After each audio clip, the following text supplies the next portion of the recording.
rebound carries new challenges to keep the virus in check. Arizona has joined Florida and Texas in. Somebody on Zoom is not muted and watching the news. Sounds like a hotel room with it in the background.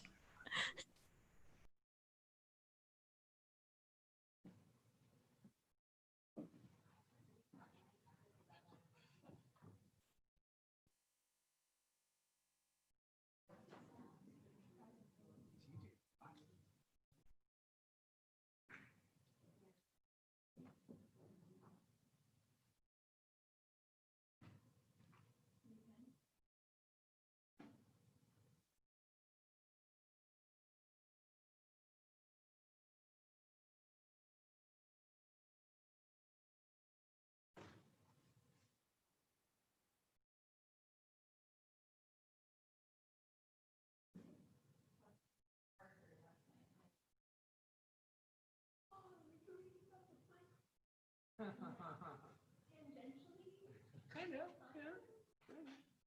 It's just a school though. Yeah.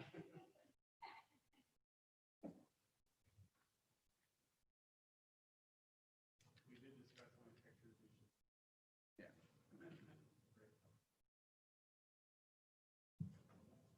I just wonder how you guys choose. Oh yeah, is that you? I just go through and pop them in, and then I read them later and try to get pictures that kind of tie what's being talked about. Cool. It's a long process. Yeah. Yeah, I have access to their test drives, so I just start going through and looking.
Do we lose TJ?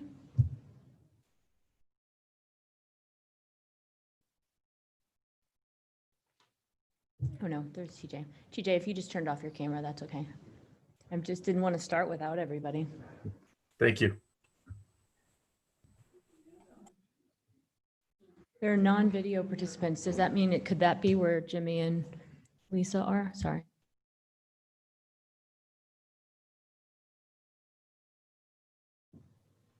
No, I'm on here. I've been here for a while. Oh, thanks. Yeah, the way we're looking right now, I can't see everybody. So Councilmember Sanchez, are you also present? Mayor, she's not. I'm trying to find out where she is. Okay.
Given it's a work session, I would like to wait a couple more minutes. I think that's okay.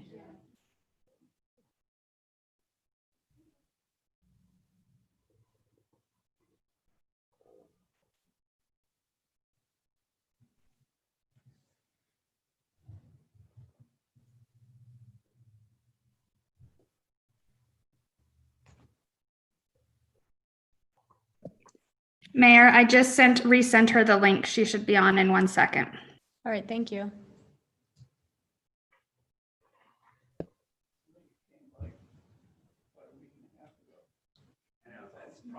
Right, they get lost. Yeah.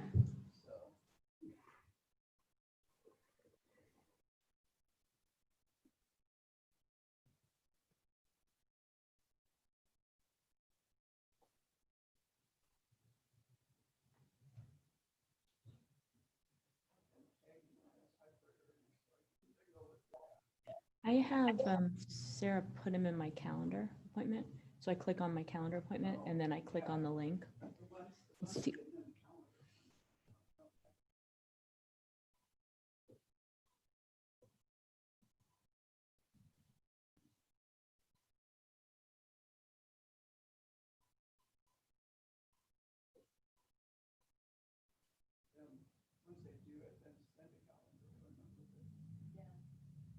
That's the only reason I'm ever able to find it. I think it's Is- probably because they send our calendar.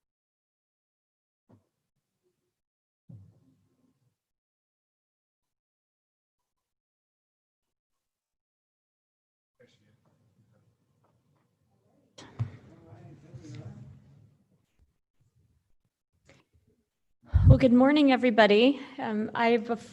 We will now call the meeting to order, and then I've got a couple remarks.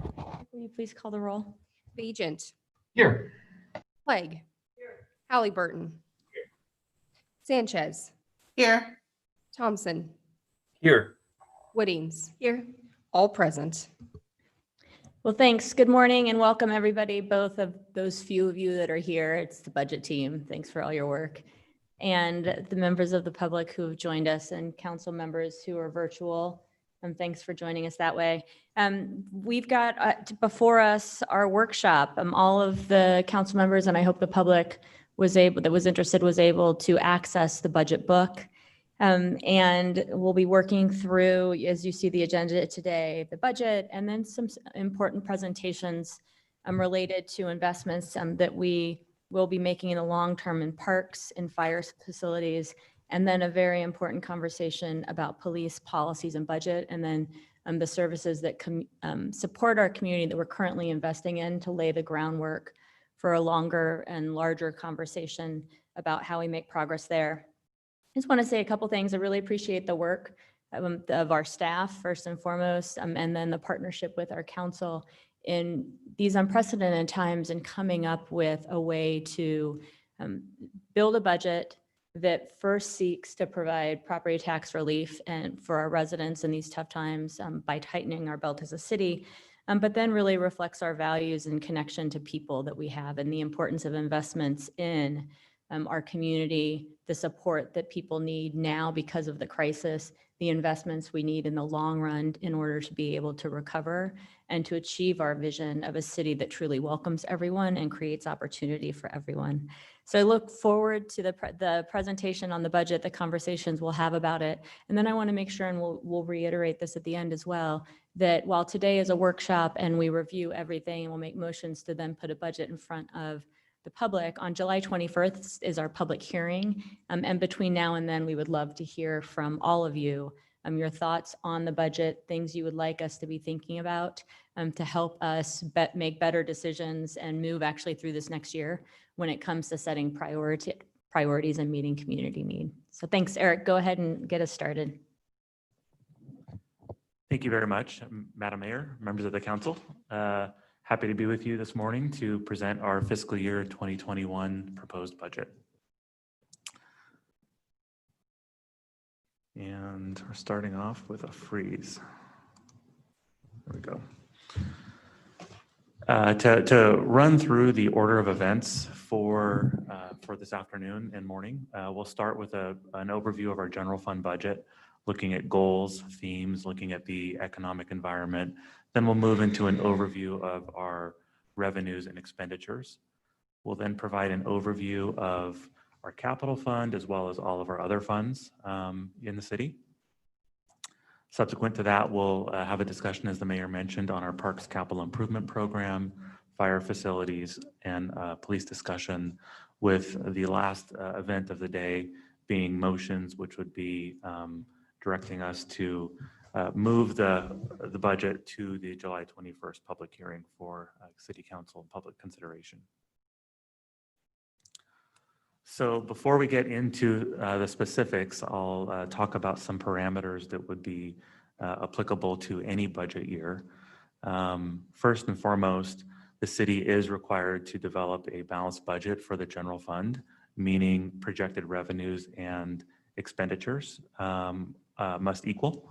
So for fiscal year 2021, and we'll talk about this throughout the course of the day, the budget is just south of $239 million. For our other funds, that same requirement does not exist, meaning revenues and expenditures can be out of alignment, meaning we can draw into reserves that have been banked in future years. So as we look at our other funds, there's a $316 million combined investment in fiscal year 2021, of which $116 million would be using capital fund or using fund balance primarily for capital projects. Also, we are in any year bound to comply with all other state laws, meaning all of our various noticing requirements, public hearings and process for budget adoption, certification of our budget, of our property tax budget with the county, and then submission of our approved appropriation ordinance to the state. Getting back to the general fund and talking about how revenues and expenditures must be aligned, as we go through the process, you know, there's always some level of decision-making required to get us to a balanced budget. Revenues will be higher or expenses will be higher than the other. And we may need to make a determination on how to best balance, whether they be revenue adjustments, one-time expenditures, or ongoing expenditures. And this budget has a combination of all of those elements.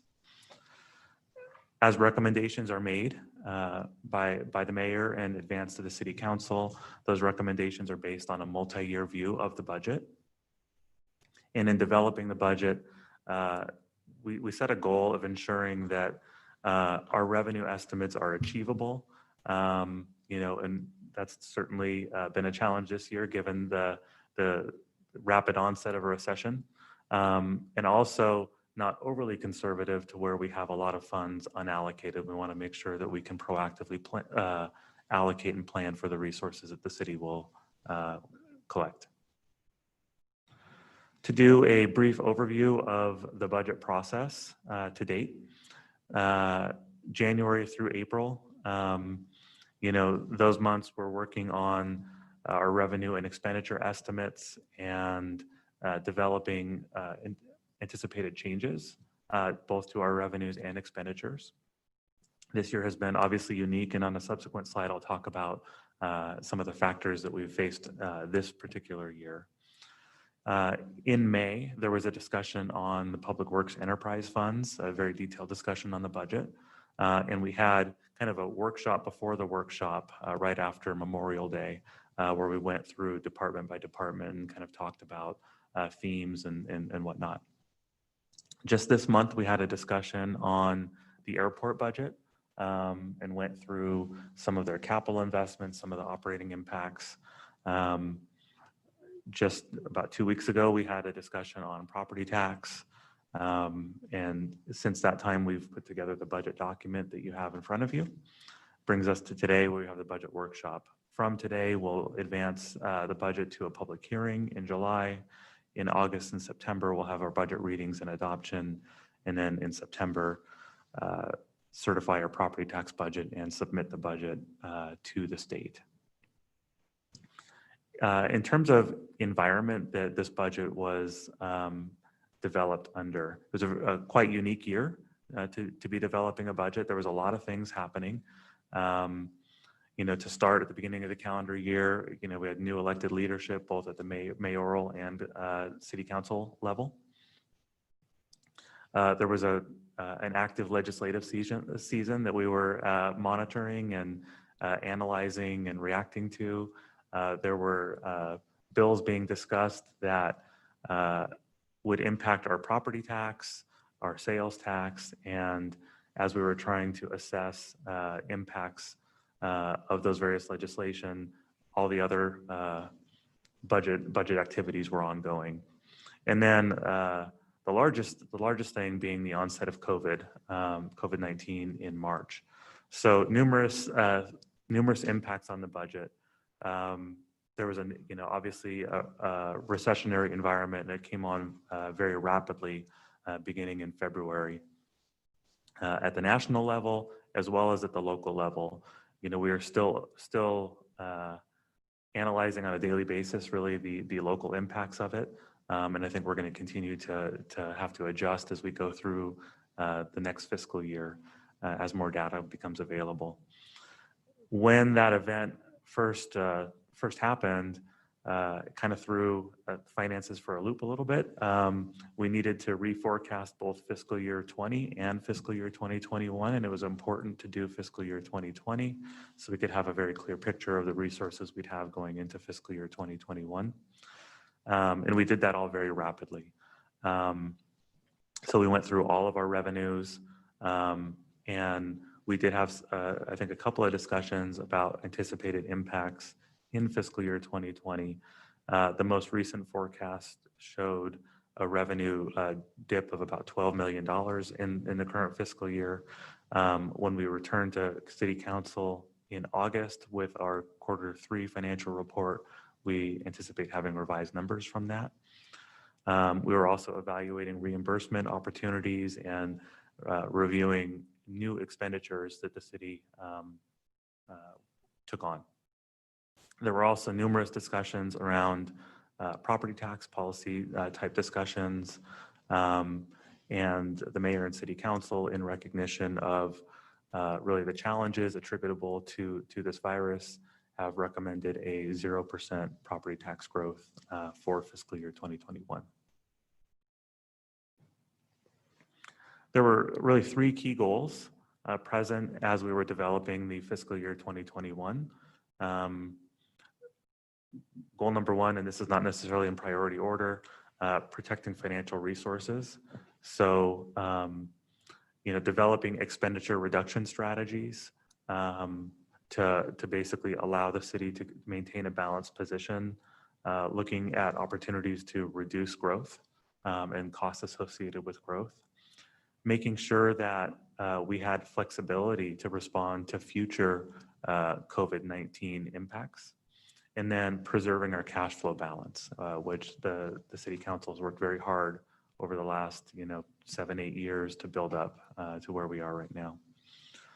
Another goal was providing property tax relief. As I mentioned just a minute ago, this was really in recognition of kind of the struggles that are out there and that our community members are facing, and that led to the 0% growth recommendation. And then thirdly, targeted investments. So the budget document does outline a series of various investments for the community.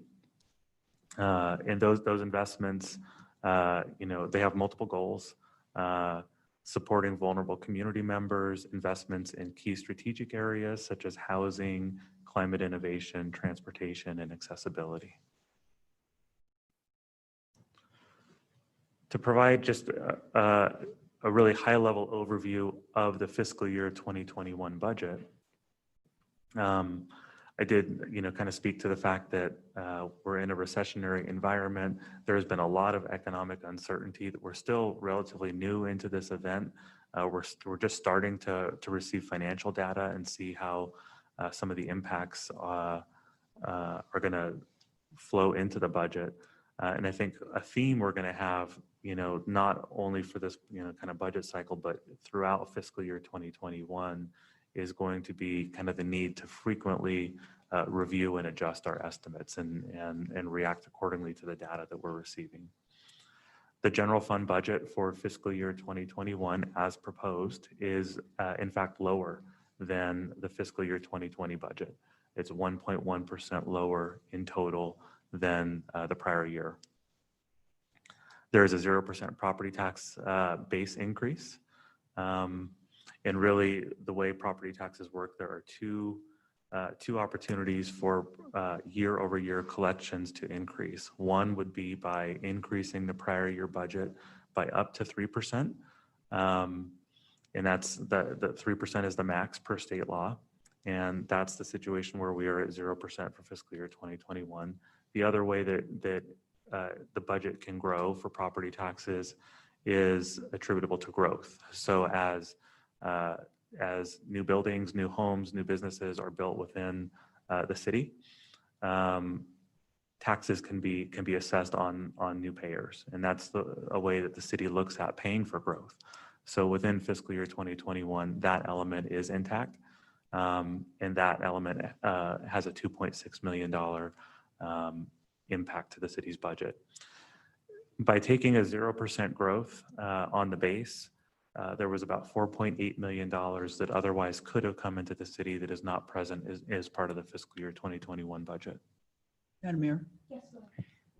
Thanks, Eric. Just, for the public, I don't know if anyone's watching or not, but the new construction and annexation, by taking that, what we're actually doing is asking those new property tax payers to join us in supporting city services rather than asking existing property taxpayers to pick up the services for them. Is that a fair way to say that? Thank you, Council President. Yes. Thank you. Thank you. In developing the budget, and as we were reforecasting all of our revenues, there were declines in nearly every category as we tried to, assess what we would see in sales tax, development fees, and our other categories. And we'll go into details on those later in the presentation.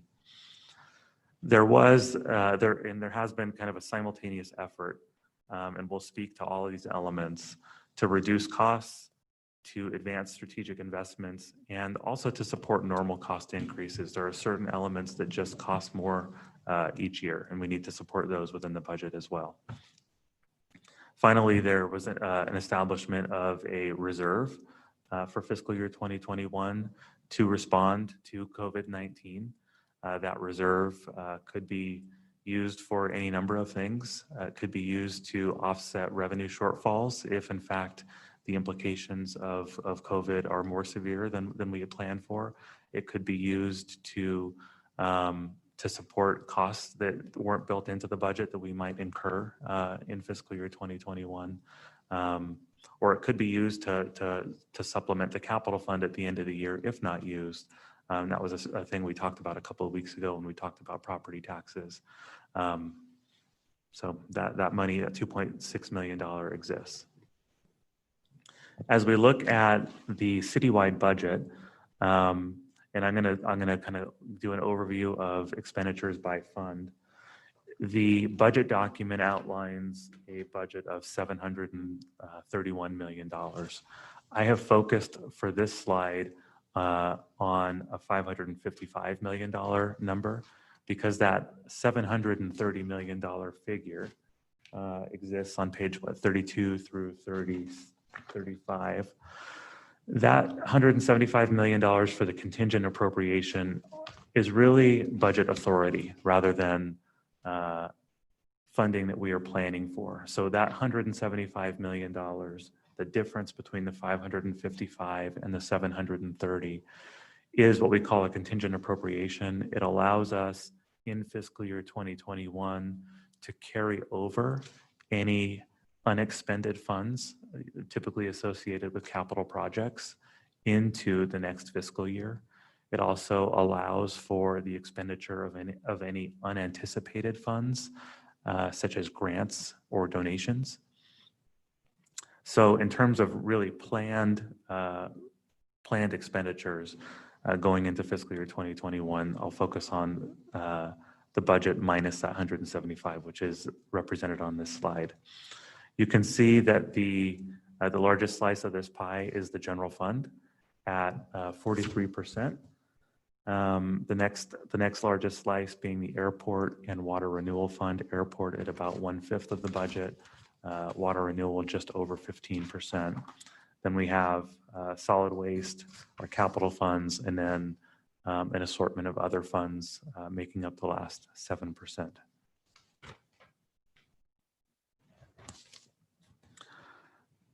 So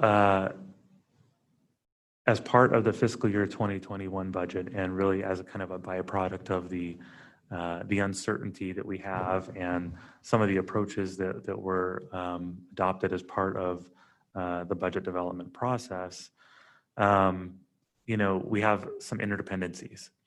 So as we look at COVID-19 and the resulting recession, and as we assess the duration and impact of this recession, we're going to look at that in conjunction with some of the targets that we've built into this budget.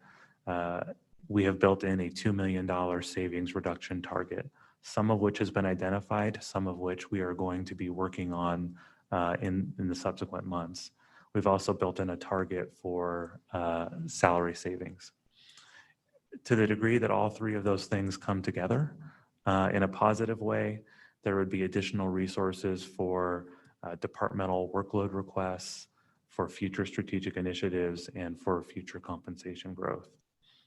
To the degree that those items go the opposite direction, meaning the duration of COVID-19, the impact on the city's finances are more severe than modeled for, salary savings are lower or savings in other areas are lower, it would mean reduced flexibility for those items. So we're very much going to have to monitor all of these things independently, but also together as we look at the budget in future discussions. Madam Mayor? Yes. So Eric, back to this, in maybe even the prior slide, we're talking here not just about general fund.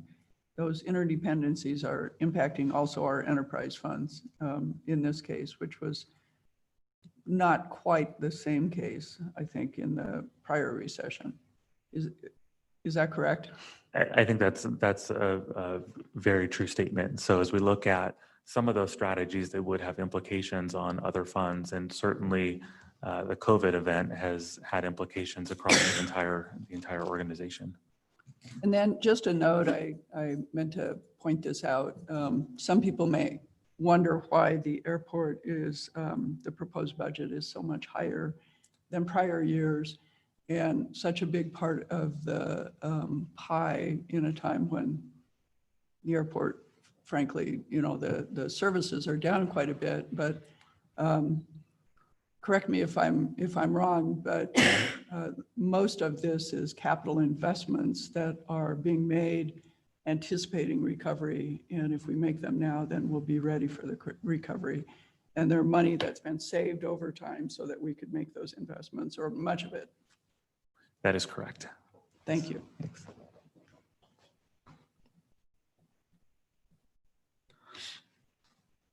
I'll move into a discussion on general fund revenues. First, providing just kind of an overview. Again, the general fund budget is just a little bit under $239 million for fiscal year 2021, representing 1.1% decline from the current fiscal year. As you look at the revenues, overwhelmingly the largest revenue source for the city's general fund is property tax, which makes up just over 2/3 of the budget.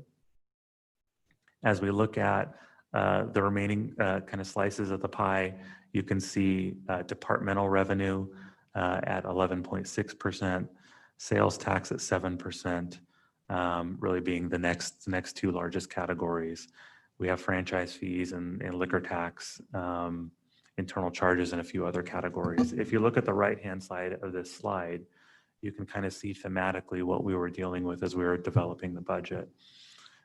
We have built in a 13.6% decline within our development fees, a 10.5% drop in sales tax, similar in terms of magnitude declines for fines and forfeitures and franchise fees, a smaller reduction on departmental revenue.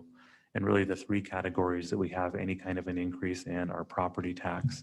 And again, that property tax increase is 100% associated with new development and essentially new payers paying into city services, with modest proposed increases in internal charges and liquor tax. Madam Mayor. Yes, Council President. Eric, of the decrease in sales tax, just because, as you noted in the beginning, there's been some changes legislatively that also impact some of these revenues. How much of that decrease is anticipated to be the change in the sales tax revenue distribution formula? Thank you for the question, Council President. Actually, with this revenue estimate, none of that is associated with the legislation. The legislation itself will limit our growth in future years. And what it will do will essentially cap our revenue at the fiscal year 2020 state fiscal year, which actually ends today. So within the next couple of weeks, we'll have an understanding of what our base amount is. And to the degree that that our number fluctuates, we will have, and how we sit in comparison to other cities in terms of the per capita contribution, it could cap our growth in future years because we're anticipating an overall decline in sales tax as a state. This would not impact us, but when we start to move into recovery, then we're going to be limited. Thank you. Thanks. Moving to Madam Mayor. Yes, Councilmember Thompson. Quick question, Eric, as well. Mine was on the sales tax as well. Could you just briefly highlight, this is a hit as a result of the hit to the local economy, restaurants, local sales. Is that correct? Thank you very much, Council Member. Yeah, the reduction we've built in sales tax is really reflective of what we anticipate on a statewide level. So the way that sales tax works is it's pooled, all statewide collections are pooled and then distributed to the cities per a distribution formula. So really in this instance, the health of the overall economy and overall sales tax activity within the state is what determines how the city receives sales tax. But to your point, we are anticipating, or we've built in drops associated with the factors you just mentioned. Thank you. As we look at property tax, this chart is present within our budget document. And this chart demonstrates kind of the way the levy rate has moved. And you can see it went up fiscal years 11 through 14, and then has been on a downward trajectory ever since. And that's really kind of a function of the property tax formula largely. So as property values rise, the levy rate tends to go down, and as property values decline, as can be seen in the middle part of this chart, post-Great Recession, the levy rate will go up. So the levy rate for the projected levy rate for fiscal year 2021, and this would be the projected city levy rate, is almost at the lowest it's been since fiscal year 2007.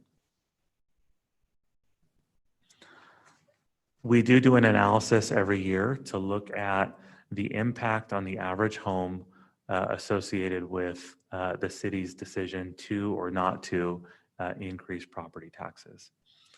And maybe what I'll do is I'll just kind of walk through this slide, the left-hand portion, kind of from top to bottom. And you can see that there's two columns, a fiscal year 20 and a fiscal year 2021 column on this slide. So what we do is we take the average priced home, and we receive that the average priced home, what that number is from the county.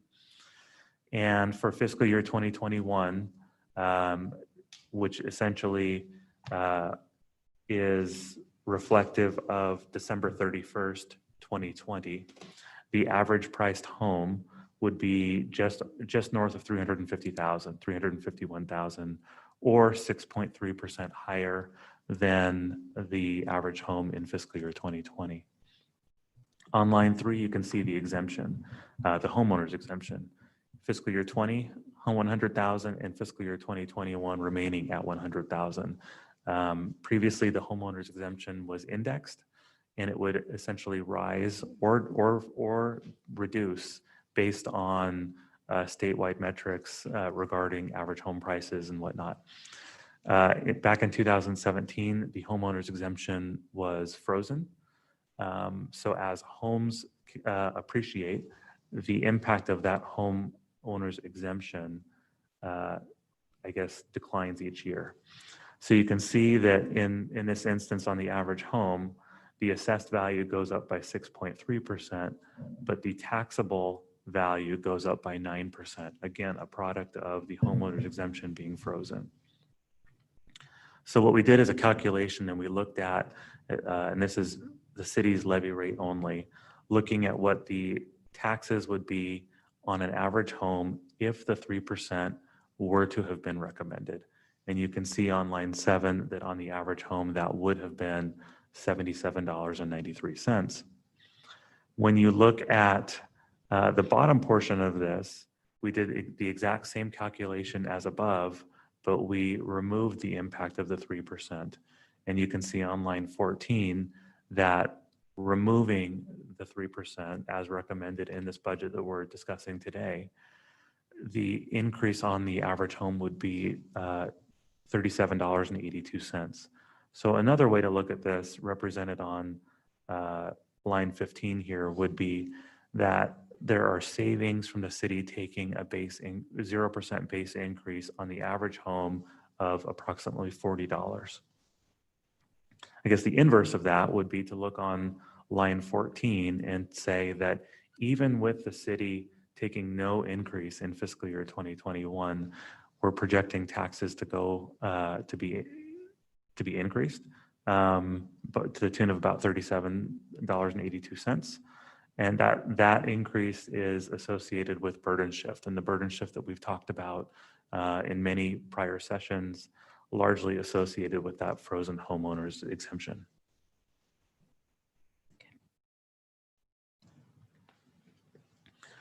As we look at the new construction growth percentage in fiscal year 2021, we're looking at about 1.6% growth.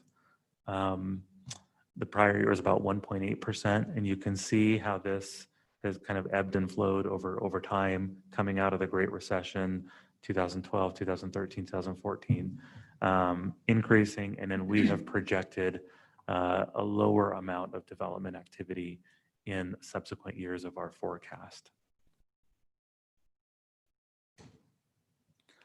This is a chart that we include in our budget document as well. And what we do is we look at the property tax amount per $1,000 of taxable property value for the city of Boise versus other Idaho cities. And what we do is we look at all of the various components that go into taxes for a homeowner within any one of these cities. And you can see here that the city of Boise is right in the middle.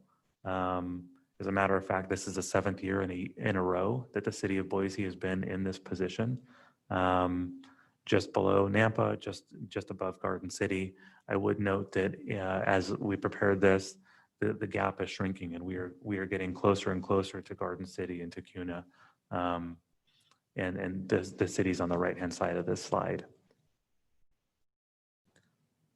One thing I'll note is that we've changed the presentation of this slide or of this chart slightly for fiscal year 2021 per recommendation from Councilmember Clegg to show comparable elements within the red portion of this. So things that are in red or below represent city type services. So for instance, when you look at Garden City, the red portion is smaller, but if you look below it, you can see what is assessed within Garden City Fire Services. So if you look red and below, Garden City and Boise are actually quite comparable.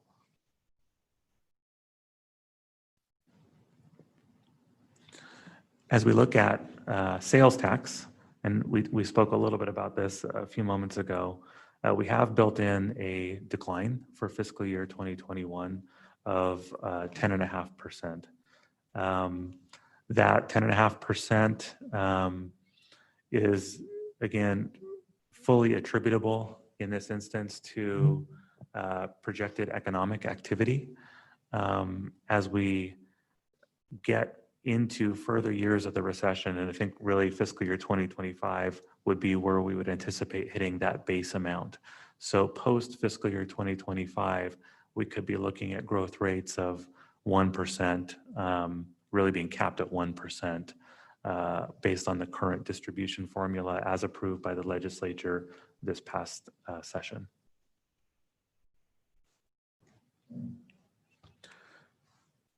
As we look at development fees are somewhat volatile and certainly do respond to economic activity in the economic environment. You can see that we've, up until fiscal year 2020, we have been on an upward trend with development fees. We have built in for fiscal year 2021 a 13.6% drop from the fiscal year 2020 level. That fiscal year 2020 level of 21.5% drop from fiscal year 2019, that's really attributable to two things. One being that when we built the 2020 estimate, we did not have our 2019 numbers fully in hand. So we were anticipating or built in some level of recession in the current year. Fiscal year 2019 ended up outperforming even where we thought it would be when we built this current year's budget. So really that 21.5% is a byproduct of kind of higher than anticipated 2019 actuals, as well as some allowance for a recession. Now that we are, in the midst of a recession, we have kind of built in what we think would happen would be that 13.6% drop or a $9 million level. We've built in some modest increases in terms of overall collections into the forecast, but you can see that still it would take until fiscal year 2025 to get back to where we were even in 2018. Madam Mayor. Eric, I have a question on the development fees and probably on the prior slide on sales tax as well. So you built in the 2020 adopted. Do we have projections yet on kind of what 2020 actuals are going to look like? And is that keeping pace with what we adopted? Thank you very much, Councilmember. We have, the last time that we really did a very thorough vetting of these revenue estimates was, I think, when we came to the council in late April and went over the fiscal year 2020 projections. And that's when we came up with an anticipated decline of about $12.3 million. We've been in the midst of working on that, and we anticipate bringing those back, bringing a revised estimate back as part of our Q3 report. Great, thank you. Madam Mayor. Eric, on the development fees, as this recession has begun anyway, I've seen a lot of projections that it won't impact construction the same way that the prior recession did. So I'll be especially interested in seeing those actual numbers for 2020 versus the adopted, because it's unclear to me yet whether or not the decline will be quite this steep, but maybe it will. I don't know. Yeah, thank you very much. We've thought about that and kind of looked at it, and I think we might see different activities in the residential sector versus the commercial sector, and indications are we might not see much of a decline in the residential sector. I think it remains to be seen what happens in commercial. Thank you. As we look at, excuse me, as we look at our liquor tax collections, this is a category that we actually don't have a reduction built into fiscal year 2021. And some of our earlier projections, we had actually built in a drop for fiscal year 2021. However, Madam- Yes, Councilmember Sanchez? Thank you, Madam Mayor. Eric, I apologize. Can we go back one slide? So I had a question about the construction somewhere along the lines of Council President Clegg. Is part of the reason that we are anticipating taking a hit in development, is it more about the actual effects of COVID on our construction, on folks not being able to socially distance as they do their work? Or are we talking about people possibly becoming ill and unable to work? I just want to lift that up a little bit for people to wrap their heads around. Thank you very much for that question. I think that could play a part. I think, in terms of social distancing and whatnot, I think the predominant factor in this has been maybe the health of the economy, as opposed to personal health. And as we see rising unemployment and things of that nature, there may be less of a market for different commercial activities, and it may also impact residential construction. Again, remains to be seen. Thank you, Eric. Thanks. So on liquor tax, we have built in a 6.2% increase in fiscal year 2021. As we looked at that category and looked at the data, even with bars being closed and restaurants having reduced capacity, personal sales at liquor stores have actually increased significantly, which is driving that 6.2% increase. As you look at the growth rates in the subsequent years, they are something less than that 6.2% level. And that basically what is muting the growth in those years is legislation that was approved, I think 3 years ago at this point, which would essentially divert a portion of liquor taxes to support municipal court activities. So elsewhere in the budget, we have built in a drop in municipal court expenses. Looking at franchise fees, there are really multiple categories that make up our franchise fees. We assess franchise fees for five activities: electric, gas, water, cable TV, and it'll come to me. There's a fifth category. When we look at collectively franchise fees collections, they've been a very stable group.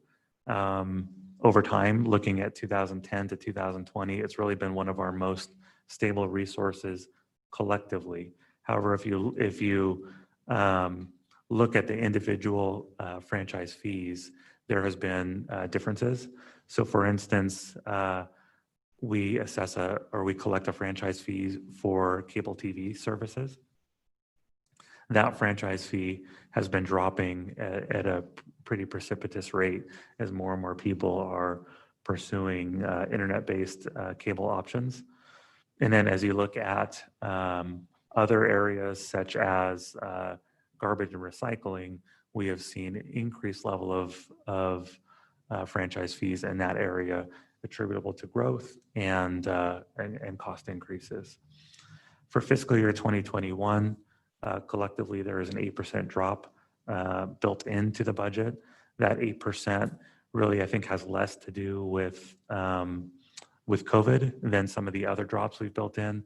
It's more of, I think, reforecasting some of these numbers and making them more reflective of activity levels. The budget in prior years has been just slightly higher than what we would anticipate, and we have seen a higher rate of decline for cable TV. That's really the main driver of that drop. As we look at departmental revenue, and departmental revenue is it is our second largest revenue category, These are revenues that are not associated with tax receipts or internal charges, and they're largely associated with services provided within the departments. We have a budgeted estimate of almost $28 million in fiscal year 2021. Over half of that is associated with our public safety contracts. So the fire department provides fire services on behalf of NACFR, North Ada County Fire Protection District, Whitney, Sunset, and a couple other smaller ones. Our police department provides services on behalf of the airport and Boise State, as well as fire providing services on behalf of the airport. Those revenues represent 53%.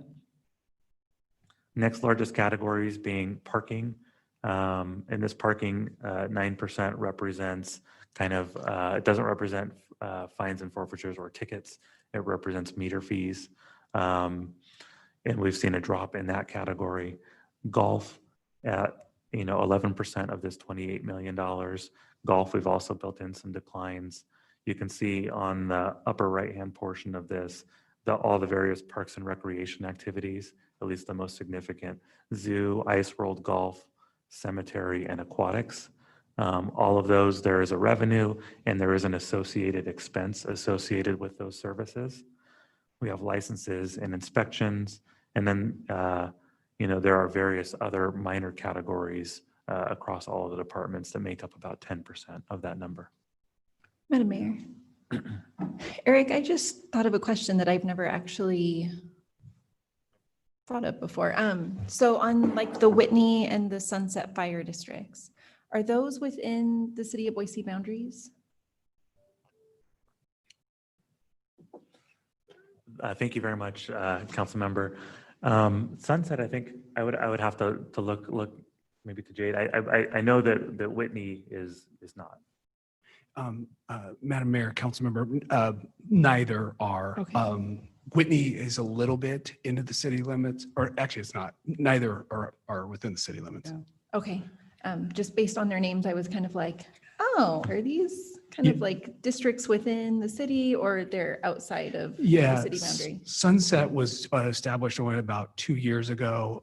It was the county development up above Table Rock that, as you recall, was out of fire coverage. Mhm. And the city worked hard to make sure those homeowners established their own fire protection district and then contract with the city for reimbursement. And then Whitney is basically almost all of Southwest Boise, and there's a little bit that comes right outside of Highway 21 on that upper bench area that is not in the city limits. Okay, thank you. I appreciate that. Thank you, Madam Mayor. It occurs to me as we have this conversation around public safety that we should know both the cost and the revenue from the airport and the BSU policing contracts, because those are discrete from policing the rest of the city in many ways. And so it just, this spurred for me the thought that going forward, as we have those discussions, we should ensure that that the full police budget, although it's certainly important, we should make sure and understand what piece of that is airport and BSU. Thank you very much. And as part of our follow-up from today's presentation, we'll certainly provide that information to the full council. Yeah. Because both of those have discrete needs and service needs that maybe the rest of the city doesn't have. Yeah. Thank you. That was the overview for general fund revenues. I'd be happy, before I move into the expenses, to stand for any questions that the council might have. I'm good. Looks like we're good. Go ahead. Moving into our expenditures, as we look at the budget, $238.7 million, again, revenues and expenses being equal. The predominant portion of this pie being personnel at 70%. M&O, which is, another way of kind of describing our non-personnel, anything from supplies to professional services contracts, making up 15% of our general fund expenses. Contingencies at 2%. Our annual capital transfer at 4%. We transfer funding to our debt service fund at 2%. We also support VRT. We support VRT with approximately 5% of our property tax budget. As we look at allocation of resources across our general fund departments, we do an analysis to look at how every tax dollar is allocated. So this is essentially stripping out any of the departmental revenues that I showed on a slide just a minute ago. And if we look at how our tax dollars are allocated, you can see that almost 51 cents of every dollar that we collect is allocated towards public safety for police and fire. Parks and recreation at 12 cents. Our capital and our debt transfers at 7 cents. Library at just under 6 cents, and contractual services at just under 5 cents. And that contractual services is not only our contribution to VRT, but also our contribution to the Humane Society, what we allocate towards Allenbaugh House and municipal courts. So all of our other departments essentially add up to about 20 cents on the dollar for every tax dollar that we collect. So there's a combination of expenditure reductions and increases that have been built into the fiscal year 2021 budget. In terms of expenditure reductions, and I'll kind of do a brief overview of each of these. Position level budgeting. That was something that, as part of the fiscal year 2018 year-end process, the City Council approved funding for a new budgeting software. That budgeting software allowed staff to move to a more granular approach for developing personnel budgets. And as part of that approach, we were able to identify approximately $1 million in general fund savings.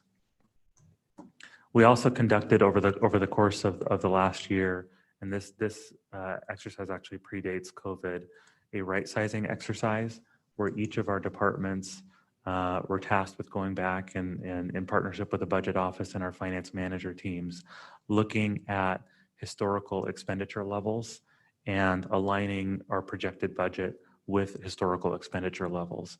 And what we did is we aimed to reduce funding that had been unspent in prior years and make sure that we could more proactively allocate that resource towards citywide needs. And as part of that exercise, $1.4 million was identified and has been built into this budget. The budget does allow for a reduced rate of compensation growth for employees. That reduced rate equals $2.225 million in fiscal year 2021. The exact composition of that $2.3 million reduction that's been built in will be determined in the subsequent months as we look at what general employees and our contract employees are allocated. And as we look at the contract employees, our police and fire contract employees, any reductions there would be subject to negotiation. We've also built in a $2 million reduction target into fiscal year 2021, representing just under 1% of our fiscal year 2021 proposed budget. To date, we've identified approximately 300,000 of that, and that 300,000 is included in the budget document. We have an additional approximately $55,000 that we will outline for the council this morning. And then the details on the remainder amount, we would anticipate bringing back to the City Council in subsequent months for feedback and ultimate approval. As we look at our expenditure increases, there are several categories driving growth in different areas. So there is some limited normal growth. As we look at personnel, costs are going up even with the reduced rate of compensation growth. And some of those things are, beyond the city's ability to readily,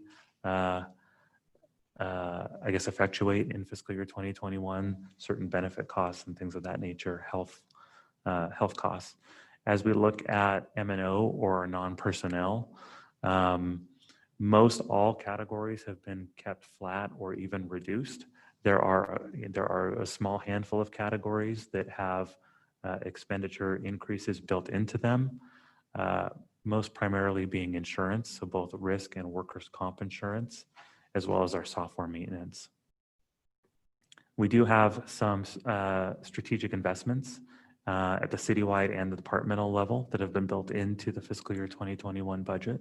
I think starting on page 37 of the document, there are outlined descriptions of each one of those various elements. We do have funding for a COVID-19 reserve, as mentioned previously, at $2.6 million. And then finally, we have funding allocated for workload initiatives. That workload initiatives line item set at $800,000. It's targeted for staff growth. As we look at an increasing population base and services that departments are being tasked to provide, there are areas where current staffing needs to be augmented.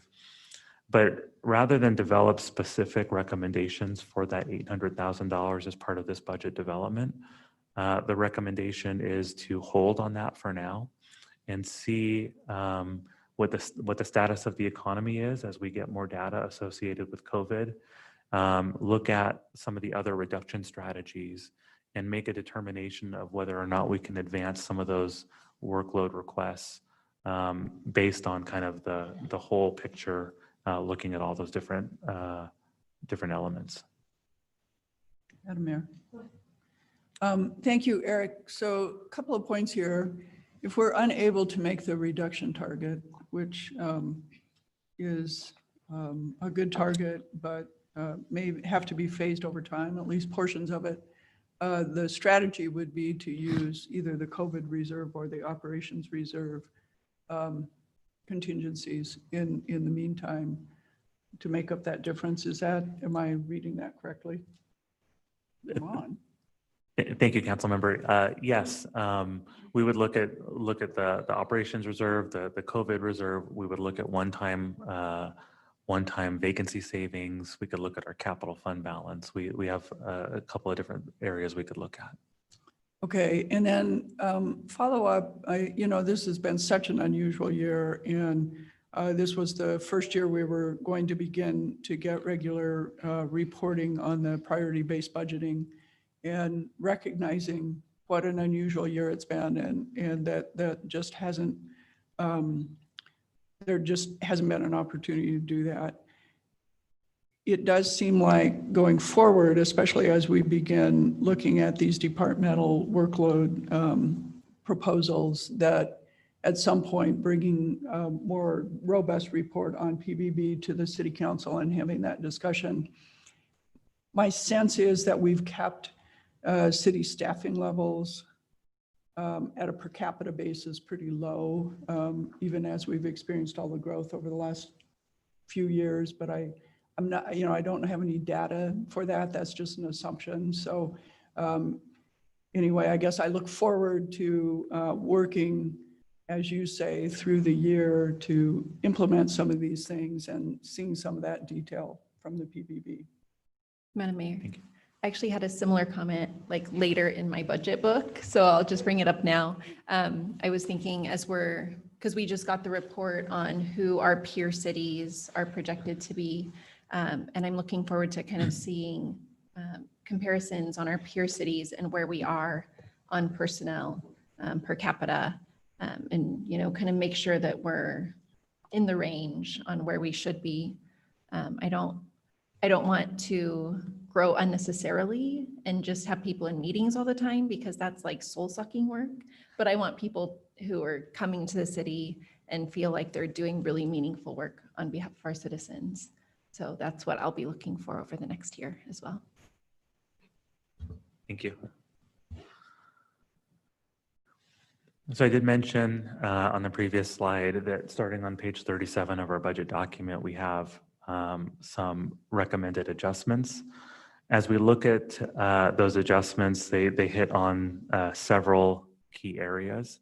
The largest, I guess, as a category being environment and climate innovation. We have funding allocated for a series of accessibility initiatives, public safety initiatives, planning and transportation, support services, and facilities maintenance. Facilities maintenance largely being new infrastructure that has been built or is anticipated to be completed in fiscal year 2021. Examples being some of our new parks, the police downtown station, and Heyman House. Not represented on this chart here being COVID reserve, the $2.6 million, our workload initiatives or our reduction strategies. I will note that the budget document included a $50,000 allotment for scoping of a human rights commission. Subsequent to the document going to print, that recommendation has been withdrawn. So as later on, as we go through the motions, that would need to be a specific motion to withdraw that motion. So the recommendation would be to withdraw that $50,000 motion and to allocate those funds into a contingency account. Madam Mayor, I had some questions on this piece as I was going through it in the budget book. Based on my rudimentary math, it appears that we have about $1 million here in studies and plans. And so I'm curious, like, are we planning to have the capacity to implement those studies and plans in the coming fiscal year? Or might it make sense to push those out a little bit, if possible? Sure. The studies and plans in here are the way that we can engage council and the community in scoping the work that we believe we either will or we will seek to have the funding to implement them. We wouldn't propose launching, scoping, or planning if we didn't have the intent of following through. And of course, every year as we work on budgets, it'll be a matter of fitting the work in and the priorities in that we can, and reflecting the values and needs at the time. Thank you for that. I just wanted to make sure that everyone understood that it's like $1 million in studies and plans, which seems like a lot to me.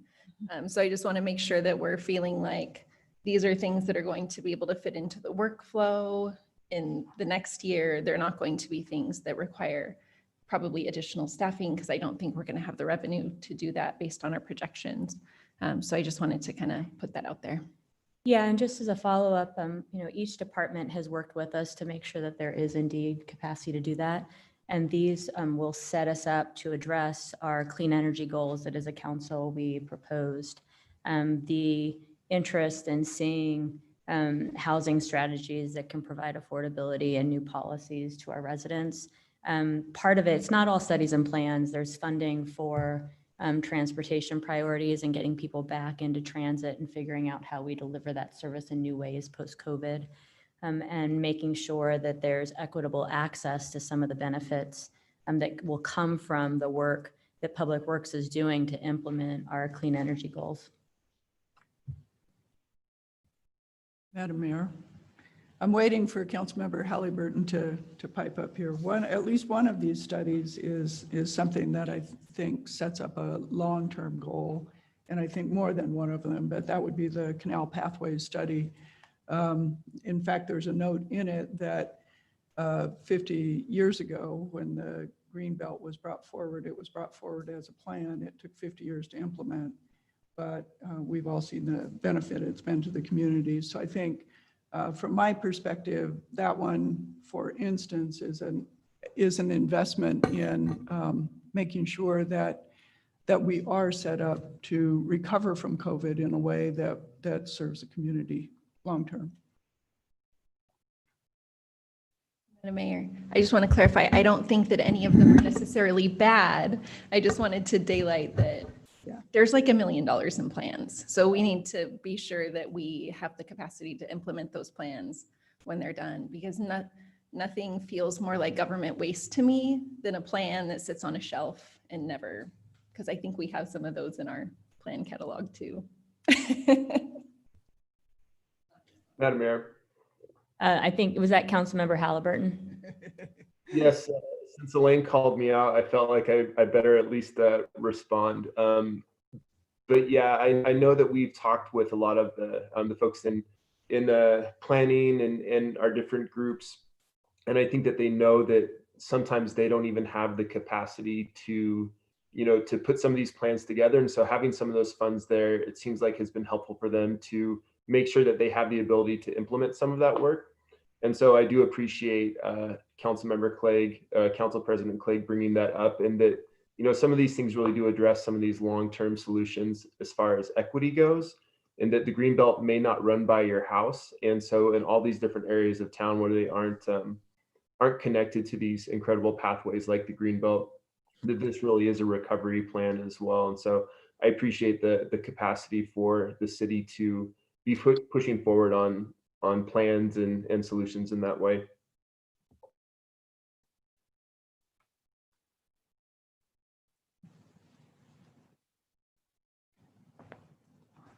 Great. Go ahead, Eric.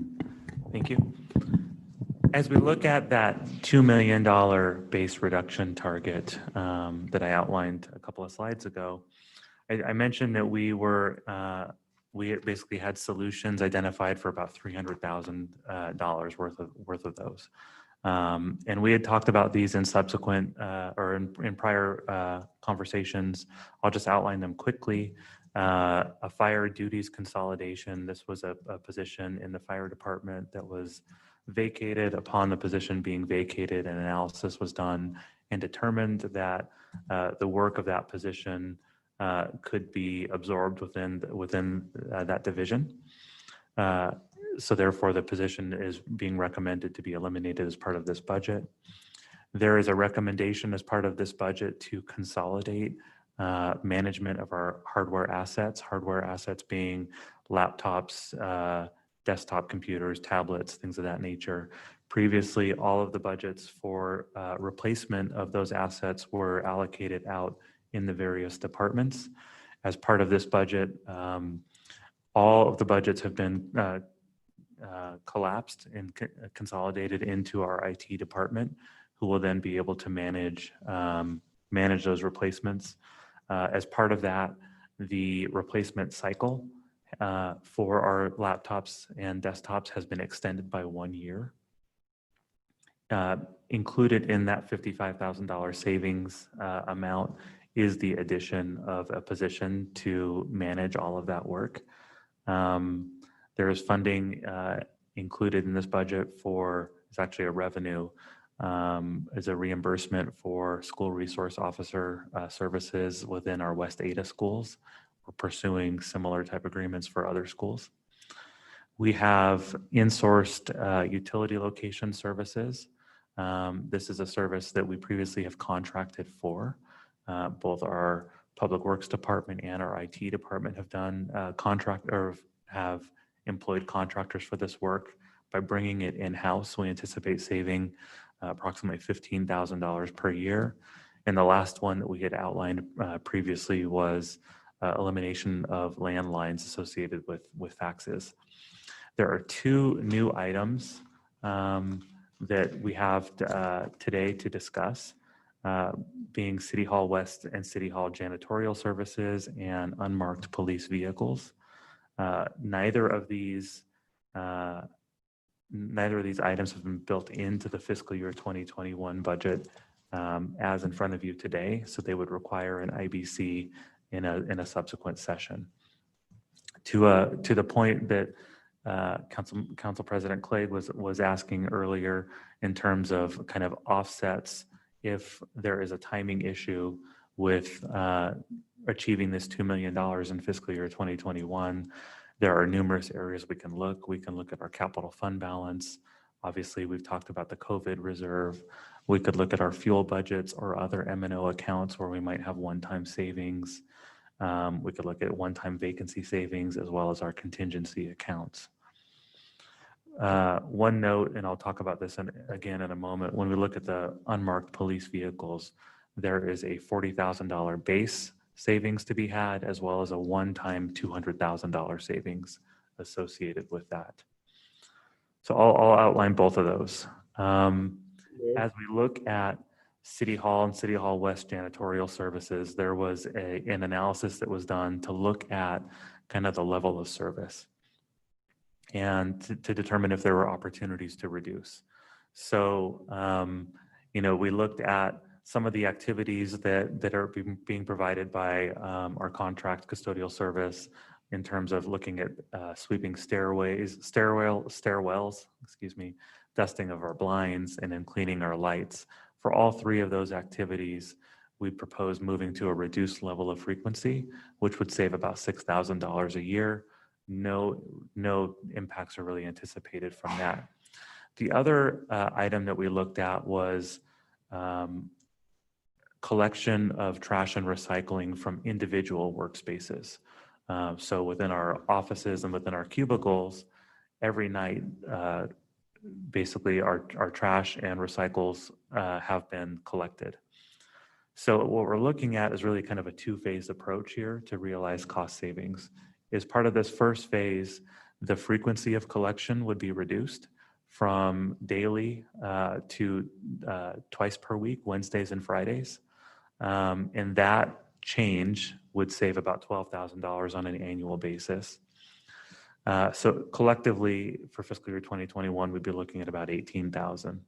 As part of the discussion around looking at individual workspaces and trash and recycling, there was an analysis that our Public Works Department did and looking at, if we tried to maybe drive different behaviors, and if we, rather than having individual garbage and recycling cans in cubicles and offices, if it was brought to a centralized area, would that A, achieve savings, and B, maybe drive different behaviors to further some sustainability goals?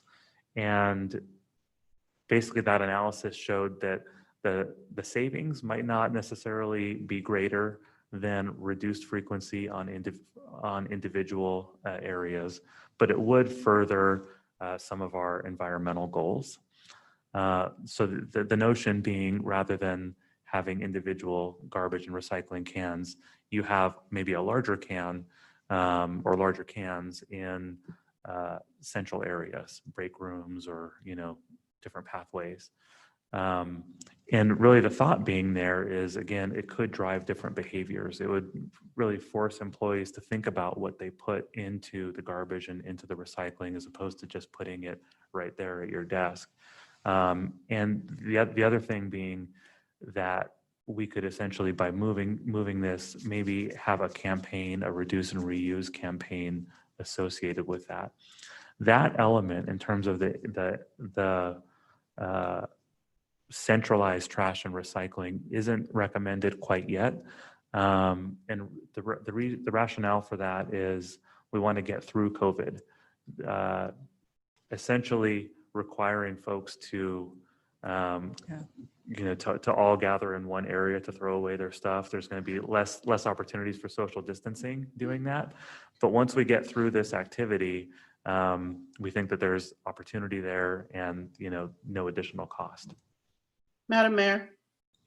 Yes, Councilmember Sanchez. Thank you, Madam Mayor. Eric, I know we're talking about janitorial right now, but just wanted to revisit something I brought up at an earlier session about if we looked into the possibility of going paperless and looking at an digital system to reduce our use of paper, especially now that we're dealing with a situation like COVID. Just wondering if we've looked into that yet. Thank you for the question, council member. We have not started an analysis of that yet, but that item certainly is on the list of items that we're going to be evaluating. And as we look to solutions for that remaining $1.6 million, that will be one that we'll certainly consider. Thank you, Eric.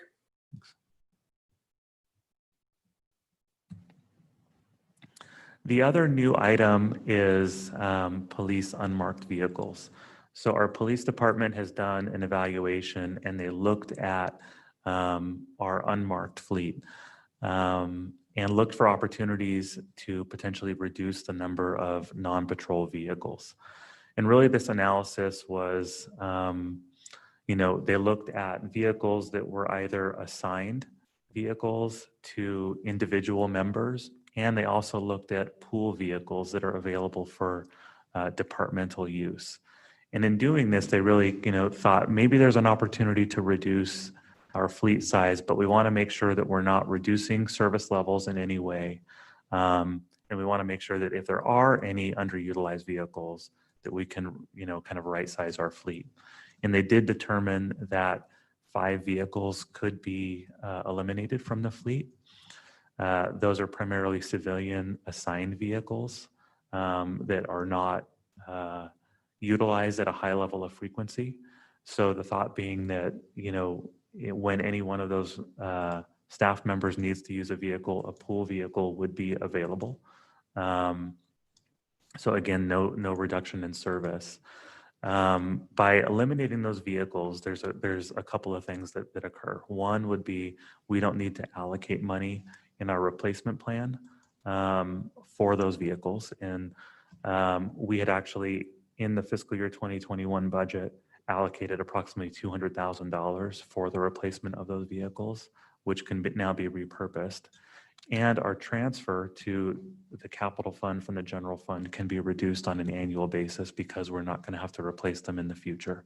So what we're recommending is to reduce the capital transfer by $40,000 on an annual basis because we would no longer have to replace those vehicles. And then that $200,000, which has been built into the budget for fiscal year 2021, a repurposing of that. For either of those items, an IBC would be required in fiscal year 2021.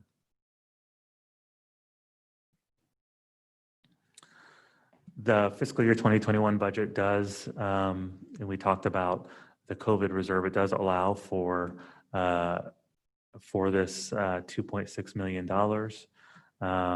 really due to the uncertainty associated with this pandemic. We felt it important to allocate resources for, I think, to be determined needs. It could be, as I mentioned previously, revenue reductions, whether sales tax, development fees, or even departmental revenue, or it could be expenditure items, items to support our vulnerable communities, enhance cleaning activities. So it's $2.6 million in fiscal year 2021. We have in our forecast $2.5 million a year assumed thereafter. To the degree that those funds are not used, they could be allocated back to our capital plan, which was on a one-time basis reduced to offset the impact of our property tax recommendation. Madam Mayor? Yes.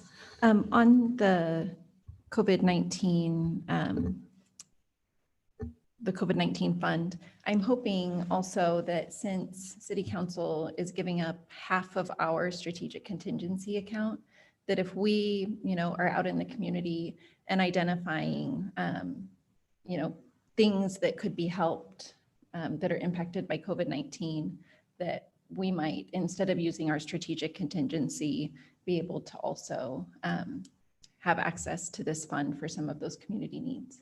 So I just wanted to kind of get that out there since our flexibility is significantly altered, that we might have this at our disposal as well. Sure, I think that's a great point, Council President Pro Tem. And also, at the end of the day, it's one checkbook, right? So we have a set of funds that are on paper allocated to different things, but there's one checkbook and one community with needs. So I imagine that as we have these conversations and the council hears and our office hears about investments that ought to be made, we would be looking at, all sources of funding from, the one checkbook to make it happen.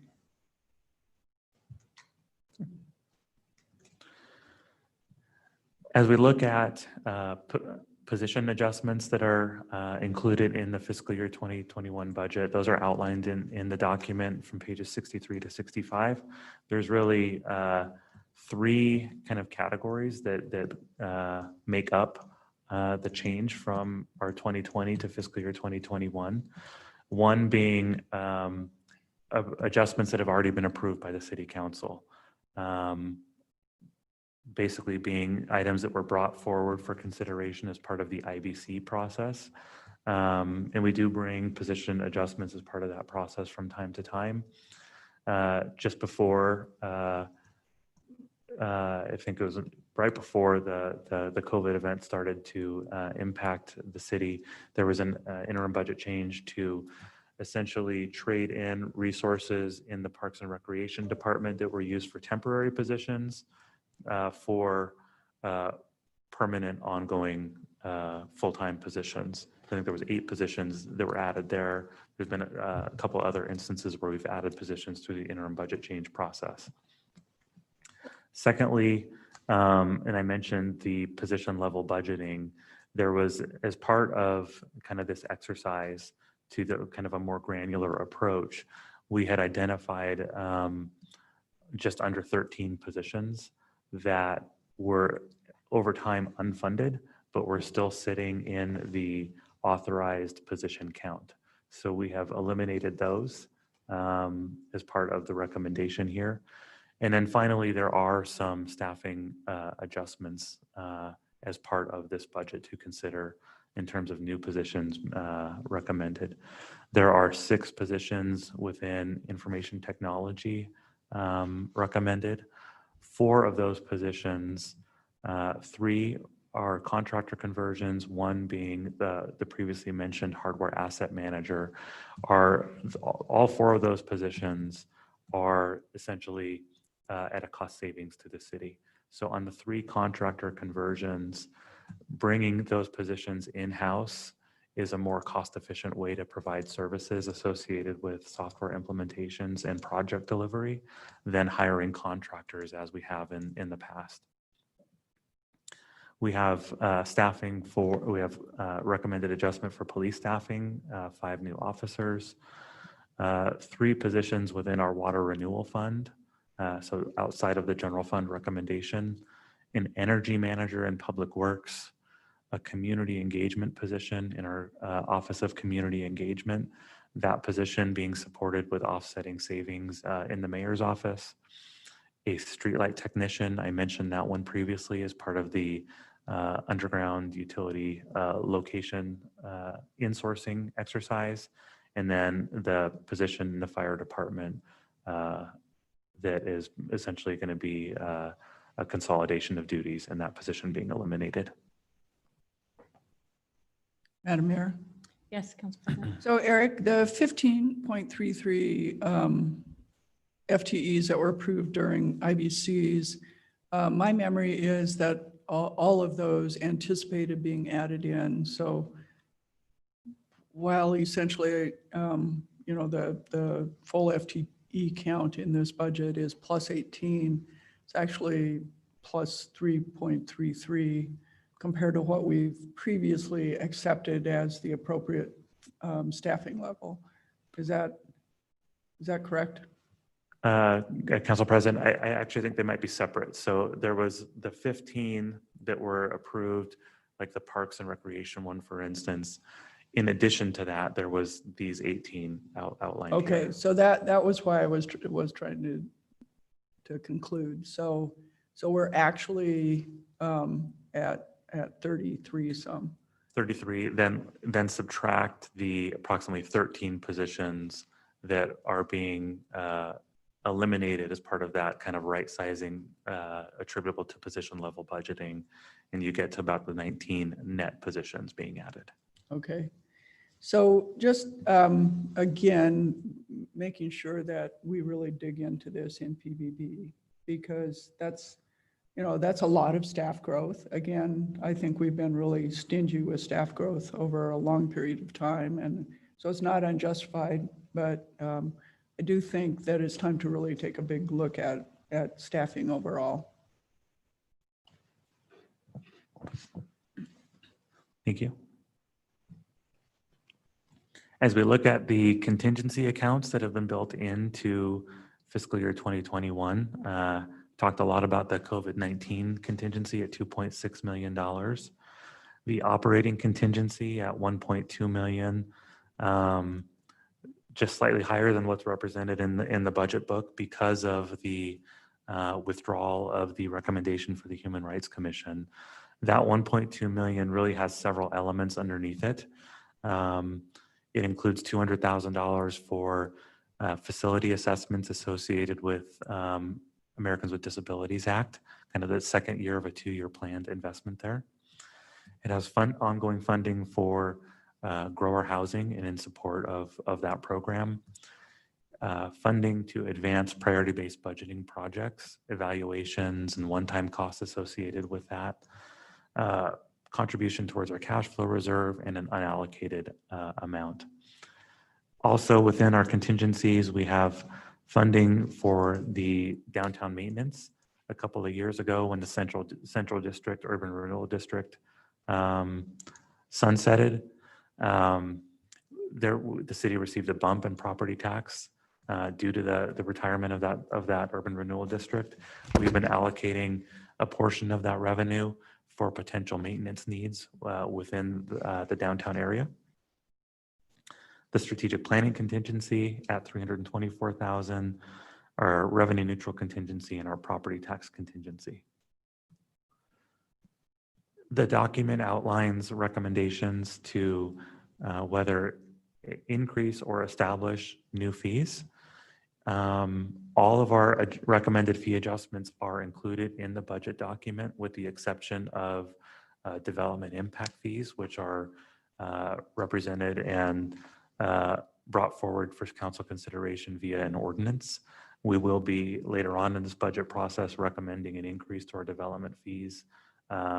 It's essentially an inflationary adjustment to the tune of about 4% in fiscal year 2021. We'll bring that forward on July 21st as part of the public hearing. When we look at all of our other fees that are included in the budget document, you'll notice that some of them are shaded in yellow. Any of those ones that are shaded in yellow are either new or in excess of 5% growth from one year to the next. And those ones would require a public hearing again at the July 21st public hearing date. The majority of all the increases are to keep up with cost increases associated with the service or function being provided. We do have staff available to answer any questions on those fees if there are any. Madam Mayor? Go ahead. I guess I would just say that as we have responded to COVID with this decision not to take the increase in tax revenues, there might be some of especially the youth fees that serve some of our youth that might otherwise not be able to access things that we might also consider not going with the full cost recovery on. I know that that's been our policy, but as I looked through this fee document, I thought, that maybe we should use a little discernment on some of those. And I'm fine with having these published and going forward with the budget, but in the 3 weeks in between, we might take a fine-tooth comb to them and look for some that might have some good impact for kids especially. And council member, we certainly would welcome kind of the further scrutiny on that. Just as a reminder, maybe to newer council members, we do have the scholarship program within parks, and we have been increasing that really of a commitment of never turning someone away from city, programs because of financial reasons. Madam Mayor? Yes, council member. I guess just kind of adding on to what Jay just said, Councilmember Sanchez and I are on the Parks and Rec or we're the liaisons for the Parks and Rec Commission. And that was addressed in the last meeting that we were at, where there really are some incredible scholarship programs for a lot of our lower income kids. And I know that Councilmember Sanchez also brought up, the idea of some of our kids who are right at that middle level who, maybe not qualify for some of those scholarships or may, struggle with those small increases. And I know that Parks and Rec is very, aware and thinking about those kids and trying to address some of those ways as well. So it was exciting to see that even with the fee increases, that we're still making sure to prioritize and create a gateway for our lower income community. Thanks, Councilmember. Madam Mayor, just a follow-up. I'd also note that, especially in this year, while we typically have the scholarships and we, provide service for kids that whose families otherwise don't make enough. In this particular year, I think there's a lot of families that otherwise would fall in the middle who are struggling with some of these things. And so that was what my suggestion was about. We do have a great scholarship program, but I think in this particular year, we might look a little broader than that. Madam Mayor? Yes. Thank you, Madam Mayor. Yes, Council President Clegg, we did mention that at the last Parks and Rec Commission meeting. We were also very concerned about that. I've mentioned that many times over the last couple of years, just how when we get into these recession type situations where we have folks who on paper may look like they should be fine, but in reality are suffering and need these additional services. And was very pleased to hear from Director Holloway that apparently it's pretty commonplace when they are looking at folks who need that help, that they use a lot of discretion in making sure that folks have access to that. So, which doesn't surprise us. Parks and Rec is one of our shining stars with the city of Boise. And if anything, I think any opportunity we can take to highlight the vital work that they do to support our families in need, we should take that opportunity. And so big shout out to Parks and Rec for the work that they do that is often goes unnoticed, but is so vital.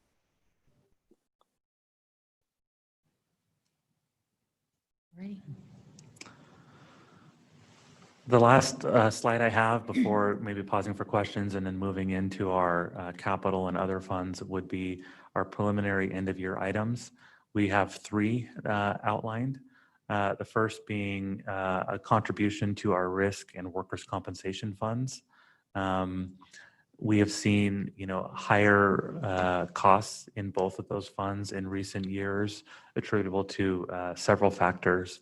And to make sure that those funds stay in a positive position, we may look to increase a funding contribution as part of the end of year process. We also know that the criminal case management system within our legal department is nearing the end of its life in terms of it receiving support. So we're going to have to look to replace that system.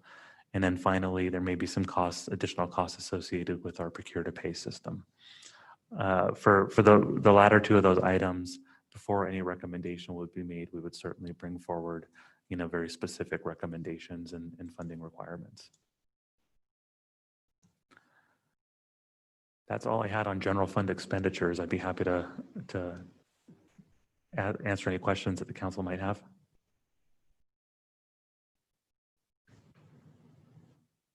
Looks like we're good.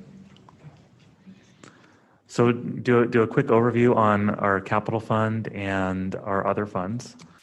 I'll start with just to do a chime check. This is separate from the park CIP that we have. Okay, great. Looking at our capital funds, we had a pretty detailed discussion in May where we went through our capital improvement program.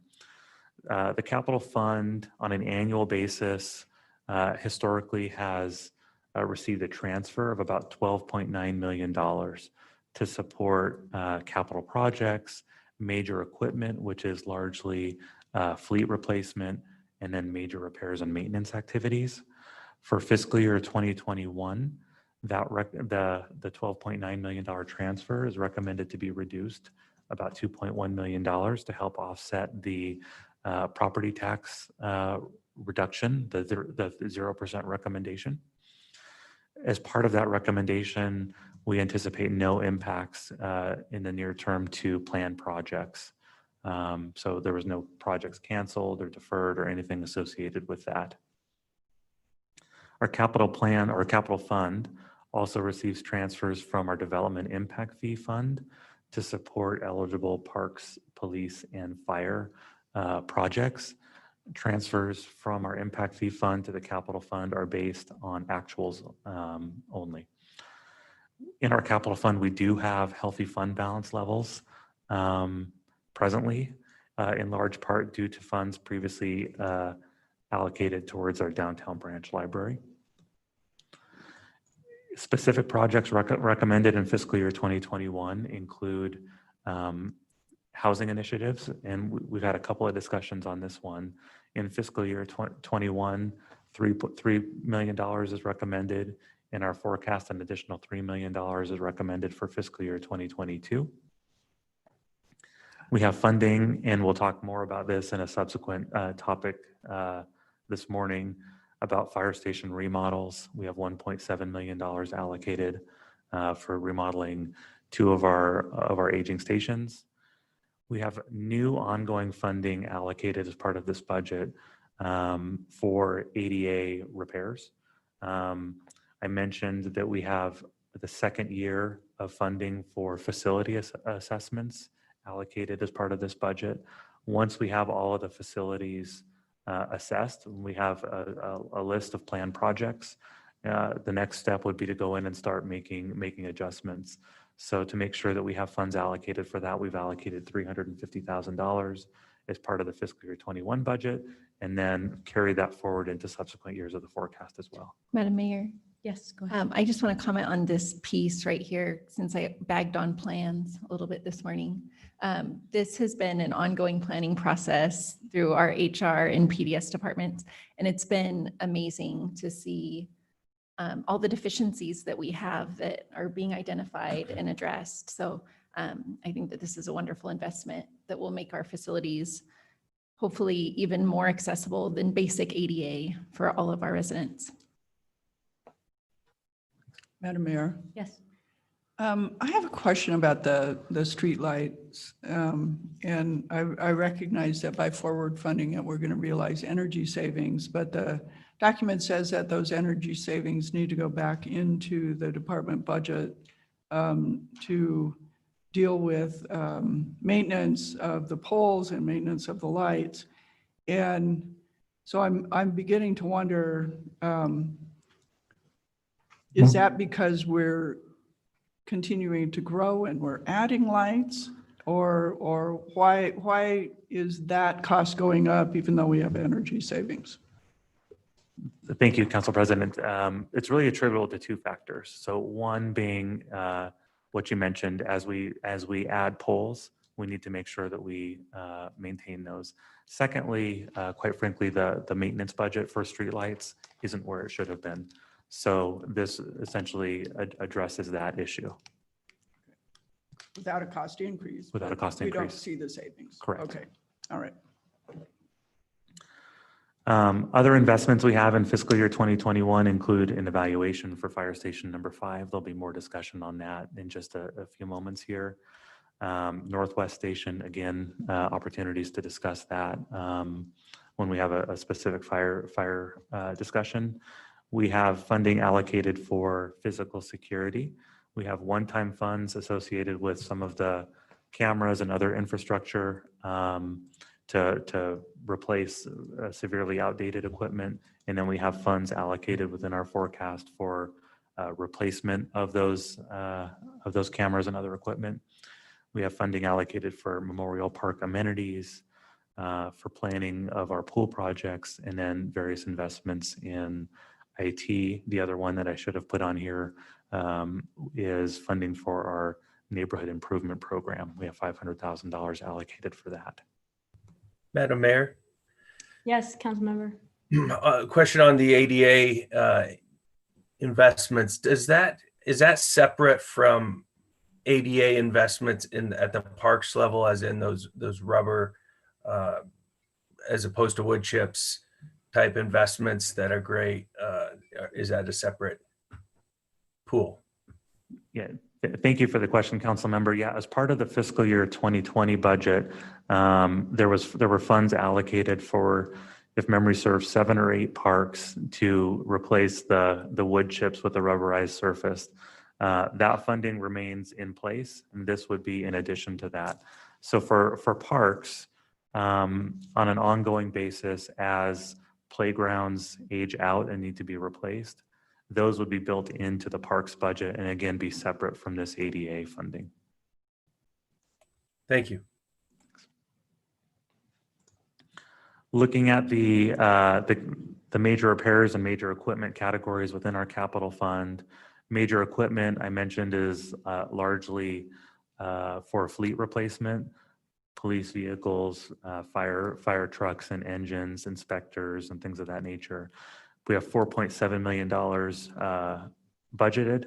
I will note that within that $4.7 million, we have funding for electrification and charging stations on top of other replacements for electric or alternative fuel vehicles that are programmed.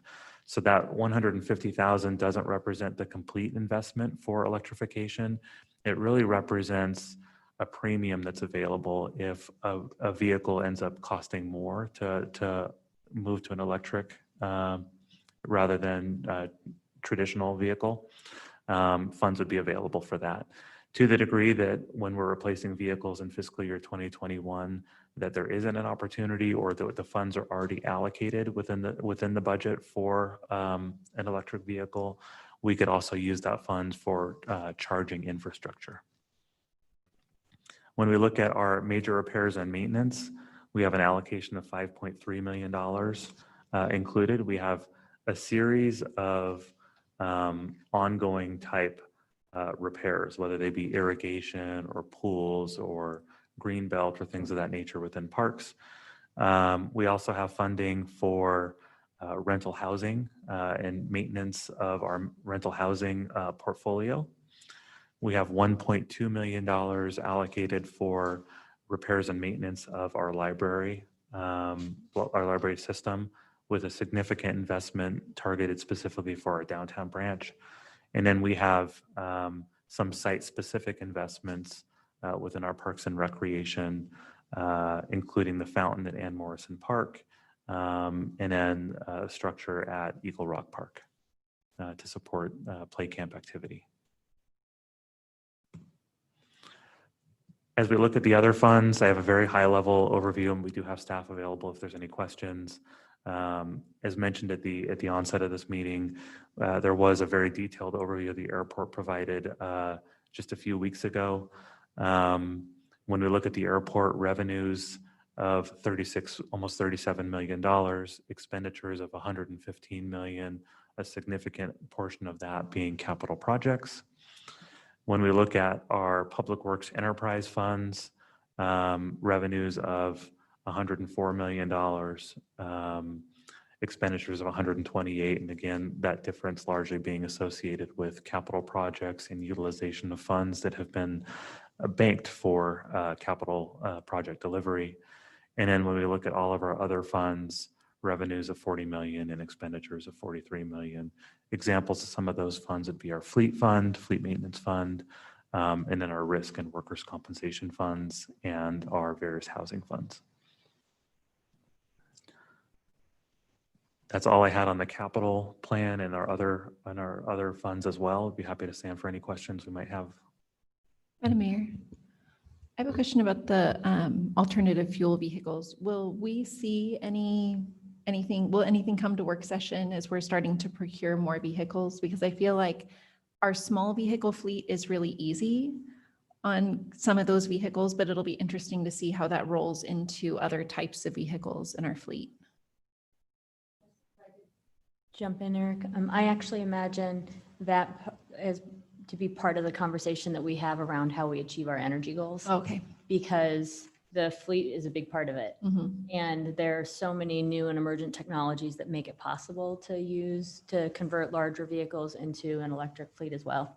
And so I think it's a great conversation to have as a council, because it's part of the long-term strategy to achieve our goals. Cool.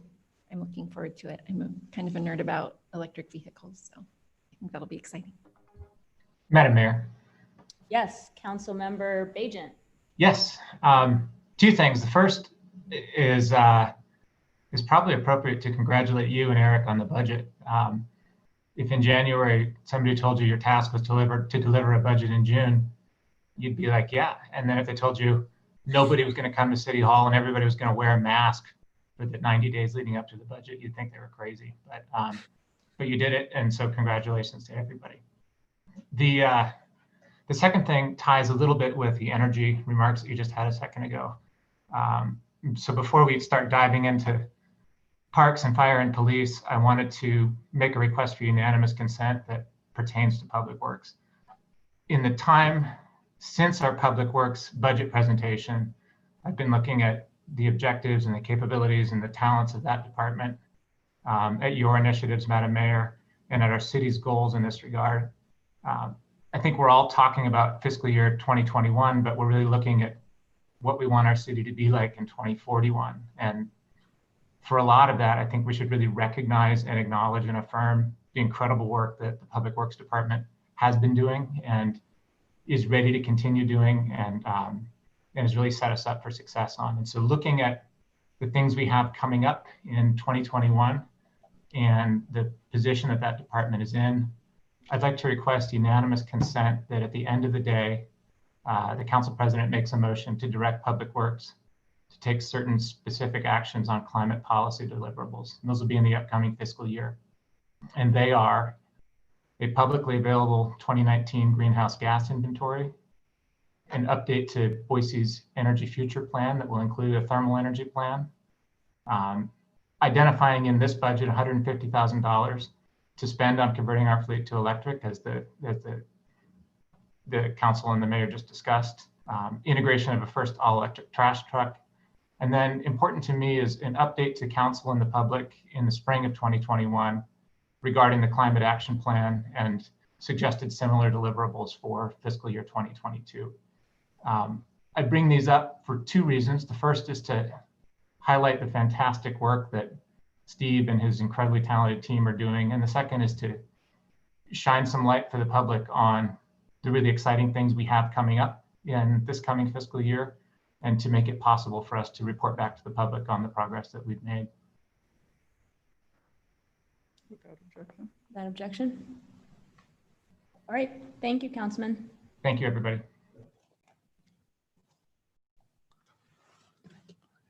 Madam Mayor.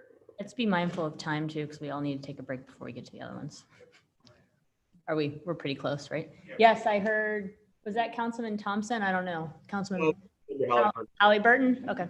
Yeah, just real quickly, I wanted to say thank you to Councilmember Bajent. I think it's been really difficult to focus on the big picture of everything, and I think it's really easy to lose track of some of the long-term goals and some of the needs of every single department. So I thought that was very important that he brought that up right there with everything that's going on. So just a quick thank you.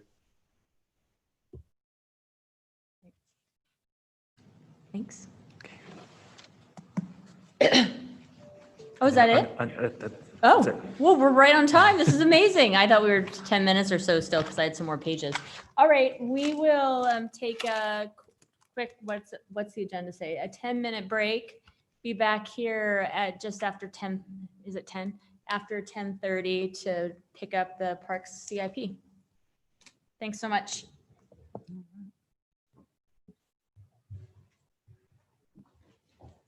Thanks, Eric.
Tom, you been up to Atlanta recently? I haven't. Ryan, he's been up there. I guess he's been up for the 4th of July. He's been working on his place up there. Oh, okay. So I was asking like, hey, you know,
Alrighty, it looks like when council members return, for those of you that are digital, will you just say hello so you pop up on the screen? We can know you're here and then we'll get going.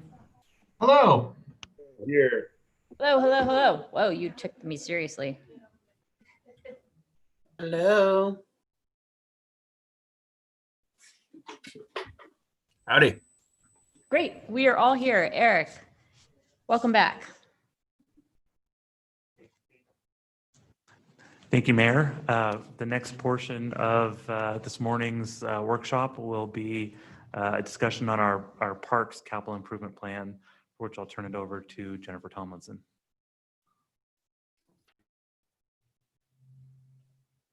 Thank you, Eric. Good morning, Mayor, council members. Jennifer Tomlinson, Parks and Recreation. Can everybody hear me okay? Yep, Yes, good. thank Okay, you. great.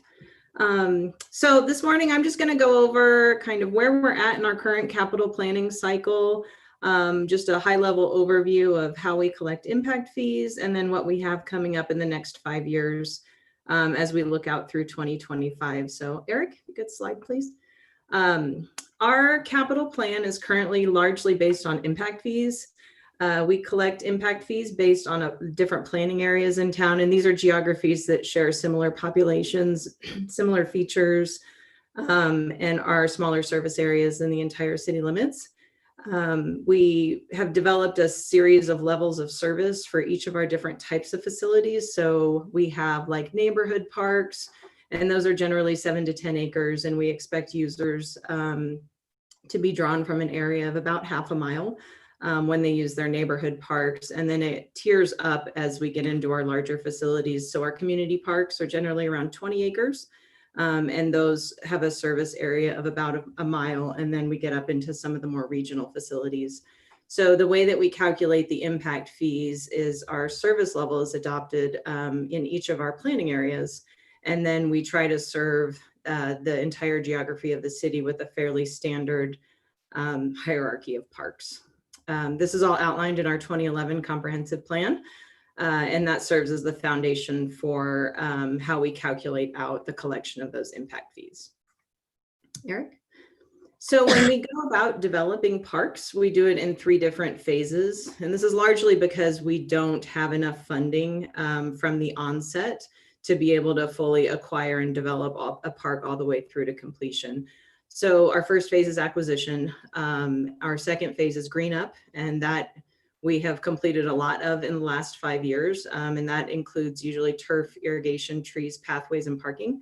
And then recently in the last 2 years, we have moved restrooms out of the amenities category and into the green up category. So we've started reappropriating funding to get restrooms included in new greened up facilities, mostly because anybody with a small child knows that a porta potty is just not going to cut it. And restrooms aren't really fun, and phase 3 is all about bringing the fun. So that's where we get to have our playgrounds, all of our sport courts, pickleball, skate features, splash pads, and really everything that we think about that will complete a park.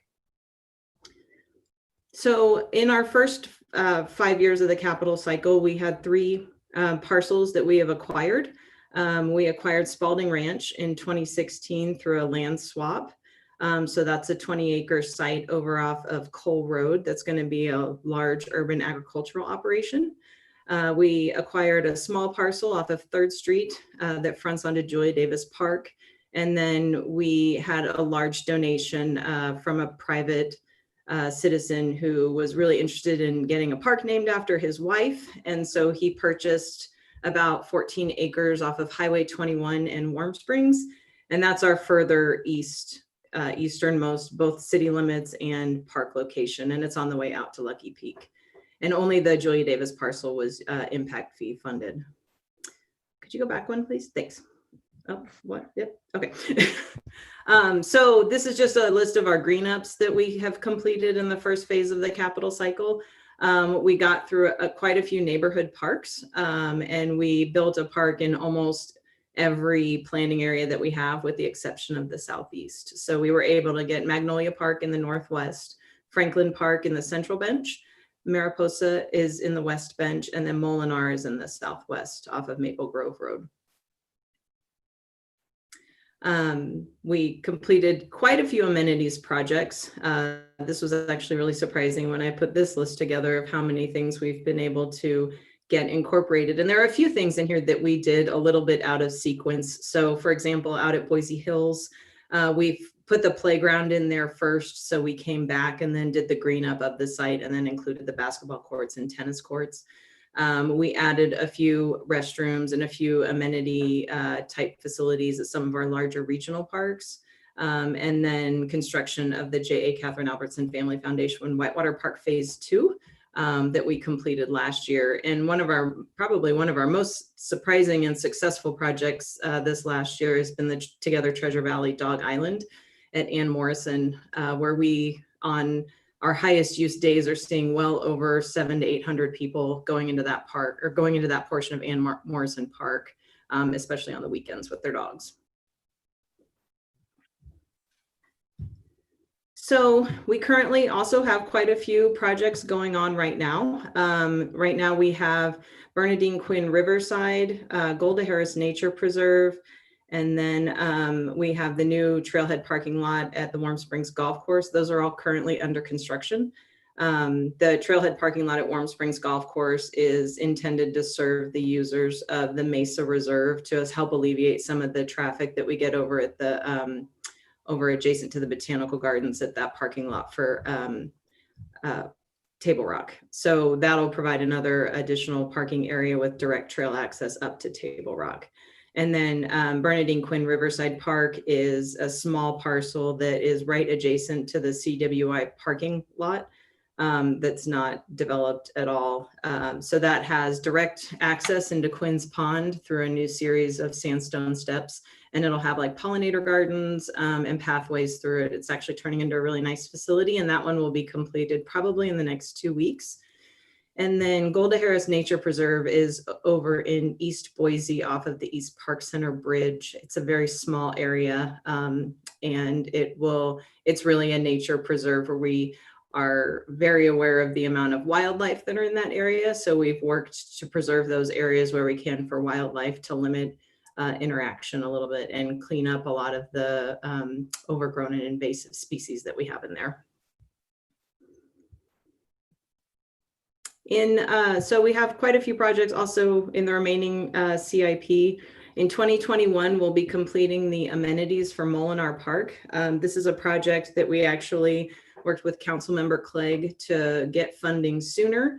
And we were working towards getting this completed this summer, but with COVID and a number of other delays, when we worked on the timeline, we could not get everything in and constructed prior to actually being able to turn on the splash pad, but anytime before August. So we reset on the schedule on that one, and we are moving forward with that. So that will be ready to open next year, probably in May.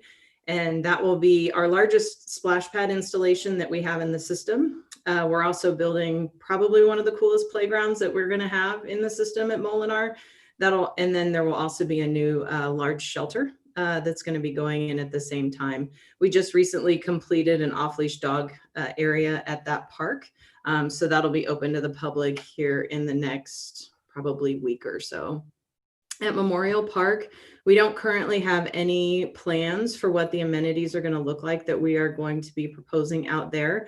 We will go through a public engagement process to figure out what the neighbors are interested in seeing.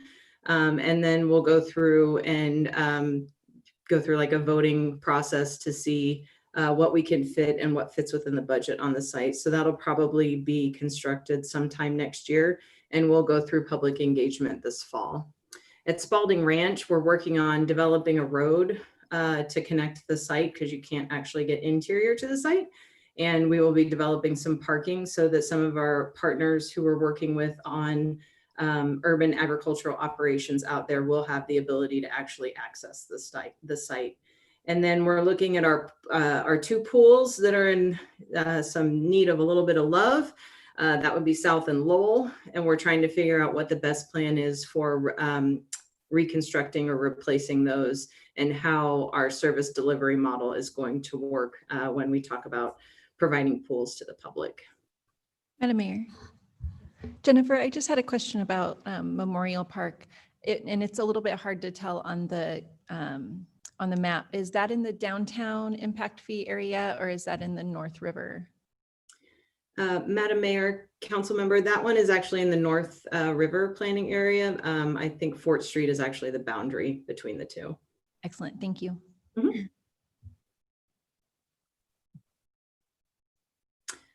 So this is just a list of what we have coming up in the next 4 years as well. We have Bowler Park amenities that are going to be coming up. And this is a park that we are actually hoping to get under construction for the green up phase, probably by August, September. But as you can see, the way that it laid out is in the first 5 years, we really focused on greening up a lot of our facilities. And then in the outer years of the plan, we really focused on bringing the amenities in to all of the different parks that we had greened up. So this plan runs through 2025, and we're actually just now getting starting on working on our impact fee update, and that will take us into the next planning horizon. Lowell and South Pool are in 22 and 23. We haven't figured out the sequencing of those yet. And then one other note I wanted to make is that while we're showing Franklin Park amenities in FY23, since the city purchased the old Franklin Elementary School site, and now we have a developer who's working on that, we are actually working in partnership with that developer to get playground and restroom constructed probably sometime in the next year. We're working on co-locating a restroom that's publicly accessible within their building. And then we're going to be hopefully putting the playground in sometime, I think, in the fall. So that will most likely come back before you as an interim budget change as we look at forward funding some of those amenities. And then we also have a number of projects that are outside of our current planning cycle. Some of them are quite large. The Ann Morrison master plan update's a really good example. We went through and updated that master plan in 2016. And we came out with a program of new and reinvestment opportunities in the park. We've been working with the Morrison Foundation, and then we have a couple of other donors who are working with us on some of this. So in FY21, we are looking at replacing the fountain. It's quite outdated. It's hard for users to interact with because the base of it's really just a giant concrete wall. And so we want to bring it down to ground level so that people can actually interact with it. And then the Morrison Foundation is working on a donor recognition area that will kind of work in concert with that. And then we have two other projects that are being scoped right now. One is to relocate the clock tower and also reface it so it doesn't, well, one, so it works, and two, so that it doesn't look like a super 1980s alarm clock that everybody probably had at some point in their lives. So we're going to get that back to its kind of original glory. And then the third project that we're working on is a stairwell that goes from Peasley Street down with direct access into the park. So this will really provide a great connection for folks from the bench. Instead of having to go over to Capitol Boulevard, it will have over 172 steps. So I imagine people will really get their exercise, especially if they go back up it. And we are including a bicycle runnel adjacent to it so that folks can, if they want to, walk their bike up, but probably more than likely walk their bike down. We have a couple of expansion projects that aren't in our current capital plan, like Bora Park and then Liberty Park. And then we're working on funding and kind of a development program for Sue Howell Park with that donor. We still have the Pierce Park parcel that is north of Hill Road. We don't have any plans for that one. And then anything located outside of our city limits is not currently included in any of our planning documents. So that's a summary of kind of where we're at and where we've been over the last few years and where we hope to go. And I would stand for questions. Thank you. And Mayor. Go ahead. Well, thank you, Jennifer. For those of you who haven't been here as long as I have, it's really nice to look back and see that we've been able to make up most of the existing deficiencies that I came into office with, and that we now have parks in almost every corner of town. Looking at this last list of projects outside the current planning cycle, I wonder if it might be time in 2021 to really take a deep look at all of the park sites that we own today and take a deep look at our neighborhoods that are without the half-mile service that we've aspired to, and begin working on the next park plan, if you will, to ensure that all of our citizens do have half-mile access to a park, or at least some kind of a pocket park if we can't get a full park site. And wonder if that's something that seems doable in this next year. Madam Mayor, Council President Clegg, that's actually a really nice segue, because we've been working, at least at the highest level, on trying to figure that out as part of our next impact fee update. And when we talk about the half-mile service area that we currently have adopted, it's basically a dot on a map and then you draw a circle around it. Since it was adopted, we've really been able to refine our analysis of how people access parks. And now we are able to do a better job of mapping it based on pathways, on pedestrian facilities, and then like on sidewalks and bikeways. So we've gone through an exercise of looking at what that actually means, like a half a mile with a half mile access from every resident in Boise. And it really does change the way that our map looks as far as where we're at in our service levels. But there are a number of things that we've been exploring to better provide that service for people and to make our facilities more accessible by cyclists and by pedestrians.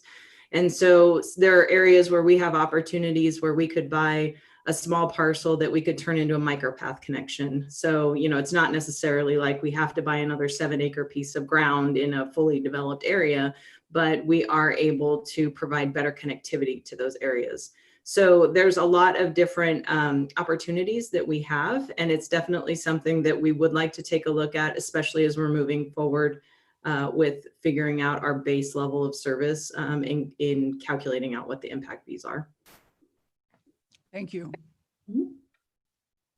And Madam Mayor, Doug Holloway here. I just wanted to add something, if I could, to Jennifer's point. There is one of the other options that we're looking at in that half-mile radius is it's basically about a 10-minute walk from a resident to a park location in that half-mile radius. And so one of the other objectives we're looking at is if we could create that same concept as a 10-minute walk to for every citizen, every household in the city of Boise to a park location. And right now, our analysis and that of the Trust for Public Land shows that about 68% of our total residents are right now within that 10-minute walk.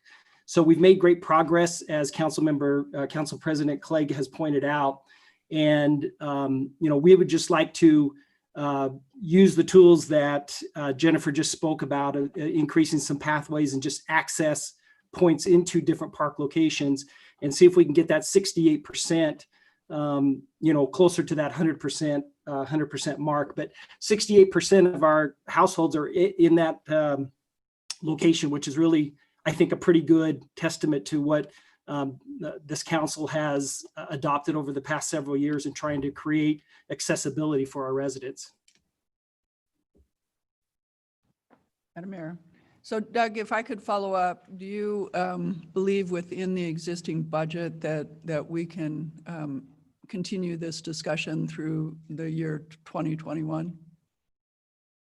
Madam Mayor, Council President Clegg, I believe that we, from a discussion standpoint, absolutely.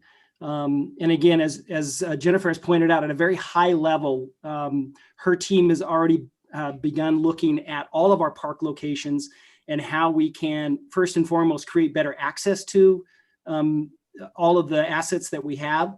And then the next step would be to look at some of those desert areas where we don't have that access, and is the answer to that as you alluded to, Council President, maybe a small parcel or pocket park that could be created that would continue to forge ahead that 10-minute or half-mile radius for all of our households. But I think the discussion absolutely certainly can move forward. And some of the fixes here, and I'd let Jennifer jump back in, are really not are not really expensive. It's just access points, and how do we create those access points into some of those locations that make it much easier for our residents to be able to access parks. And one example that Jennifer's been working on for quite a few years now with ACHD and now with our Planning and Development Services Department is, that bridge at Cassia Park that created a whole nother essentially northern access to the park that folks that live on that northern side will have to go all the way around to Orchard or to another side street in order to access the park. The bridge was a simple solution that created a whole new avenue in. That's just one example, but Jennifer's team is looking at a lot of different options, council member, and so we're hopeful that we can continue to move that needle on that 68%. Thank you. Madam Mayor? Yes, go ahead. Just real quick, I know a conversation that I had with the previous Mayor Beater a while ago was looking at our green belt as really an extension of our parks, the things that connect them together, but actually really a park itself. And I hope one of the things that we can do as we begin to imagine a canalway master plan is to use that sort of same lens and look at our canals as these types of extensions of our parks and extensions of public space that people have. So hopefully, if we are able to begin that process in 2021, that will address some of that 10-minute walk and some of that half-mile radius as well. Madam Mayor, Councilmember Halliburton, one really good example that we've been working on with the Energize Our Neighborhoods group is the Goddard Street linear pathway. So that's over in West Boise, right by Capitol High School. And there's a large canal right of way in that area that we are looking at putting some park amenities into so that people do have more access to that. And it really does end up at least setting the stage to create that linear pathway where people do have other kinds of amenities and reasons to actually stay there instead of just traveling through. So there are lots of little, pieces and parts and pockets in the city where we can look at those things. And it is, by looking at those little pieces and parts, it's a lot, I don't want to say cheaper, but it's a lot more achievable than going out and looking at like large scale acquisition because so much of our city is already built out and we really don't have a lot of like large open tracts of land that would be available for us to kind of go in and retrofit almost like a whole new park. So there's a lot of really good opportunities. And I think that Goddard Street pathway is going to be a really cool pilot project for the whole canal pathway program.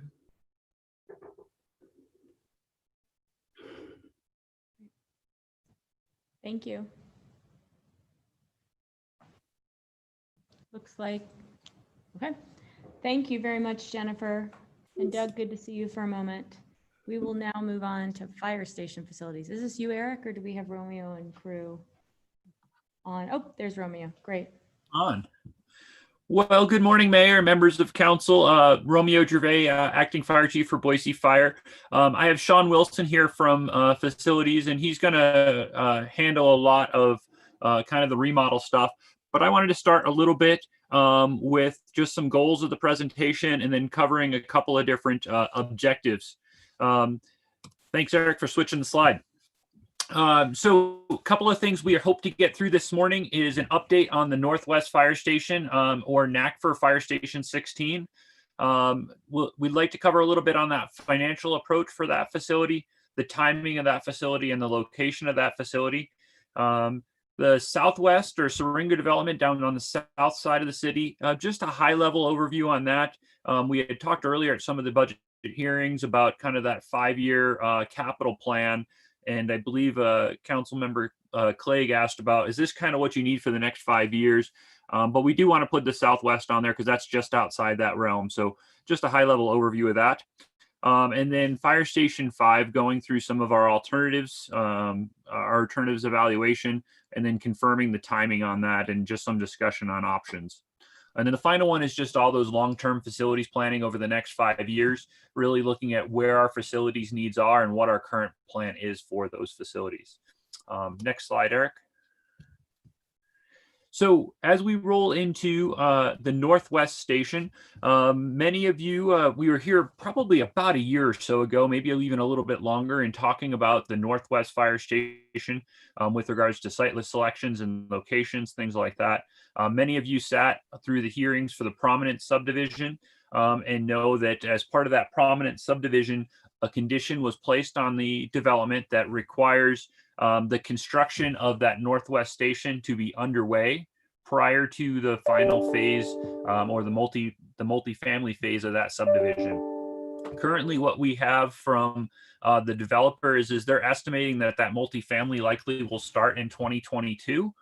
So we're trying to time the phasing or the station planning of our station up there in coordination with that. So currently what we have, as you saw earlier in the budget proposal, is we have design monies for the Northwest Station in 2021 with the build occurring in 2022. This also ties into our comprehensive plan update. So later this summer, I believe it's July 14th. Let's see if I have it here in my notes, but in early July or mid-July, the comprehensive plan will be before you. As part of that comprehensive plan, we're updating our master siting plan, which includes this station located on Gary Lane. And I'll go over a little bit of the background as some of the council members, I don't believe were all here when we went through that, but just for background on where that station is located, our planning processes, things like that. One of the things that we are continuing to work on is to jointly staff that station with NACFR. One of our proposals, or our proposal for that station, was really to look at how do we jointly staff that and potentially close Fire Station 16, which is a NACFR city fire station or a North Ada County Fire Rescue fire station. So really looking at how do we provide the best level of service up there while not providing redundant services, if you will. NACFR has since contracted with a consulting firm, ESCI Emergency Services Consulting International, to do kind of a master plan update for them, along with a standard to cover document. And what that standard to cover document really does is it lays down that existing level of service for NACFR and helps them to plan for what their next phases are, or what their next levels of services that they're trying to reach are. So they have not committed to that joint staffing model at this point in time, and they're really waiting till the end of the summer. The nice thing that we were able to do is to contract with ESCI at the same point in time. So ESCI is doing both a study for NACFR as well as a study for us. And as some of the council members that have been around, our standard to cover document now is upwards of 10 years old. So just shy of that, about 9 years old. So we'll be able to update our standard to cover document and really outline holistically what our level of service is. But what we're seeing is certainly a need up there in that Northwest for the station. Because we don't have those two studies complete yet, what our current fiscal planning is that the city will bear 100% of the costs for building, staffing that station. But we hope to continue to work with NACFR and create that joint staffing model, which many of you have heard about in the past. So just a quick update on that station location. As you can see here, the Gary Lane station is the station we're proposing. It is in the middle of your map in the blue coverage area, which is the city of Boise limits. You also see on the top of the map, you see 20, which is Fire Station 20, which is up in Hidden Springs. That is a North Ada County Fire Rescue Station that is unstaffed.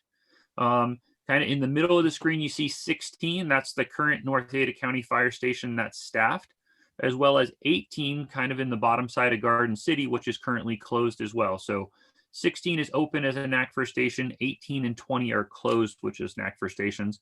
And the green station kind of in the middle of the screen is the Northwest Station that we're proposing on Gary Lane. Madam Mayor? Yes. Thank you, Madam Mayor. Hi, Romeo. So I just got a question from a constituent asking if there's any plans for us to fund the fire station in Hidden Springs. Well, the Madam Mayor, Councilwoman Sanchez, the Hidden Springs Fire Station is a North Ada County Fire Rescue Station. It's not a City of Boise station. So as part of that study that they're doing, they're looking to see how they could potentially staff that station, when they should potentially staff that station, and all those kind of things. So they are certainly studying that currently. Just as we are going through budget hearings and budget impacts, they are as well. Currently, they don't have the monies to staff all 3 of those stations. So that's what they're working through with that consultant, just to really looking at what's their best staffing model with the monies that they have. So it's certainly a possibility. And our original proposal proposed some part-time staffing up there in Hidden Springs, as well as reopening 18s and then co-staffing 16. So once we get that study back from ESCI, or once North Ada County gets that study back, 20 is certainly a possibility to get some part-time staffing or joint staffing, things like that. So right now, we wouldn't make the recommendations for plans on that. That's a North Ada County Fire Rescue Station. Thank you for clarifying that for us. Okay, so just a quick reminder on current staffing levels and current response areas. As you can see, currently there is a hole or a gap in our northwest area, kind of circled in red there in the northwest. Certainly we're an area where we're seeing continued development, even as recently as a couple of weeks ago with some planning and zoning and city council actions. Station 16 currently provides service to that area, as well as we do have an auto aid agreement with the City of Eagle, or with the Eagle Fire Rescue. Let me correct, not Eagle, City of Eagle, but the Eagle Fire Protection District. So we do have a signed auto aid agreement with them, where they will respond into that area automatically through our CAD dispatching, our computer-aided dispatching system. Currently, as I mentioned, 18s is closed, so you can see a gap in the lower side of Garden City. And you do also see some coverage area holes between 9 and where 16 can cover on the north side there, just south of Hill Road. The blue on this map is really that 4-minute response time, which is certainly one of our goals, but we are unable to achieve that in various places throughout the city. But it is certainly something that we continue to build new stations in areas where we need it, just like we did down on the south side, down in Station 15's area. Next slide, please. So with that new station on Gary Lane, this would be our proposed kind of response area. As you can see, it fills in a chunk of the gap in the northwest and a small portion of the gap between 9s and the Gary Lane station. Our original proposal did say that 18s would open back up again. Obviously, that's at the discretion of North Ada County. But that would also help some of our responses into the city, because that station is closely tied to the downtown core of the city. Currently, 18s and 20s up in Hidden Springs, as we mentioned, are closed. And then this proposed plan would close 16s. Once again, we'll wait for NACFR to work on that, whether 16s would actually close or not. But we do believe that that's probably the best answer going forward. And like I say, these are the similar maps that we presented to Mayor and Council about a year ago. So next slide, please. So what do the financial costs look like for us? These are our proposed costs, and we have started to budget for these in our capital plan. The big one there is obviously the station costs of about $8.5 million. It's estimated because we haven't finished our design yet or even started our design, but we do feel those are pretty good costs, and Sean can speak to the exact specifics of those costs, but we're estimating about $8.5 million for that. The next one-time cost would be engine water tender. So we would, depending upon the programming that we work out with North Ada County, those costs could change a little bit. So currently at Station 16, there's an engine, a brush rig, and a tender. So depending upon how we staff those stations, we may be able to move some of those resources or not. But once again, kind of with, the worst case financial model, if you will, we're really trying to estimate what the potential outlay could be for the city. So the total initial one-time cost is about $9.5 million for the station, engine, and a tender. And then we roll into base costs, which are ongoing costs. The big cost there is the personnel and M&O. We're estimating that to be about $2 to $3 million a year. And the big swing there really depends upon that NACFR piece. So if we're able to cost share some of those positions with North Ada County, that cost will be on the lower sides. If we're not, it'll be on the higher side. The other thing that I do want to mention with those costs that we haven't included in here is a one-time cost for Recruit Academy. As you know, when we bring additional recruits on, it's about $600,000 in one-time cost to add 11 people. So we would have to ask for additional one-time costs for the academies. We're budgeted for 12 every year, but with a large group like that, we'll have to have either a second academy or a couple of bigger academies. So, Madam Mayor. Romeo, before you go on and we get too far away from the standard of cover study, just a question about whether or not that's going to include the possibility of adding rapid response vehicles and seeing if we can't get a better standard of cover with a different kind of service. absolutely, yes. I think those are things that we certainly will mention. And where we'll start to look at those rapid response vehicles is a piece called reliability. So when we start to look at stations and we look at the rapid response vehicles, usually they'll be co-housed with another unit.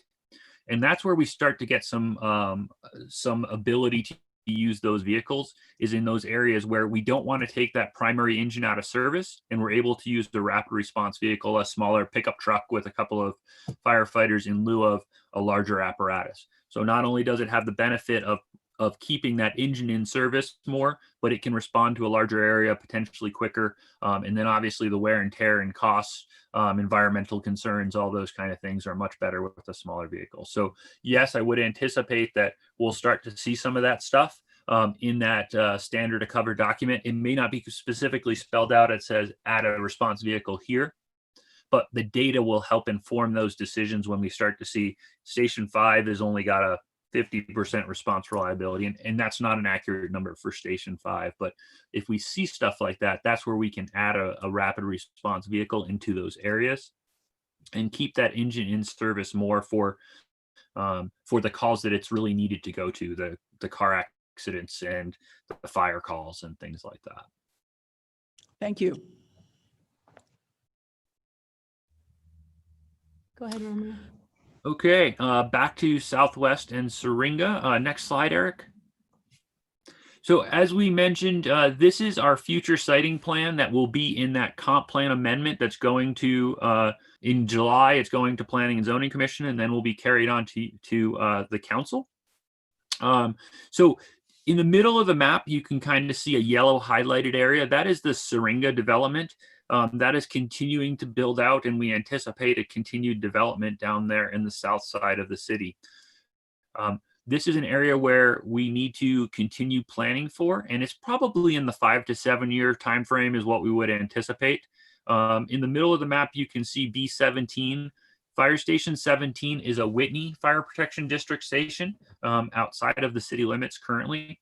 But as we continue to annex that area, that station is going to become one of the primary responses into the city of Boise in the Syringa development area. So that it's an area that we need to continue to watch and monitor for. But this is kind of the lay of the land of what we're proposing for future station sites as we continue to build out into that impact areas or the city growth area. Next slide, please. So the timing, as I mentioned, I kind of got ahead of myself a little bit. We anticipate that 5 to 7 year window, but land acquisitions may need to occur earlier. As you know, we really need to get ahead of the development and purchase those sites. And that's why we've kind of laid out that master siting plan, and we'll continue to work when those sites become available or as those sites annex to look at purchasing vacant land, even if we're not developing right away, but looking at those opportunities to purchase those lots. Once again, looking at major intersections, arterials, collector streets, that's kind of how we laid out our those site locations, and we'll certainly get more into this with our comp plan stuff. But really looking at the best connectivity to more neighborhoods and improving our response times if we can be along those major response routes. So as we go forward in the future, we'll certainly need to talk about the staffing of those stations and then the staffing locations in coordination with the Whitney Fire Protection District. As you saw, that big portion of that southwest of Boise is all the Whitney Fire Protection District that Jade had mentioned earlier. That's fairly built out and is continuing to build out with that residential component. So at some point in time, we anticipate there may be additional station for Whitney in that area, or if the city ever chooses to annex that area. So next slide, please. Any questions on those two before I turn it over to Sean? Awesome. Thank you so much. And I'll turn the rest of the presentation over to Sean, but certainly be available for questions. All right, Mayor, Council, Sean Wilson with Public Works. Thanks, Eric. So Fire Station 5, this is kind of just an orientation map. It's near Rhodes Skate Park, right where Front and Myrtle come together between 15th and 16th Street. Next slide. And the site, it's approximately a 0.85 acre site. The station is on the left. And on the right, it's just kind of I think a lot of folks use it for parking or for go to the skate park. There is one structure on the north side of the site. You can see a small box that's owned by ACHD.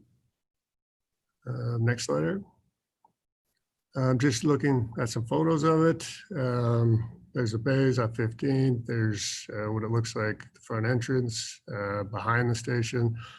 It's really kind of a neat old station that we have. Next slide. So for project definition, what we did for the study on this is we went in and reviewed all the programming needs for the location. So size of crew, individual bathrooms, individual dorms, does it have decontamination room, extractor room, all those service goals within the fire department. And then we engaged an architect engineer team to do a full condition assessment on a building. We engaged a construction manager to help us with our cost estimating and looking at different phasing alternatives. And all of this so we could kind of build different options for what the future might look like for a station number 5. Slide. So the alternatives we looked at, there was 4 alternatives. The first one was status quo. It's the do nothing alternative. And it's not practical to do that, but we always look at it to understand what are the risks for not doing anything so we can better understand what the solutions might look like. The second was a light remodel and then build new later. So that's pushing a capital investment out, the larger capital investment out a ways. We looked at a full complete renovation and expansion of the building. That would be an all-in investment to bring all the programming needs up to date and to bring all the systems, the structure, pretty much everything to get many more decades out of the building. And then the fourth one, we looked at a new fire station. So in comparison, there's a lot of pros and benefits and cons and risk with the different alternatives, but just walking through some of the high level ones. Status quo, so the benefit of that, of course, no capital cost outlay. But the risk it's definitely lacking a lot of programming standards for the city fire department. And then there's also just a potential level of service reduction. A lot of the systems in that structure are very aged. So the concern would be, if they start failing, it could impact response times or those types of things. So there's definitely a potential.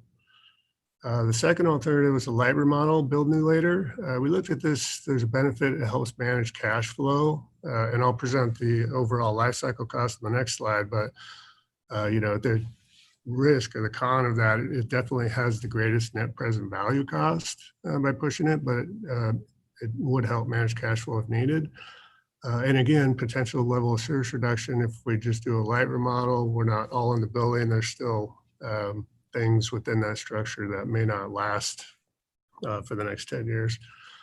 The third, the renovate, expand. Some of the benefits are we reuse the structure, waste carbon reduction, just embedded carbon in existing structures, and also like energy efficiency. We could really bring that structure up to be an energy efficient building. Some of the cons with the renovate expand, there's definitely operational impacts. We would have to move the crew out to another station, probably for a year or so, while we do the work, because it'll be very intrusive within that structure. Pretty large one-time cost. And then unforeseen conditions, of course, any Anytime you work on a structure from 1950s vintage, there's always unforeseen conditions, which with our estimates, we priced a lot of that risk in, but it's definitely something you always got to consider with the older structure. The new fire station, the benefits, it's the most functional. You could really build it to be current with current needs, similar to the other stations that we just built with 4, 8, and 9. Least operational impacts, the team could stay in the existing station while we built the new station. And again, a benefit energy efficient. Newer buildings definitely perform really well.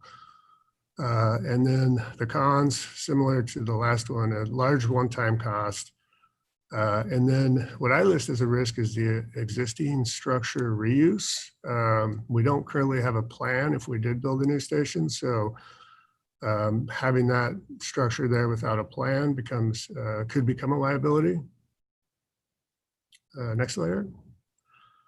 So this is an alternatives evaluation. We do net present value and then the potential total asset cost, which tries to price in some of those risks. And the analysis with these numbers, it's really just for comparison purposes only. And these are in 2019 dollars. So the light remodel has the highest net present value, and that's really because you're making the investment now, and then 10 years later, you're making another large investment into the building. And the analysis is over a 20-year period. The renovate, expand, and the new fire station, oddly enough, had an identical net present value at 11.2 million. And the potential total asset cost, the renovate expand is the same, 11.2. The new fire station, I did add a $1 million risk cost associated with not having a plan with the existing structure if we kept it. And all of these dollars, these are 2019 dollars, and we're only a few percent into the study. So the level of accuracy typically on these types of numbers is -30 to +50%. Next slide, Eric. So Fire Station 5 proposed next steps. We'd really like to work towards identifying what the preferred alternative and path would be. We currently, if you've seen in the budget workshops, we have design slated to start in fiscal year 21 and construction in 22 and 23. What we've put in there for estimates are because of the full renovation expansion is a similar cost as the new station. We propose those numbers in the budget.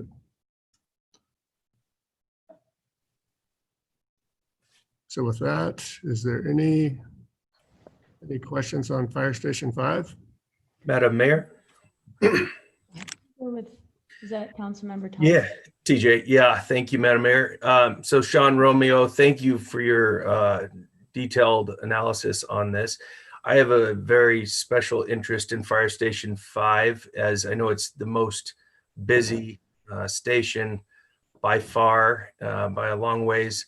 And two things interest me in regards to Station 5, both of which I'm interested in. I know we'll be, of course, hiring a full-time chief, replace, a new chief, and having that individual's thoughts on this will be imperative, in my opinion. But on Fire Station 5, the renovate versus the new, I'd be interested in particular hearing from firefighters whether there's a historical aspect to Station 5 that we would hope to protect. So that's the renovate versus new. I seem to recall there being a fondness to Station 5, while of course it needs to be heavily renovated if that's the case, if that's the route. And I don't want to speak for them. So knowing whether that is true plays into how I want to pursue it as well. It's an important fire station. And the only other point I'll add is, as I noted, and we all know, this is the busiest station by a long ways in the city of Boise. And once we, have another chief as well, it's time to have that discussion as to whether it's time to move to that firefighter on the shift, and finally expand as a potential pilot, and in doing so, doing at the station that needs it the very most. Thank you.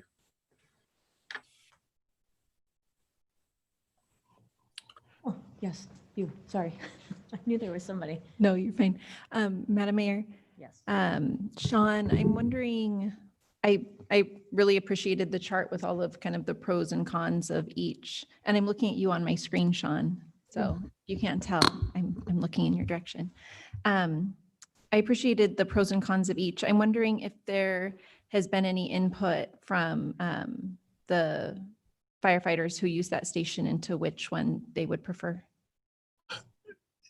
Yes, there has. The teams that work in there, and Romeo could better speak to if the team's been consistent, the crew over time, but they love their station. They absolutely love it. Like when we're out there working on and stuff, they let us know every time. It's near and dear to them. So that's what I hear from them.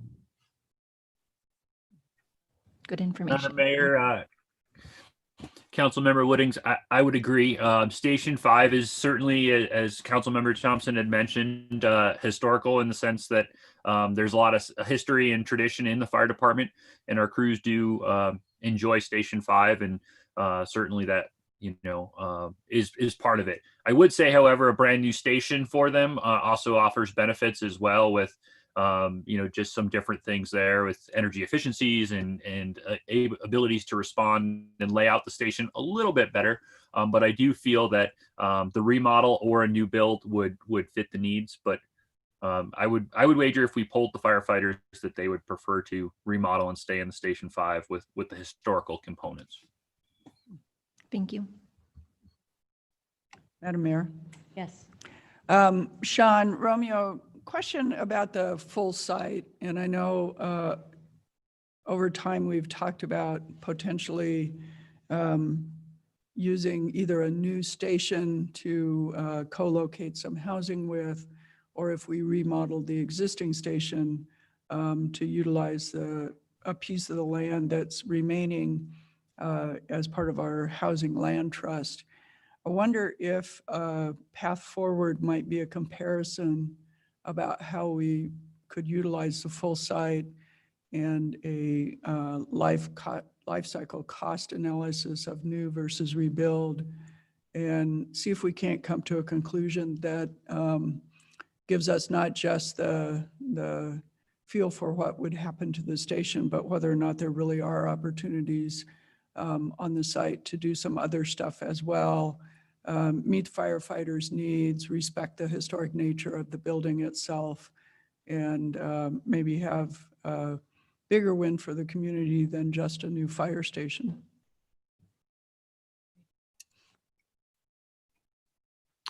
Madam Mayor, Councilmember, there's definitely opportunities to look at the site holistically and see what's available. We did look a little bit at what an expansion of the existing would look like and circulation with the engines, and then how much of the site might be available on the east side. It's probably like 0.3 acres. So there's definitely something there, as far as like a more of a campus type of an approach looking at the site. Building the new station and keeping the existing structure, the site becomes pretty tight. It definitely would need to really think it through and look at it, look at some concepts before jumping in. So we could definitely study it. Thank you.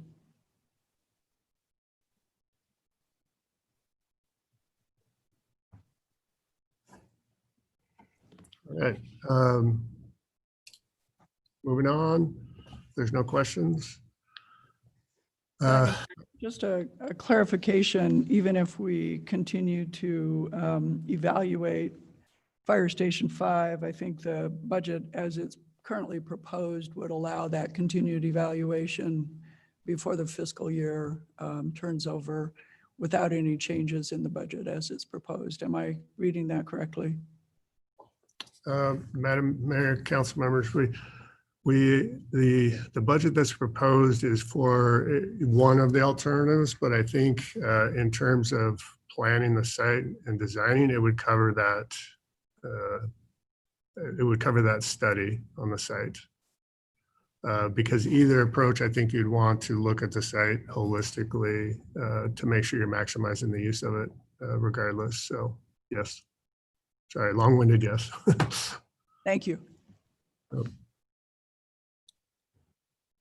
right, moving on, fire stations facilities planning.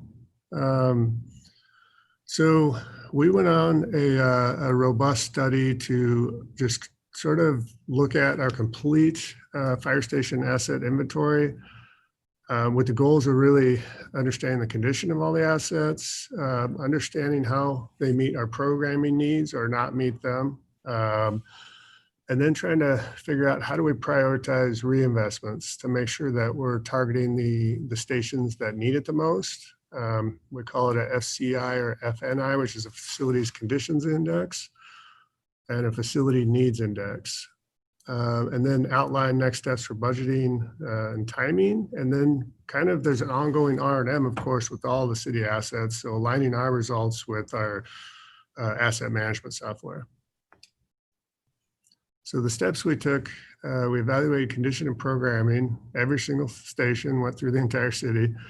Prioritized assets with the greatest needs. So making sure we're targeting our stuff that's where the condition is drifting the most. Prepare project definition reports. And this is something we're working on right now. We're target sort of the highest need stations and then submit 5-year CIP request. So next slide. This is a chart example of the stations. The stations are the dots on the chart. The y-axis on the left there is the age of the structure. And then on the x-axis is the condition of the structure. And the condition of structure is really just how much near-term needs does a building have versus its current replacement value. And as you can see with the arrow, as things are trending right, basically they call that condition drift. We have our structure, whatever the facility is, the further it moves to the right, the larger investment. And what we try to do is make these smaller investments to keep everything to the left, under 10%. So they're good to fair condition. So hit the slide. This is similar chart, but it's a facility needs index. And this also the needs index, besides the near-term asset needs with systems like HVAC or electrical, this also includes programming. So if a station does not have single person dorms, that's a program we need to make some tenant improvements to get that. And so what was interesting here is number 6, the station we're currently working on, had a relatively high needs index. There's a lot of small investments that need to happen. And the other pattern is stations 1, 3, 7, and 11 popped out as starting to drift and have other programming needs. And the interesting part is all these stations look like they're about 40 years of age. So it was a big push 40 years ago to build fire stations all about that same time. So next slide, Eric. So next step for us, we have done a pretty detailed project definition report on Fire Station 6, and we're currently working on it. There is a budget request in 21 to complete that work. The other activities we're working on over the summer is creating project reports for 1, 3, 7, and 11. And really that project report is a more detailed analysis. The planning and the facility condition index kind of give you a comparative trend on where things are. But really want to get in there, create the report, understand better if there's energy improvements, some minor structural improvements, and anything else we need to do when we get in there for that reinvestment. And then update the plan every 3 to 5 years. So this will carry us out 5 years. But we really want to, it needs to be a live plan, not a plan that sits on a shelf. And so every 3 to 5 years, as we make these investments, we re-update the plan and make sure assets aren't condition fading. So next slide. So what we put in a proposal for the 5-year investments, and these, unfortunately, the timing was off from a budget perspective versus us doing a more robust project definition report on these. And so as we work on these in the summer, we'll get much better numbers. These numbers are placeholders, except for Fire Station 6. Fire Station 6, we have a detailed report on. The 923,000 completes that fire station. We have some budget that was approved in 20 where we started the work.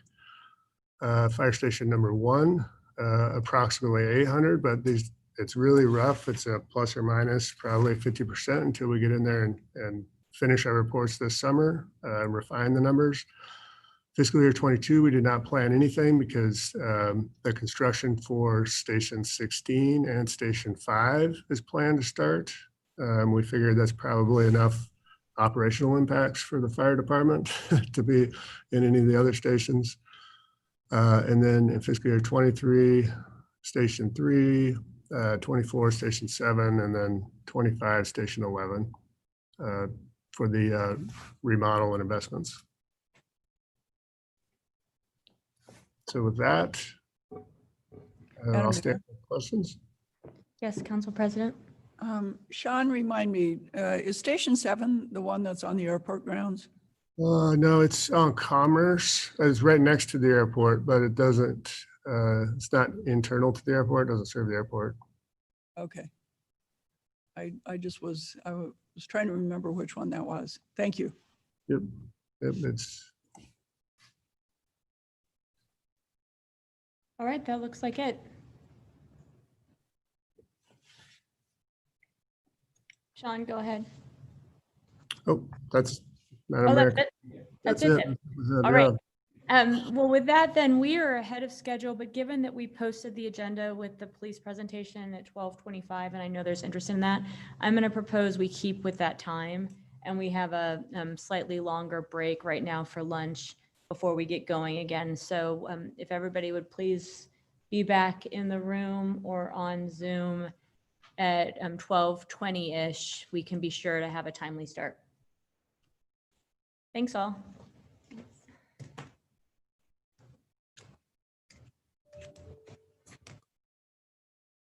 You all are here for the next one too, right? You're here.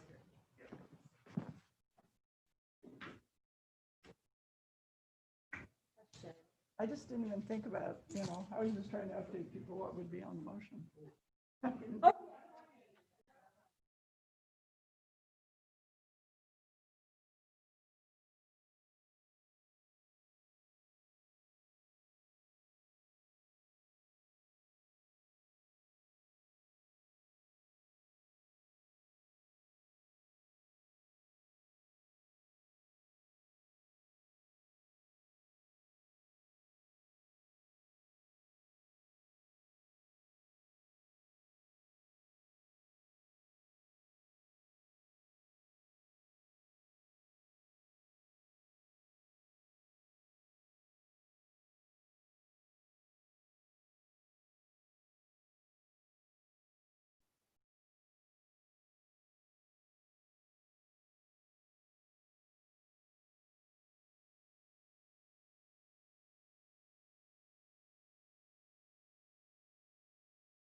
Yes, ma'am.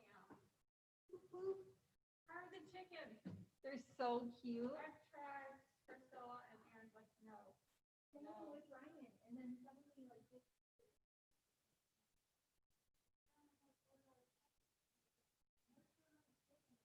Oh, no.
I just thought it wasn't that hard, and if they had questions, they should have asked.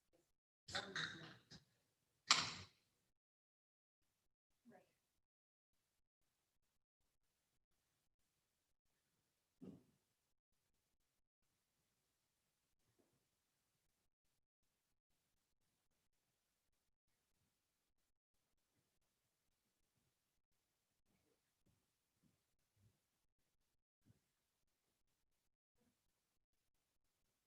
Yeah, that, yeah, it was kind of, that's why I chimed in, because it was kind of like, hey guys, I'm on here and I know.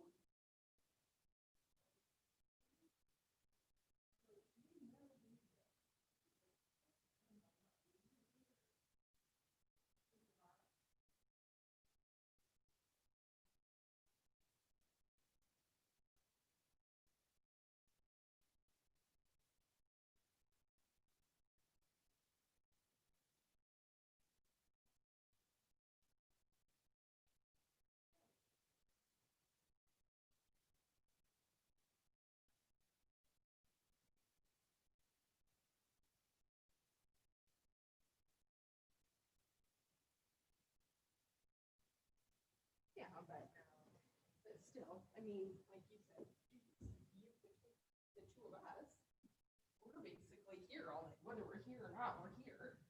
And we will be here, you know what I mean? So, yeah.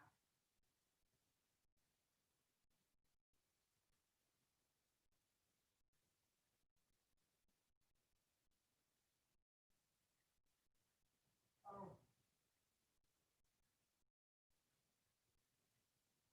Well, it was just one of those, it was like, I was sitting here, and by the time I got here this morning, I had no coffee. So I drink my coffee, and I'm like, oh my God, about 20 minutes before, I'm like, need to go to the bathroom, look ahead. So they called it, and I'm like, sorry, here. So, yeah. They came back, and I'm like, oh, I see, but yeah. But no, it's been good, and I'm able to get some stuff done, so that's good.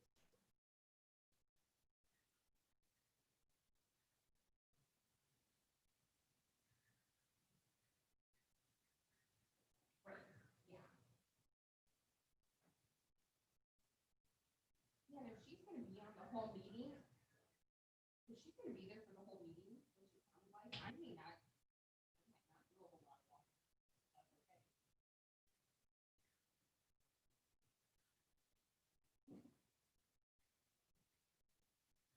Oh, yeah, and I'll probably log on right at. I'll probably log on first, just to make sure that you're on and everything's running and everything, and then I'll probably just hop off, and if you need something, just text me or, you know, I probably won't be computer, but text, I don't have that. I'll be around. I know there's still, yeah, because what time does it start today? 4? 4:30. I'll print off before I leave. I'll print off everything for them and have it laid at their stations. I'll switch out I'll clean up the water. I'll put out, you might as well, I'll put out the new nameplates for who's gonna be here. And so I'll have the agenda up and ready to go. So I've just got a little list of things that I'll do. So that way most of that will just be taken care of. The cart is in the back room, kind of that back hallway. So, yeah. Yes, yeah. So anyway, but yeah, I'll just send that before we leave. No biggie. Might as well while I'm here. And that way you don't have to do that. 'Cause I was a little short on time this morning, but I got water and all of that kind of stuff. And I got here at like 7:45.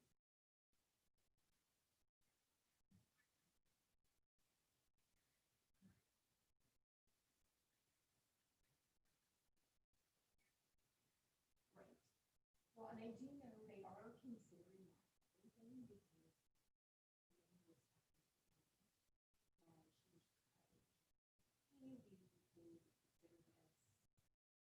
because we're still working with the other office. Oh, Craig's calling me. So let me grab it. Okay, sounds good. Bye. Hello.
Great minds think alike. Yeah.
How's it going, Chief?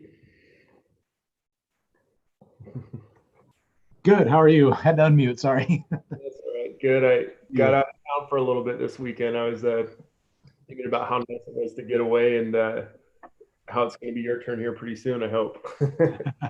Hopefully so. Maybe a few weeks. You bet. I did get to work in the yard some and made myself tired, so it was a good weekend. Funny how getting yourself a little physically exhausted sometimes seems like the ticket to beat out the mental and emotional exhaustion. Yep. When you're physically exhausted, it somehow rejuvenates the mental part of you. Yeah, I got about almost 16 miles of hiking in Wow. a 2-day period of time, and so I was definitely sleeping pretty well, and I was feeling pretty good by the end of the day. Good. Right on.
getting all bunched up.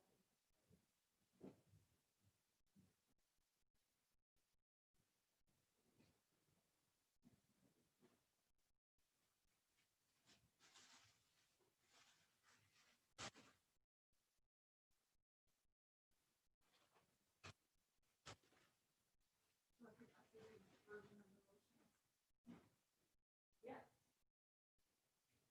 Thank you.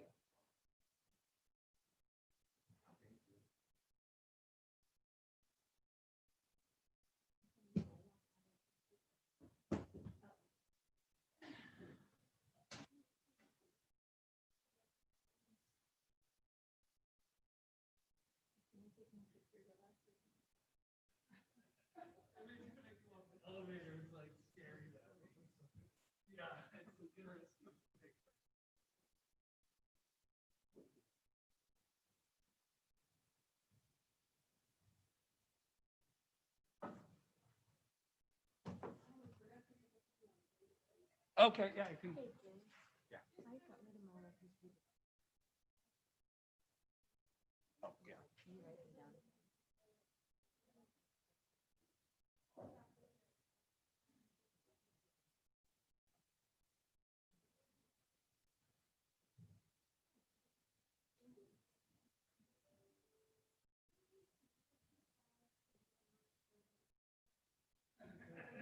Everybody knows exactly what that means. You're not like gonna go to ice cream alley and do all the stuff.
Are council members Bajent or Sanchez with us? There's Bajent.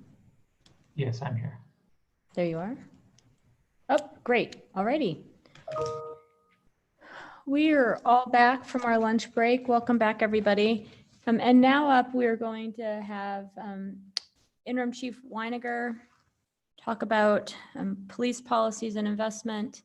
And then we have our Director of Community Partnerships, Shirley O'Neill, who will be joining us to discuss current investments and community support, social services, mental health services, et cetera.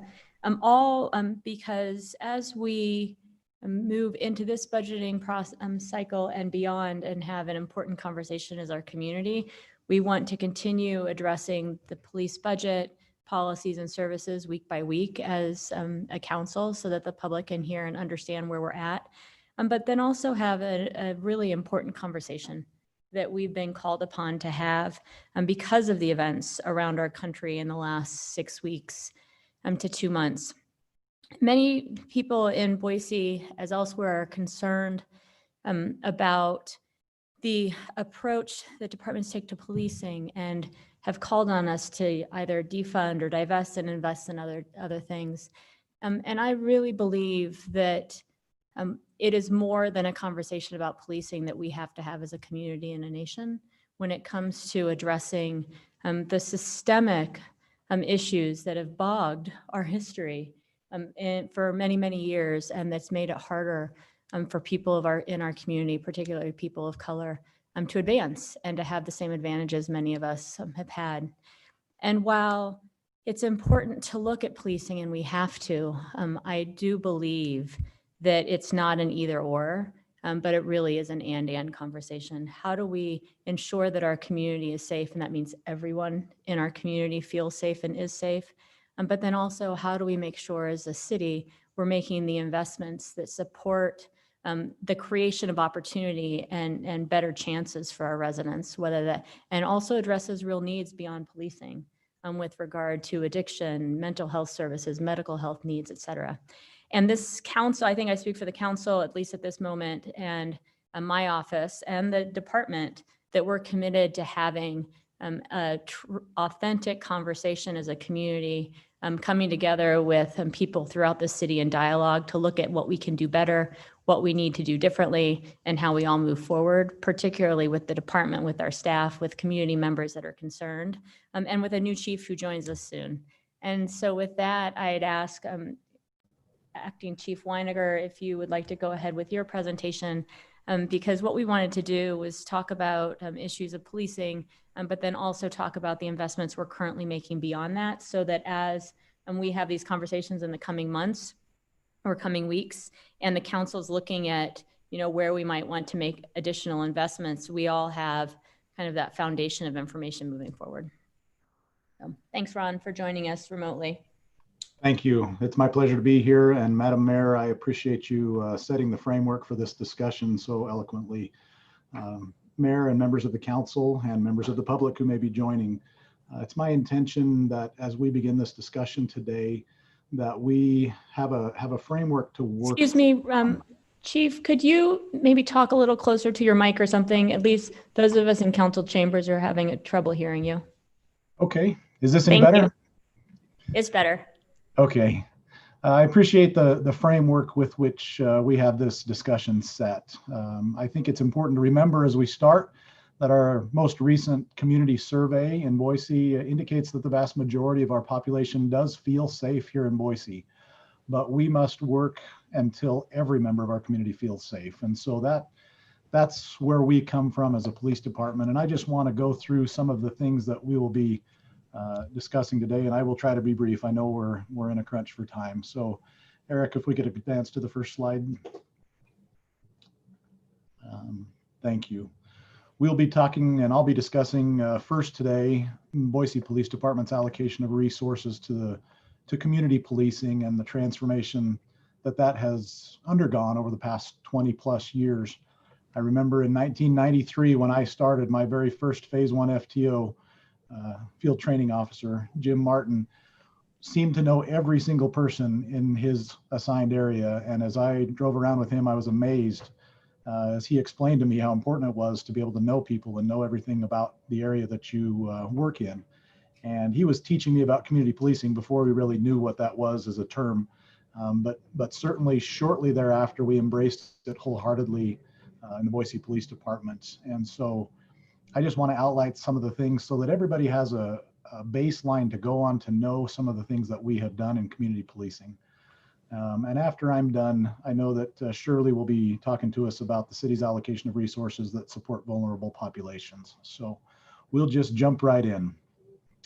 First of all, community policing, I will let you just look at that definition rather than read it to you. But ever since the 1990s, the Boise Police Department has moved a fair number of our resources from the traditional patrol programs into what we now call the Community Outreach Division. And back in 1997, about 56% of our police budget was allocated to the what you think of as normal patrol activities, responding to calls for service, traffic enforcement, those types of things. Fast forward to today, where at that time we had 56% of our budget in patrol. Today, 34% of our police budget is allocated to the patrol division. And that complete division that was created since the mid-90s is our community outreach division, and 25% roughly of our budget is allocated to that. and to various community outreach efforts. Go ahead to the next slide. There's no way we have enough time to mention everything that we do. It would be a long day to talk about all of the community outreach, but I just want to highlight a few of the things and then give you an in-depth look at a couple of them. So community outreach positions include, as you see, neighborhood contact officers, our fairly recently formed behavioral health team. A number of years ago, the Boise Police Department hired a mental health coordinator, and she was tasked with looking at all of those cases where people who had mental health issues were drawing upon the resources of the police department. They were calling 911 many times a day, and officers were responding. We know that that's never ideal to have police responding to a mental health situation or a crisis. But this mental health coordinator, a civilian position, was able to bridge that gap and help get somebody into services and connect them with the community partners that they needed in order to find some stability in their lives. And so it was a great addition to the police department, even though she's not a sworn officer. But here a couple of years ago, because of many of the calls that were being responded to, we did a pilot project and formed a team with a sworn officer and that community, that mental health that mental health coordinator.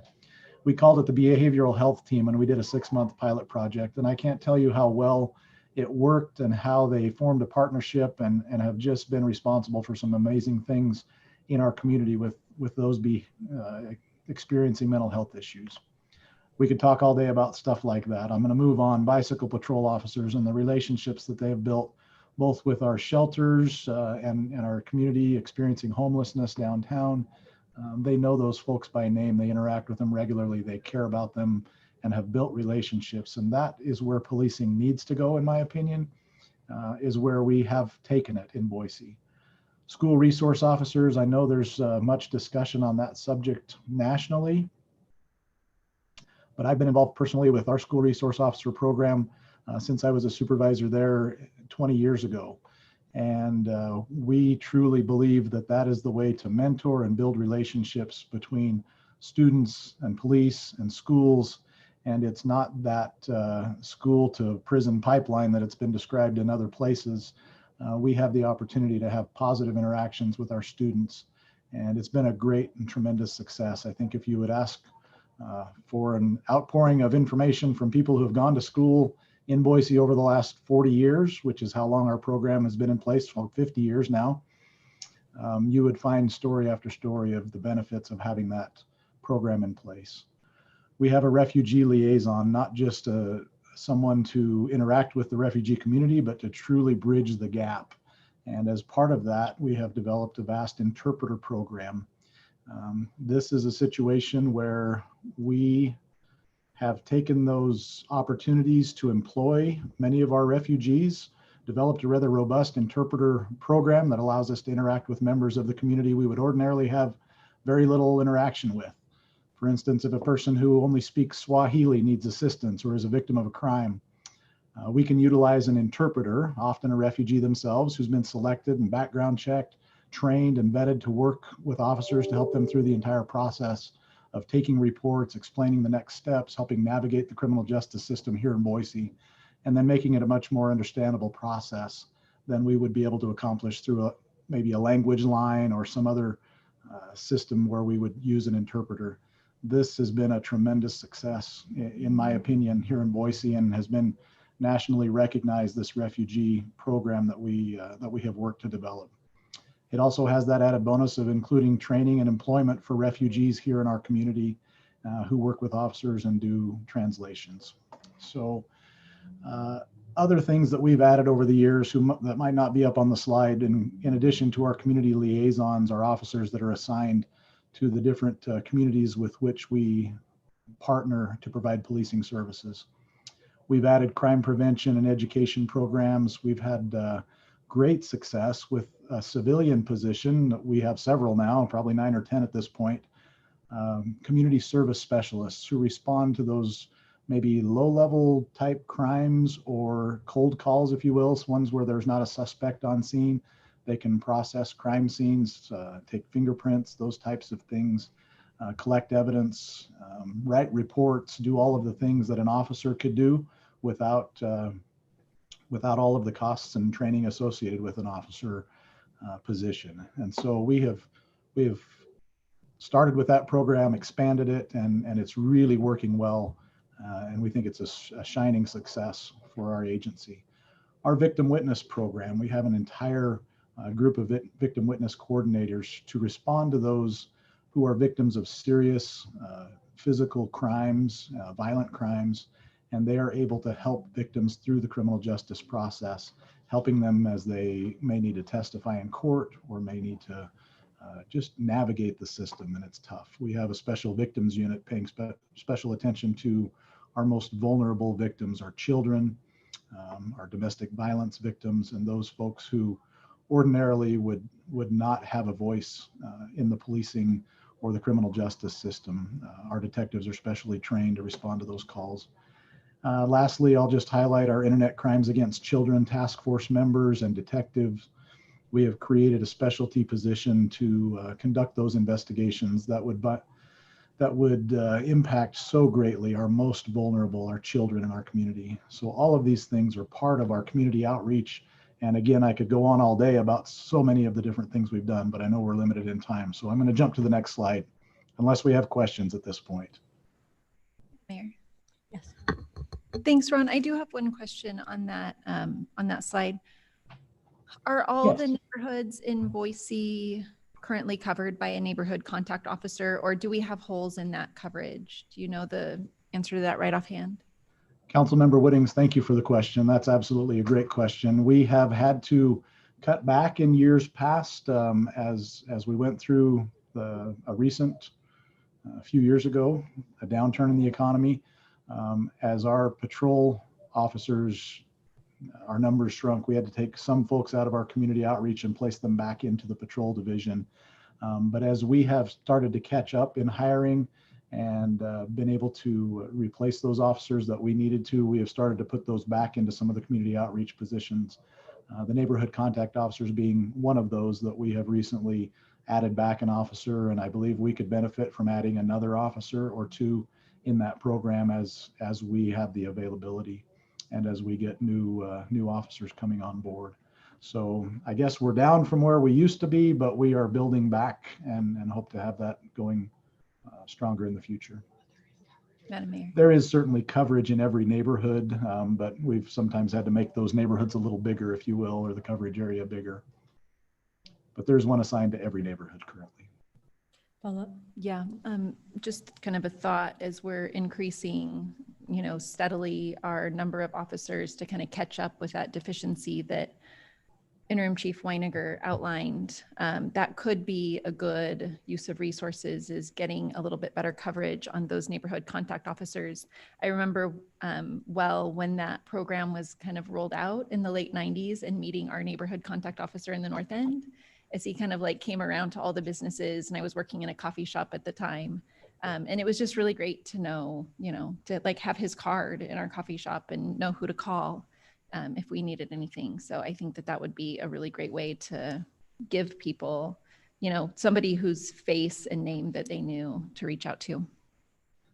We have heard time and time again. Thank you, Councilmember Whittings. Yes, we have heard time and time again from members of neighborhoods and communities just how thankful they are to have a familiar face, somebody that they can go to with maybe those smaller, seemingly smaller to the rest of us, quality of life issues, neighborhood disputes, those types of things that, maybe there's not anything a patrol officer can come and do in a 5 or 10 minute response, but an NCO, neighborhood contact officer, can really take on those problems and work through the folks in the neighborhood with their resources and come to some solutions. And I think it really is reassuring, and we definitely have that on our list of folks that we would like to bolster the numbers of.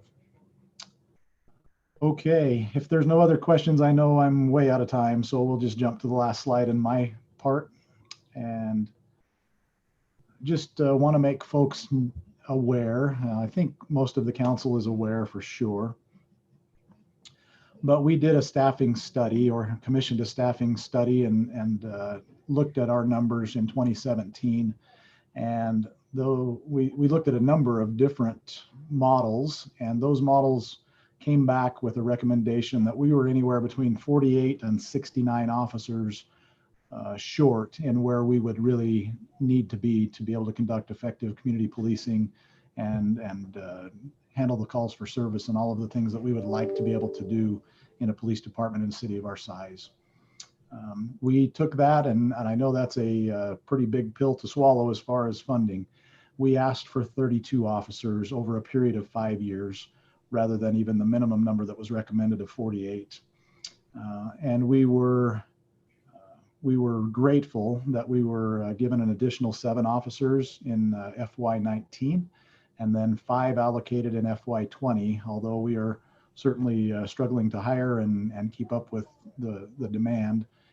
And so we are just thankful for the support that we have received this year among those officers that we were able to add. And just so you know, we don't put those brand new officers through training and then stick them in these specialty units. We actually will take an experienced officer who spent a few years in patrol and is interested in moving to a specialty unit. They will then compete and move to one of those units. And the new officers are trained in patrol and then get their experience on that patrol beat. So we've been able to supplement patrol, bring the numbers up to where we're decently staffed there. And then we've added a behavioral health officer, like I mentioned, combining that with our mental health coordinator. We've added a front desk officer. Boise's unique. We haven't had an officer in the front desk of the building when you go in to City Hall West. We now have somebody there the vast majority of the time that we are open, and they are able to answer questions, interact with members of the public that come into the police department, take police reports, and get those crimes that are reported to the detectives that need to investigate them. So it's been a great addition and community service that we believe we've added there, and it's turned out to have really positive feedback from members of the community. We've added, like I mentioned earlier, an internet crimes against children detective, as well as an additional neighborhood contact officer. And we have, over the years, had to trim some of the folks from our night step unit, which is our selective traffic enforcement program. They largely try to keep our community safe from impaired drivers. So drunk and drug impaired drivers. Night step program has been nationally recognized by Mothers Against Drunk Driving and the Idaho Transportation Department, as well as the national level of traffic enforcement. So we are trying to bring the numbers back up a little bit there because we have lost some of that in years past. So these are some of the things that we're doing to allocate resources to community policing, and we have been doing for the last 20 plus years, as I mentioned. I truly believe that this is the way that policing should work. I believe that in Boise, Idaho, our officers do such a tremendous job. We always have room for improvement, and I do not claim to be perfect. We have issues here and there, but we strongly do our best to address those as they come up. We look at regularly where our allocations are placed, where are we putting our resources and our officers and our civilian staff, and how do we make the most out of that. And so I think if I could make any recommendation that we just truly engage the entire community at large to determine where they would like to see our allocation of our resources, and combine that input with what we know to be working and has worked in the past. We do this so very well here and are a model for others in the nation. No matter how well it's working, though, we can always improve. And so I look forward to those conversations. Look forward to Chief Lee starting tomorrow and bringing him up to speed on all of the things. But he has researched tremendously our department, the way we do things, and he's here for a reason, because Boise is where he wants to make his home, and I think it's where all of us want to make our home. There's a reason we live and work here in Boise. So with that, I would stand for questions, and if I haven't covered something, please let me know and I'll do better. Thank you, Chief. Councilmember Halliburton. Madam Mayor, I don't know if Elaine wanted to say anything first or if you want me to go. Who? If Council President Clegg wanted to say anything first, or President Clegg, were you wanting me to call on you? I missed that. Oh, Elaine, oh, sorry, Council President. Your Thank you. microphone. Thank you. Well, thank you, Councilmember Halliburton. I actually just wanted to make a statement about how I'm approaching looking at this budget, and it's similar to how Mayor McLean talked about it at the beginning. I think it's important to note that we are in a particularly special time. I consider a very special time in this country because we have an opportunity finally to make progress on something I've worked on my whole life. I'm probably one of the only few people here who participated in the civil rights movement. I've worked my whole life for meaningful and systemic change on racial oppression and those disparities in this country. I've watched over that time as a number of policies dictated from above got overturned over time because they were really never fully enculturated. I've watched as local and state governments tried to respond in reaction, but didn't change statutes or structures. And so those changes never really became systemic. And so I believe we have a once in a lifetime opportunity to do more and do better. But after that lifetime of working for change, I'm committed to ensuring that it is systemic and real. And while it may seem to some folks that this is moving slowly, to me, it's the only real way to ensure that it isn't overturned later. Cities are mandated to provide public safety, police and fire. That's part of the statute, part of the Constitution. Counties have those mandates and the associated funding for health issues, and school districts for education. Part of our work towards solutions, I believe, includes determining who and how we should provide expanded services in all of those areas, and who the partner should be, and how the partnership should work, and what structural changes we need to make in order to ensure that those become systemic.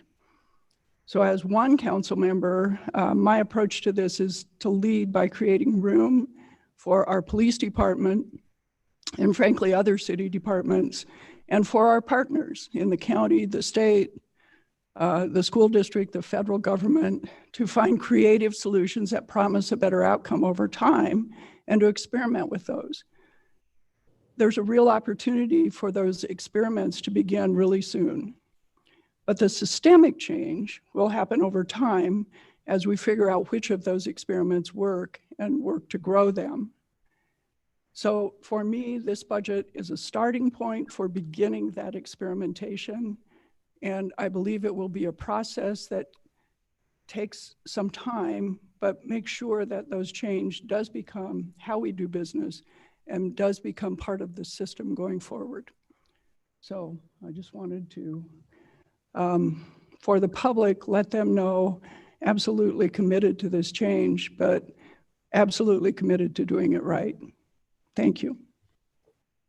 Madam Mayor. Sure, council member. Well, first, thank you, President Clegg, and thank you, Chief. I think that you have the hardest job in Boise right now, and I don't envy the position that you're in. I want to make sure that I name sort of the unique moment that we're in, and that's a national movement that is asking council members to make budget decisions that affect the way that policing looks in their communities going forward. And we hear the term defund the police, and that term means so many different things to so many different people. And I guess when I look at what we have going on in Boise, I see three main problems. One is that we have a really great police department. I think one of the best police departments in the entire country, who is ahead of the game in a lot of these things, who is taking big steps, like some of the things that Chief outlined today in a presentation that certainly didn't have a long enough time to talk about the good steps that were being done. And I think we have elected officials who are on council and our mayor who have taken great steps as well. But I think in order for that statement to be fair, we also have to acknowledge that we as elected officials and police officers may not understand the lived experience of some of our community members, specifically our community members of color and our LGBTQ plus community as well. I think that we're taking steps right now in creating conversations for us to learn more about what the city and the police is doing. And I think that the awareness of policing, the capacity to continue good work and the capacity to change has more community awareness of what we're doing and what can be done. So I think that in those first two problems, we're addressing those. The third real problem is the path forward. And that's the different definition of defunding. That's the different viewpoints of what community policing looks like and what the answer is to creating a safe community for everyone. And Chief, you identified that right at the very beginning, is that yes, we are a very safe community and we want to make sure that everybody feels that same level of safety. And so how do we do that?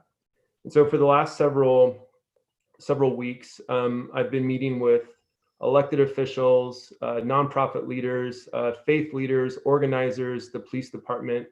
And one thing that I hear over and over again is a better need to address issues surrounding mental health and surrounding homelessness. And so I guess I want to start by just asking a couple of questions. And one would be, what is in the 2021 budget proposal surrounding mental health and homelessness that's different than what we've done in the past, if there is anything? And then I have a follow-up question. So I guess So, and I'm going to interject here, Chief Weiniger. We also have Shirley O'Neill here, who will be talking about community programming and investments and support services for vulnerable populations. So if the chief isn't able to answer, Shirley is, and we want to give Shirley time as well to talk about and the specific investments we're making. So it might make sense to have Shirley jump in after Ron answers this question, so that then we're seeing everything in our remarks. And Madam Mayor, just to follow up on that, one thing that I'm asking specifically is in the police budget as well. So I know that we've got some programs inside of the police budget, but within the police budget, what are some of the things in 2021 that we're doing to address mental health issues and homelessness issues that we didn't have in 2020? Great, thanks. Thank you, Councilmember Halliburton. I appreciate the question. Thank you, Mayor. I will try to be brief in that answer. We certainly have identified that our behavioral health response team, or our mental health coordinator paired with an officer, is really working well and has been a tremendous success.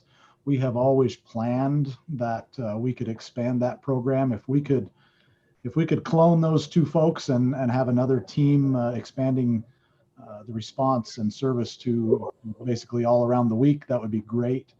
We believe that we have identified internally in our budget a way to fund another mental health coordinator.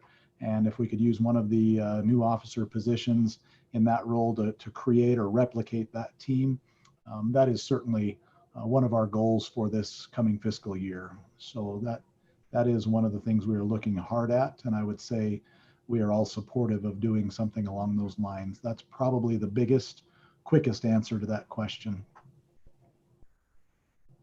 And thank you, Chief, Madam Mayor. I think that kind of answered my questions a little bit. And I guess the second follow-up question, and it's sort of the same, is there any other wiggle room? I know that we talked earlier about $200,000 being saved with keeping some of the vehicles around a little bit longer, but that was also, towards the capital fund and major expenditures.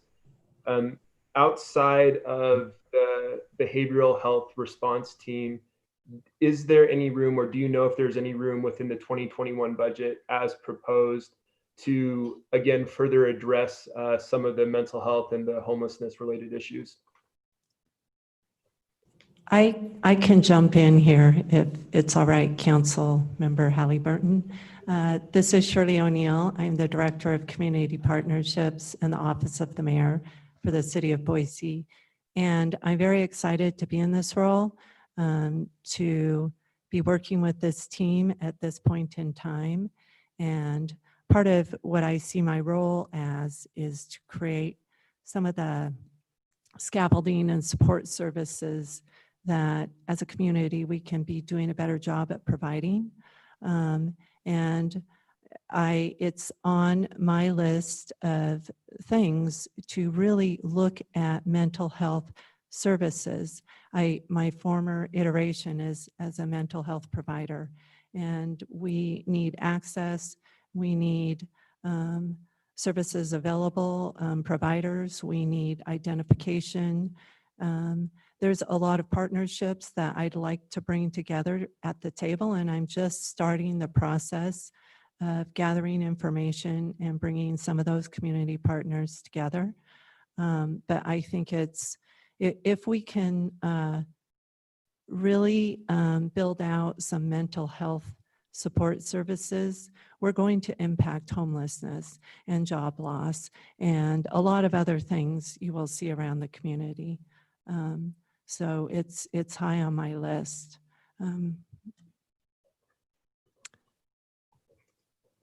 Yeah, thank you. And I guess just I want to continue to follow up just a little bit. And one of the things I want to recognize is that I'm a new city council member. I'm still learning, how this works. This is my first budget workshop.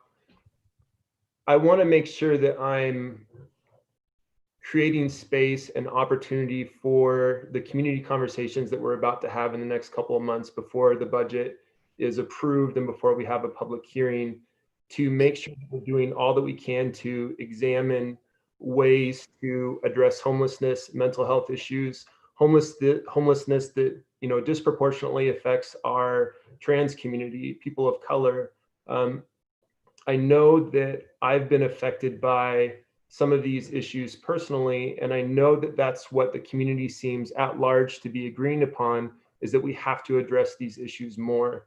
And so I guess I would just ask again, within the proposed budget, without removing any funds from the police department, are there more ways that we can, do you think that there's more wiggle room to specifically address the issues of homelessness and mental health? Or is that something that we don't have room for within the proposed budget in the police department?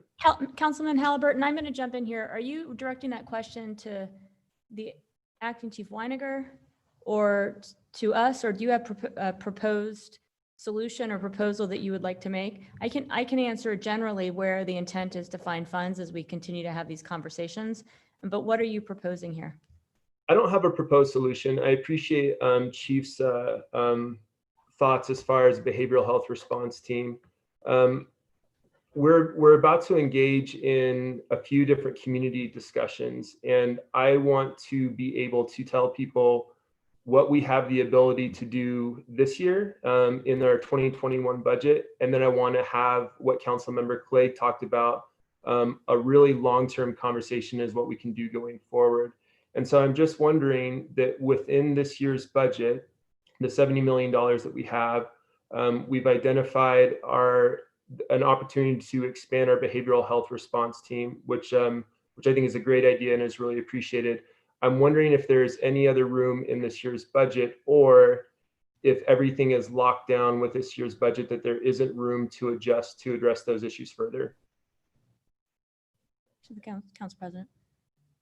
Thank you, Madam Mayor. Councilmember Halliburton, as Council President and the one who will be forwarding motions at the end of this budget workshop so that we can publish a budget, I would suggest that we can call out the fact that we have some contingency funds, we have a COVID response fund, we have a little bit of room in our capital fund budget if necessary, and we have room within every department budget to iterate as we go along and as solutions are found. And I am happy to call those things out as I make the motion. Thank you, Council President. Thank you, Chief. And Mayor, Council President Clay, I just wanted to underscore, from a staff perspective, we've always prided ourselves of having an iterative budget process. And so I think for members of the public that are watching us, that as Mayor and Council have these community conversations and needs arise, and Shirley's able to bring the stakeholders together for some new solutions, we've always prided ourselves of doing interim budget changes on a monthly basis. And so to your point, there is some flexibility and some give and take in this budget that allows mayor and council to visit this on a monthly, if not quarterly basis, as I think the needs become a little more clear of, is it one-time money, is it base, so forth and so on. Thank you, Jay. Madam Mayor? Yes, Councilmember Sanchez. Thank you, Madam Mayor. Thank you, Chief Winiger. So I'm not sure if you're aware of this or not, Chief Winiger, but last year I proposed that the council work on that the city work on a strategic plan for diversity, inclusion, and equity, something we've been missing for a while. And as Council President Clegg alluded to, there's work that we need to do that needs to be down to the bone, muscle, and meat of who we are, and it needs to be long-term. And I'm happy to say that one of the Boise Police Department is one of the departments with the city that I found to be a leader related to that particular type of training. And I'm just wondering, is there funding dedicated in 2021 to continue that type of training? Since the issues related to Black Lives Matter and other marginalized communities has come to the forefront this year, it would be nice for our community to know that BPD is continuing in that effort to maintain that training. Do we know if that's happening, Chief? Thank you, Councilmember Sanchez. I do appreciate the question, and the answer is a resounding yes. We have worked on that diversity, equity, and inclusion topic, and we have created some implicit bias training in the past couple of years, and every member of the department has undergone that training. And it is part of our training plan going forward, which drives our training budget and where we allocate our resources in response to the training that we believe is most important for our officers and our civilian staff to receive. So yes, it is part of our training plan going forward, and we absolutely intend to continue with those efforts and even expand them in the future. Thank you. Thank you. Follow up, Madam Mayor? Sure. So I have had lengthy conversations with Councilmember Halliburton. I would say of the current council, I'd say that Councilmember Halliburton and I probably have the most time spent providing direct services with these at-risk populations, him through BBP and myself having worked with victims of domestic violence, families who need legal services due to needing guardianships because moms and dads have fallen victim to either mental health issues or drug addiction and end up in the prison system. And one of the things that I have really enjoyed seeing our community do in response to the housing crisis that we're experiencing is organizations like Jesse Tree step forward to try to prevent homelessness and help people from becoming homeless and then entering into a whole slew of other issues that then the police department may have to deal with. So my question is, as Councilmember Halliburton and I were conferring, and I actually discussed this with Council President Clegg a while back. You know, one of my concerns with this unusual time that we're living in COVID, and how it's affected nearly every area of our life. Having lived myself through the last recession and having to be very, very creative and having to do things I never would have imagined myself doing to survive last 10 years. I'm very keenly aware of what people do sometimes when they're pushed to the edge. And I'm thinking specifically of women who are pushed to engage in sex work and then end up in the criminal justice system. And I'm not sure if that's something that you saw happen during the last recession where there was an uptick in that. But my concern is that because we are living in the time of COVID, that can become even more of an issue and an issue that would affect all of us. And I'm wondering, moving forward, as we get deeper into this recession and we don't know how long COVID's going to last, we don't know if people are going to have the resources they need to survive. Is there anything in the works? I loved all the information you provided about the community outreach and the ways they're trying to address the multiple issues that affect our community to make sure that they're okay. Do we have anything in the works to possibly address those issues? where it's basically crimes of poverty, crimes of desperation, where people end up in a situation where things different, were our government in a better place to help them, that they could avoid ending up in those situations. So I noticed that you have the internet crimes division. Is there anything in place or anything in the works to deal with like sex trafficking or sex work that can then lead somebody to a place they normally wouldn't be, where they're not pushed to that? Councilmember Sanchez, that is a great question. I think that would probably most closely fall under our special victims unit. We do recognize that there probably is prostitution out there that is simply prostitution. But I think the vast majority of people in that industry are probably not there because they chose it as their way of life. I doubt many people grow up thinking I'm going to become a prostitute, like they might think I'm going to become an attorney or a doctor or a police officer. It is just not one of those things that's good in any way, shape, or form in our community. But our stance on it as a department is not to focus on the prostitution as a crime, but truly to look at, yes, it is occurring, but why is it occurring? And we do, having been personally involved in some of those types of investigations as a commander, and seeing some of those things happen in our community, it is kind of under the radar, if you will, and it's not something that's very blatant. We don't have prostitutes walking on the streets of Boise for the most part. It's all based on the internet and so forth. So I think a combination of our internet crimes task force folks and our special victims unit are probably the best way to address those things. But we are certainly also open and listening if there are ideas on how we can allocate resources to that problem, because I do know, like you know, that it is a problem in every community, not just the big cities.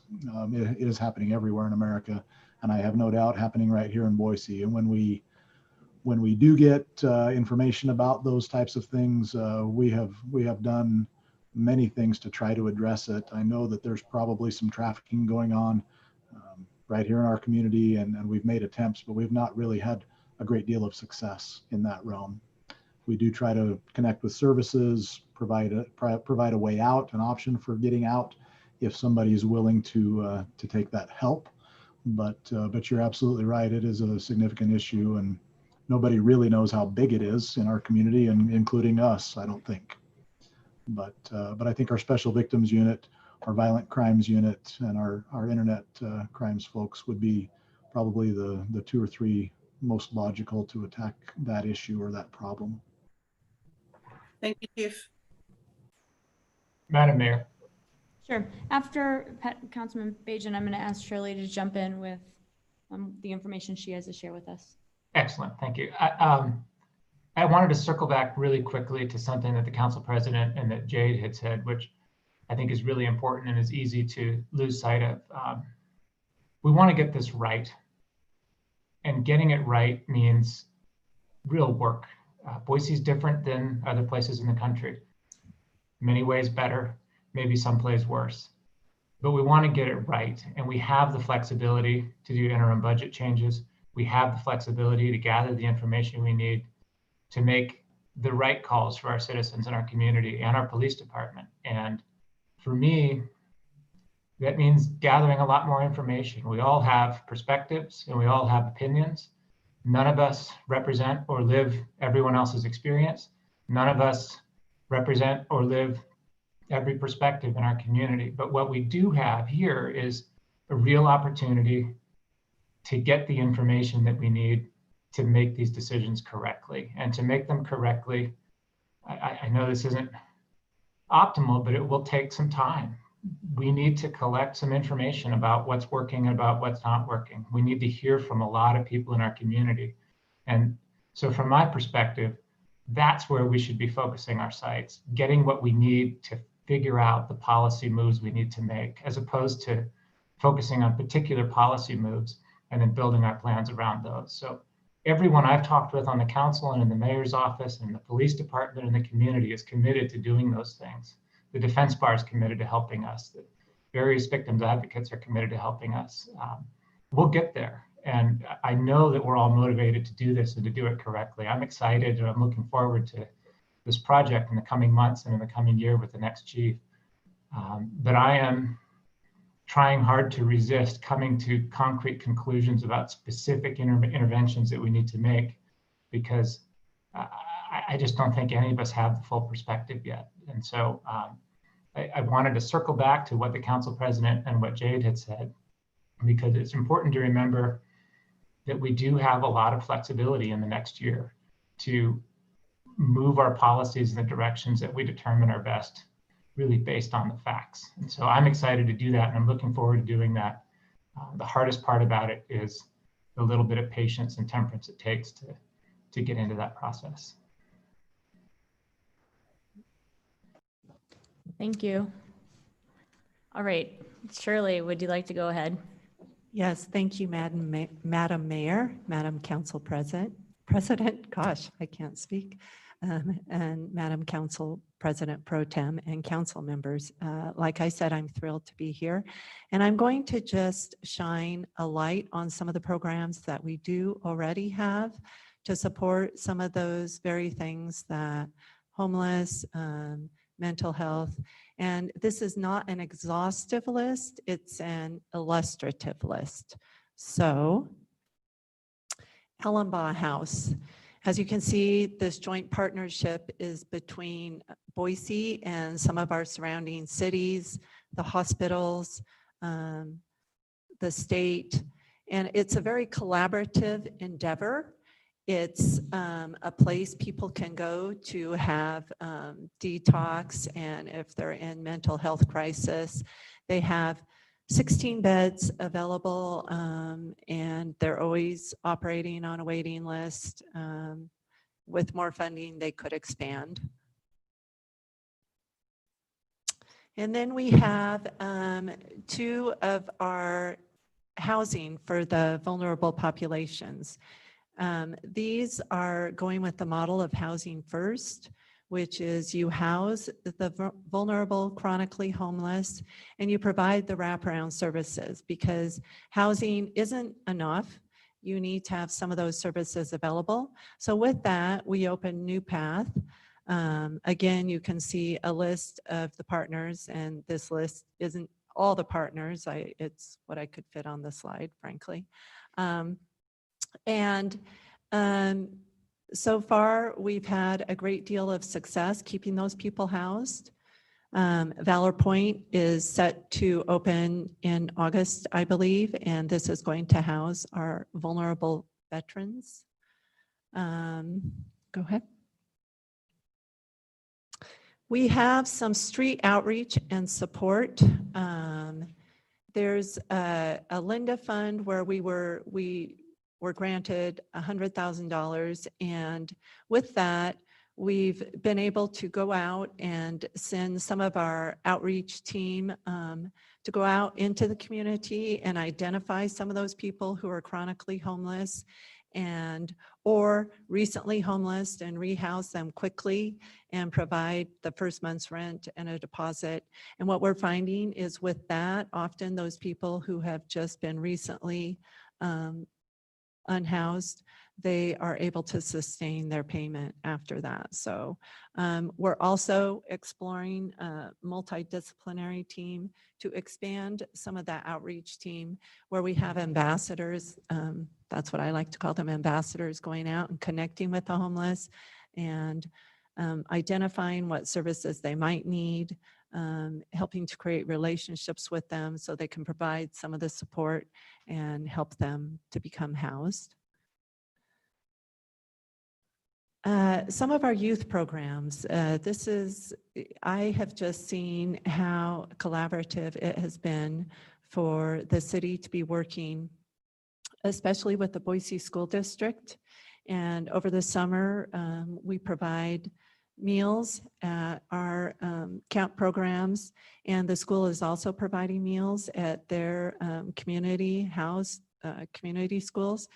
And the school actually stepped up when the city wasn't getting the food we needed from the Idaho Food Bank this year. And they filled that gap, and they've been providing the food for the city for those parks programs all through the summer. It's been pretty awesome. We also collaborate with the school district to provide preschool at Hawthorne and Whitney, and the community schools program, which has been a collaboration between the city and the rec department. It's providing clothing, support services, food, medical. Councilwoman Woodings, you probably know more about this than I do, but it's again a wonderful collaborative program with the school district. We are working with neighbors, our program is called Neighbors United. We're working with the Idaho Office for Refugees. And through this, we're providing all of these things: transportation, housing, health, employment, social integration. It's a safe place for refugees to come and get the support and the help that they need. And it's a collaboration between several of the refugee organizations here in Boise. Transportation, our Valley Regional Transit provides transportation for our vulnerable populations. The late night transit is available to support those people who have jobs late at night and need rides. I think the others I don't need to read from the slide, but we're supporting seniors and medical and refugees and those who have disabilities. And I'd like to see some of those programs expand, but right now we have a start on that. Faces. I know Councilwoman Sanchez and Councilmember Halliburton that you were both asking about some of the crimes and the support for victims, and the Faces of Hope is doing a fabulous job. They've expanded their services. It's a collaboration with the police department. They have their special victims unit there. They provide counseling, legal advice, clothing. They connect those who need it to housing. They're kind of a wraparound service in and of themselves. And finally, the Dick Erdley Senior Center, and providing health and well-being to the seniors in our community. And one of the things that I think is really important is that no senior is turned away for an inability to pay, but it provides a lifeblood for a lot of our seniors in the community. I just wanted to get through those quickly, but again, to just reiterate that it is my goal in my position to underscore collaborations and partnerships regarding mental health and homelessness.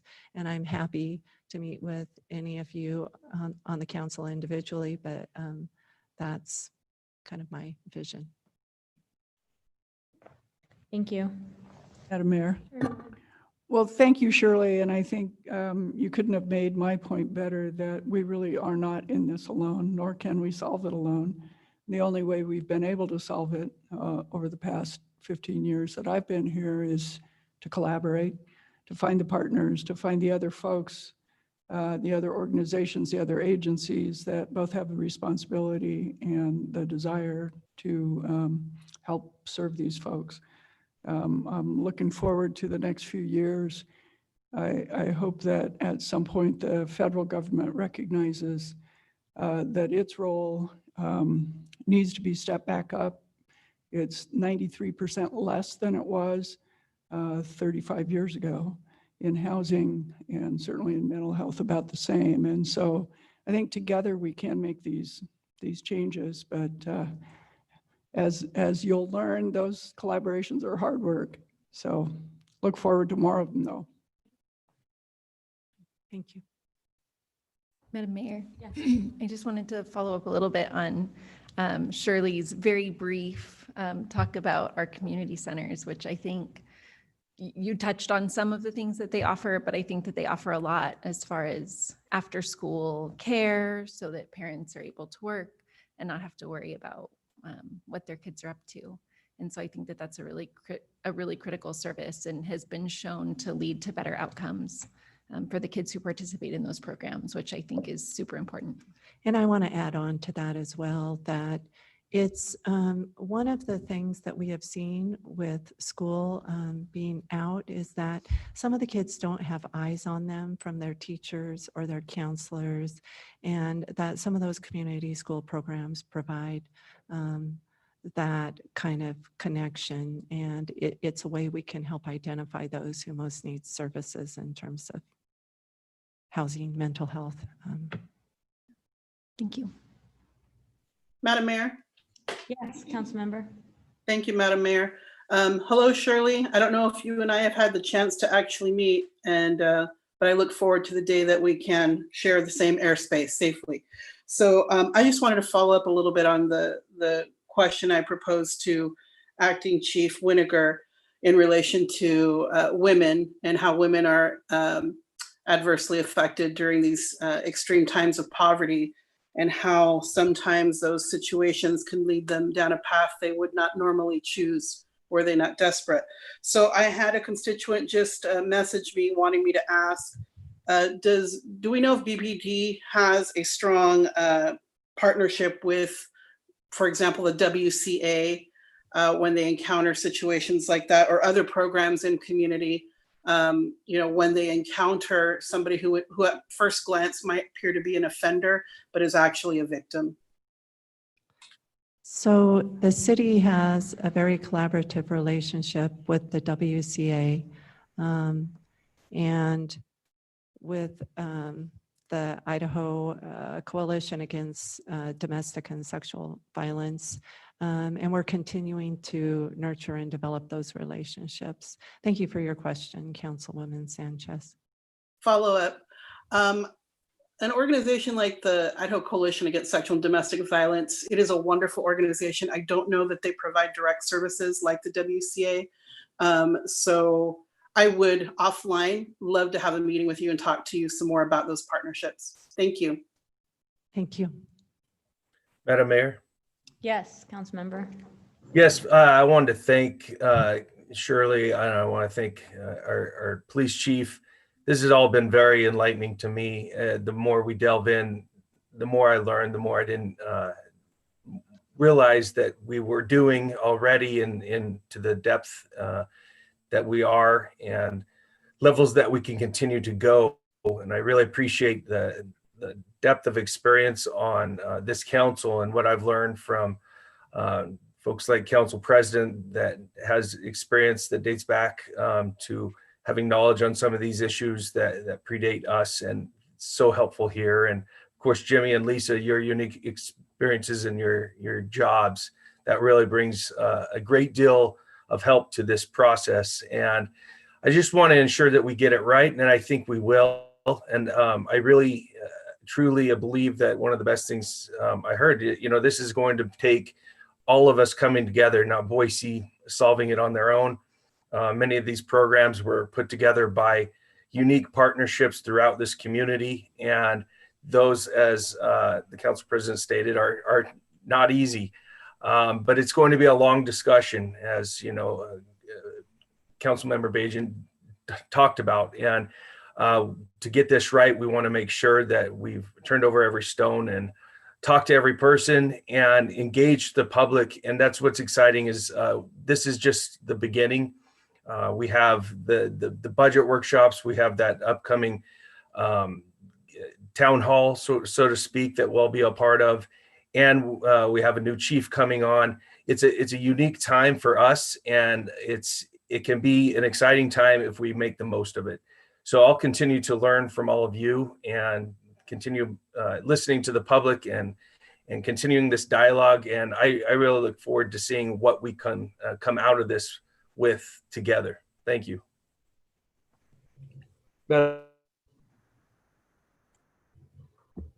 Councilmember Halliburton. Yeah, thank you. Shirley, thank you for showcasing some of these programs. I think about some of our community centers and some of the people who work there, like Barbara English, and I wonder how many people she's kept out of prison by keeping an eye on them, by making sure that they get fed, by making sure they show up to school, doing their homework, and really looking after these kids. And I think that this kind of serves as sort of the model of what some people are asking when they're talking about community programs and investing there. I think it's important to continue to invest in those areas and to invest in those heavily, because I do think that they make a big difference. And I think it's important to recognize the work, again, that our police department is doing and how staffing per capita is relatively low. And I appreciate the chief's commitment to continuing to find ways to do better. I think that the behavioral health response team is certainly one of those ways where we can do that. I think that there's a lot of opportunity to do these in interim budget changes. And so I think that that's a really important thing to do, and these conversations are important to have. I also think that we need to make sure that we are building trust with the community and showing people how seriously we are taking these considerations by taking some steps forward and committing to taking those steps. And so I think that any ways that we can, within the budget or between now and the budget being approved, that we can take some concrete steps and show the community that we're working those directions. I think that's something that we need to do to build trust. And then I guess the last thing I want to bring up is I think that one of the things that we're going to begin to experience with COVID is a serious increase in mental health issues, and specifically with suicide in the upcoming months and the upcoming years. I know that people are already feeling overwhelmed. I know that, again, I've been affected by this personally with people who are close to me. And so I don't think it's an issue that can wait too long of a period of time, and that we need to start addressing it sooner than later. And I would love to try to find space to do that in this year's budget. So thank you.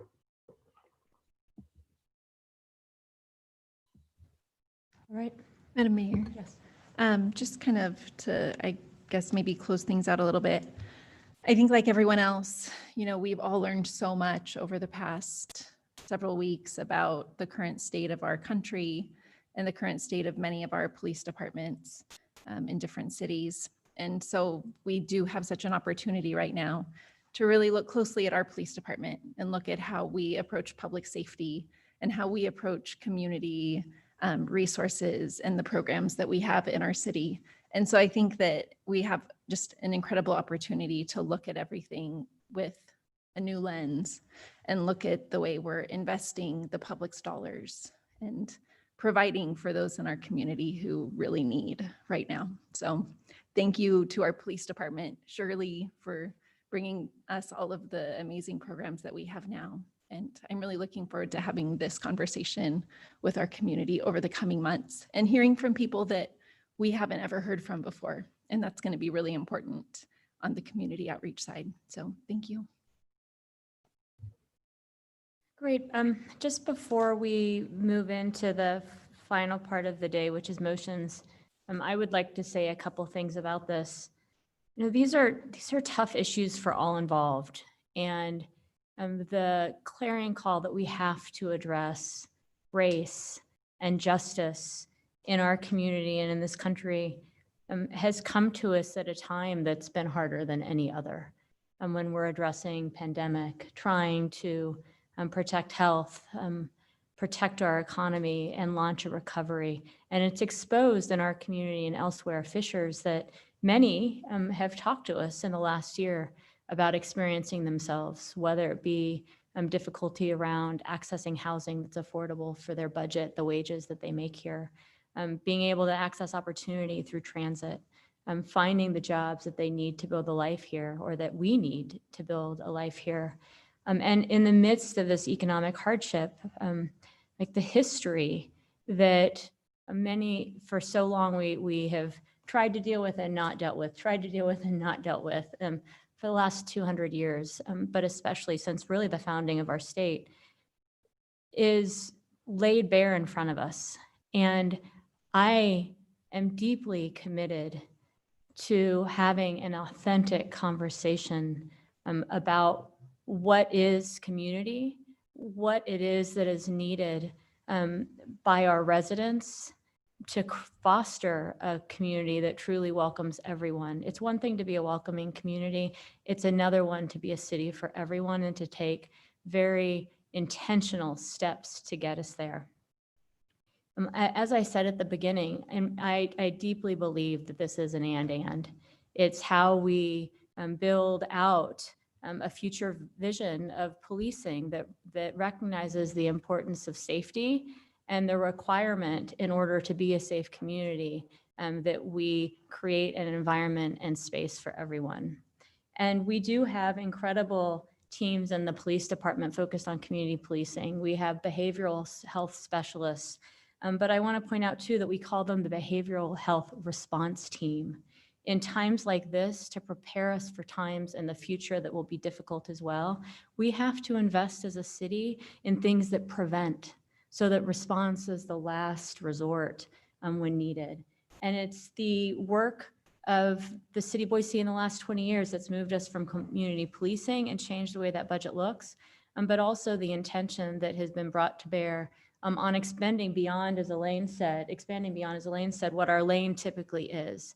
And that's addressing and doing everything we can with the limited resources that we have to address addiction issues, mental health issues, connect people with services they need to get from the streets if they're experiencing homelessness into shelter into home or to stay in the home that they have.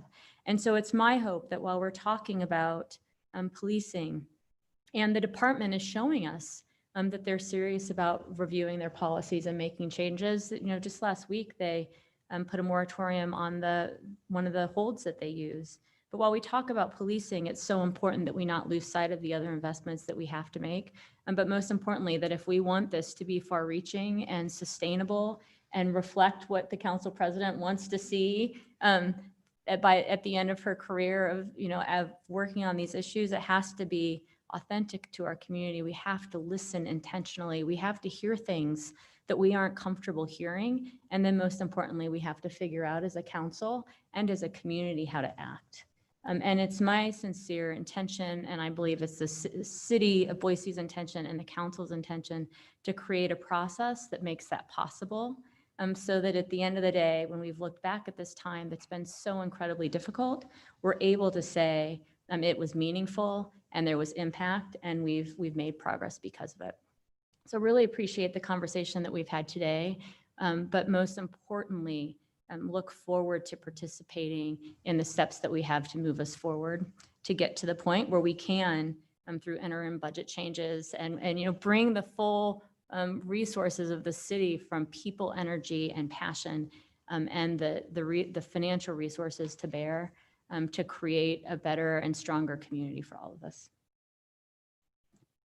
With that, thank you, Shirley. Thank you, Ron. Before the council president jumps in, I also want to thank our budget team who has also been working in an environment like no other.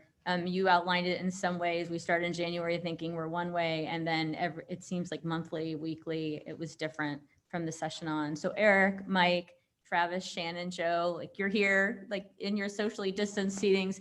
Really appreciate the work that you've done to bring us this budget today and to help us through this process as we've tried to make tough choices with regard to tightening belts, investing for the future, responding to community need, but also creating the flexibility that we'll need to respond to COVID and to respond to what we learn in the coming weeks and months from the public as being important. So thank you very much.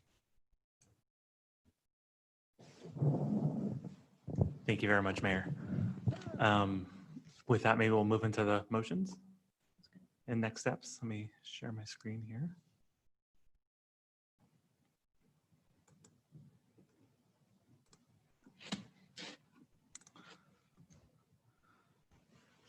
So I believe in front of you, before I move into next steps, in front of you, you should have draft motions that would essentially refer all of the items before you in the budget with amendments made, especially to the Human Resources, the Human Relations Commission. in front of you to the July 21st public hearing. And I know there's been some additional amendments that have been discussed as well. Madam Mayor, with that, I will get these motions on the table. For our new council members, the way this works is that we have this list of motions. I'll make them by section. And after each, do we take a vote after each? That's what I'm trying to remember. We'll take a vote after each section. At the end. I think so. And I think within Council these, we've President, captured Council everything that President. we've talked about today. I have made a couple of changes in the very first motion to indicate the discussion that we've had just in these last few minutes. And that is that I'll add a clause that asks the staff to respond to the direction expressed by the city council today, and adds at the end that some of these changes can be made through the interim budget change process. And with that, I will start. Motion A, the department budgets in this motion and throughout the budget are the outline for department operations for the fiscal year, and always include the opportunity for innovation and experimentation in meeting the city value, there is nothing we can't do better. As discussed during this budget hearing, this budget will be more iterative than most given the current conditions. The City Council requests that those iterations include an in-depth discussion on priority-based budgeting, staffing loads, and parks access. In this unprecedented time of twin crises of COVID-19 and racial oppression, the City Council requests that the departments of the City of Boise, including the Police Department, participate in outreach and community conversation and respond to the direction expressed by the City Council today, and return to the City Council with proposals to innovate and experiment with solutions that address these crises, utilizing the funding within this budget and through interim budget changes. Was that an actual motion? Do I need to second it? Second. We have a motion, a second. Eric? I just stand corrected. We do need to vote on each one of these Okay, items. great. Clerk, will you please call the roll? Clegg, Yes. Halliburton, Yes. Sanchez, Yes. Thompson, Yes. Woodings, Yes. Bajent. Yes. All in favor, motion carries. Motion B, a motion to refer the following items for consideration at the public hearing set for July 21st, 2020. Priority needs for unallocated FY 2020 end-of-year resources. Formal budgetary approval of these items will occur during the FY 2020 end-of-year process as listed on page 99. 1, risk management and workers' compensation fund contribution. 2, criminal case management system replacement. And 3, procure to pay software system. Second. We have a motion, a second. Clerk, will you please call the roll? Clegg, Yes. Halliburton, Yes. Sanchez, Yes. Thompson, Yes. Woodings. Yes. Bajent. Yes. All in favor, motion carries. C, a motion to refer the following items for consideration at the public hearing set for July 21st, 2020, proposed FY 2021 authorized staffing level changes by fund as listed on page 63, 1, A through J, 2, 3, 4, 5, 6, 7, and 8, as listed. Second. We have a motion and a second. Clerk, will you please call the roll? Clegg, Yes. Halliburton, Yes. Sanchez, Yes. Thompson, Yes. Woodings, Yes. Bajent. Yes. All in favor, motion carries. D, a motion to refer the following items for consideration at the public hearing set for July 21st, 2020. Recommendation to implement the proposed user fee increases of 5% or less, and to submit the proposed user fees over 5% and newly proposed user fees as listed on pages 54 through 62.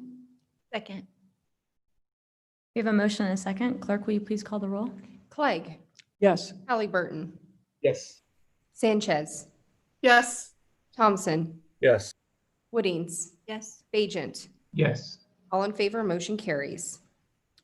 E, a motion to refer the following items for consideration at the public hearing set for July 21st, 2020.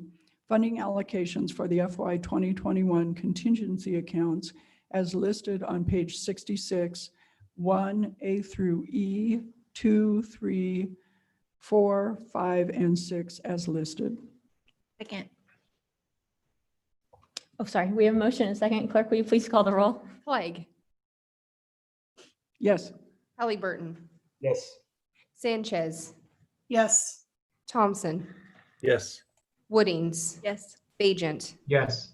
All in favor, motion carries. F, a motion to refer the following items for consideration at the public hearing set for July 21st, 2020.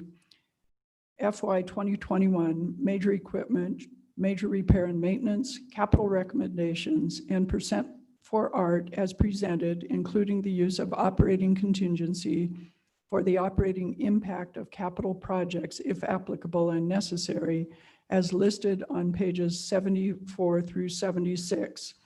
Major equipment 1 through 10, major repair and maintenance 11 through 16, capital, arts and history 17, finance and administration 18 and 19, fire 20 through 23, human resources 24 and 25, information technology 26 through 32, parks and recreation 33 through 36, planning and development services 37 and 38, public works 39 and 40, foothills levy fund 41, the airport fund 42 through 63, solid waste fund 63, 63. Actually, so airport is 42 through 62, solid waste fund 63, water renewal fund 64 through 77 as listed. We have a motion and a second, but I want to confirm there's actually 263. So it's as referenced on the piece of paper, both 63 under the airport and solid waste fund are part of this motion. Yes, I was trying to quickly determine if it was listed exactly. So there are 263s listed. The 63 in airport is for terminal upgrades project management, and the 63 in solid waste is for Gowan Field soil vapor extraction system. Great, thanks. Clerk, will you please call the roll? Clegg, Yes. Halliburton, Yes. Sanchez, Yes. Thompson, Yes. Woodings, Yes. Bajent. Yes. All in favor, motion carries. G, a motion to refer all other budgeted amounts as presented for consideration at the public hearing set for July 21st, 2020, with the exception of the $50,000 allocated to the Human Rights Commission scope as listed on page 45. Those funds will be allocated to the operating contingency, bringing the operating contingency to $1,175,506. Second. We have a motion and a second. Clerk, will you please call the roll? Clegg, Yes. Halliburton, Yes. Sanchez, Yes. Thompson, Yes. Woodings, Yes. Bajent. Yes. All in favor, motion carries.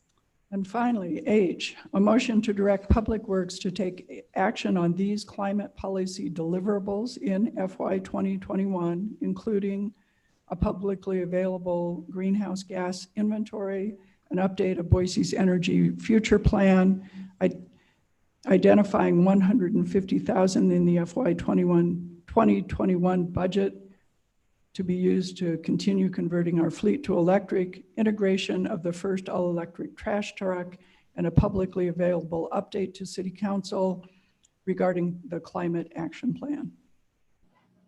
Madam Mayor, would the maker of the motion entertain a small change? On number 2, I want to make sure that it notes that the update to Boise's energy future plan includes a thermal energy plan. Yes, I was paraphrasing these, but absolutely. I just thought that that part was really important to include. Thank you. You bet. Second. We have a motion and a second. Clerk, will you please call the roll? Clegg, Yes. Halliburton, Sanchez, Yes. Thompson, Yes. Woodings, Yes. Agent. Yes. All in favor, motion carries. All righty. Oh, wait, we have more? One more? Go ahead. This is an important one. Okay. I'll just end with next steps. With this motion, all the items included in the budget would be advanced to the public hearing on July 21st. And on that date, council, or excuse me, the public will have an opportunity to speak to the budget, to any new fees and fee increases, as well as development impact fee increases. Subsequent to that, we would advance to the first budget reading on August 18th, second reading on the 25th, and then ultimately on September 1st, have our third and final budget reading and adoption, as well as review the L2 form, which would allow the city to submit our property tax budget to the county. We'd submit that property tax budget to the county no later than September 10th. That would be a wrap for the fiscal year 2020 budget process when we get to that point. Great. Happy to stand for any questions or, Right. okay. Great. Well, thank you so much. And we will see you back again for budget hearing. A reminder that next week is 4th of July holiday, so there's no city council meeting on Tuesday evening, but we do have a city council meeting this evening at 6 p.m. So thanks all for joining us today, for your hard work on the budget to get us to this point, and we'll see you later tonight. We stand adjourned.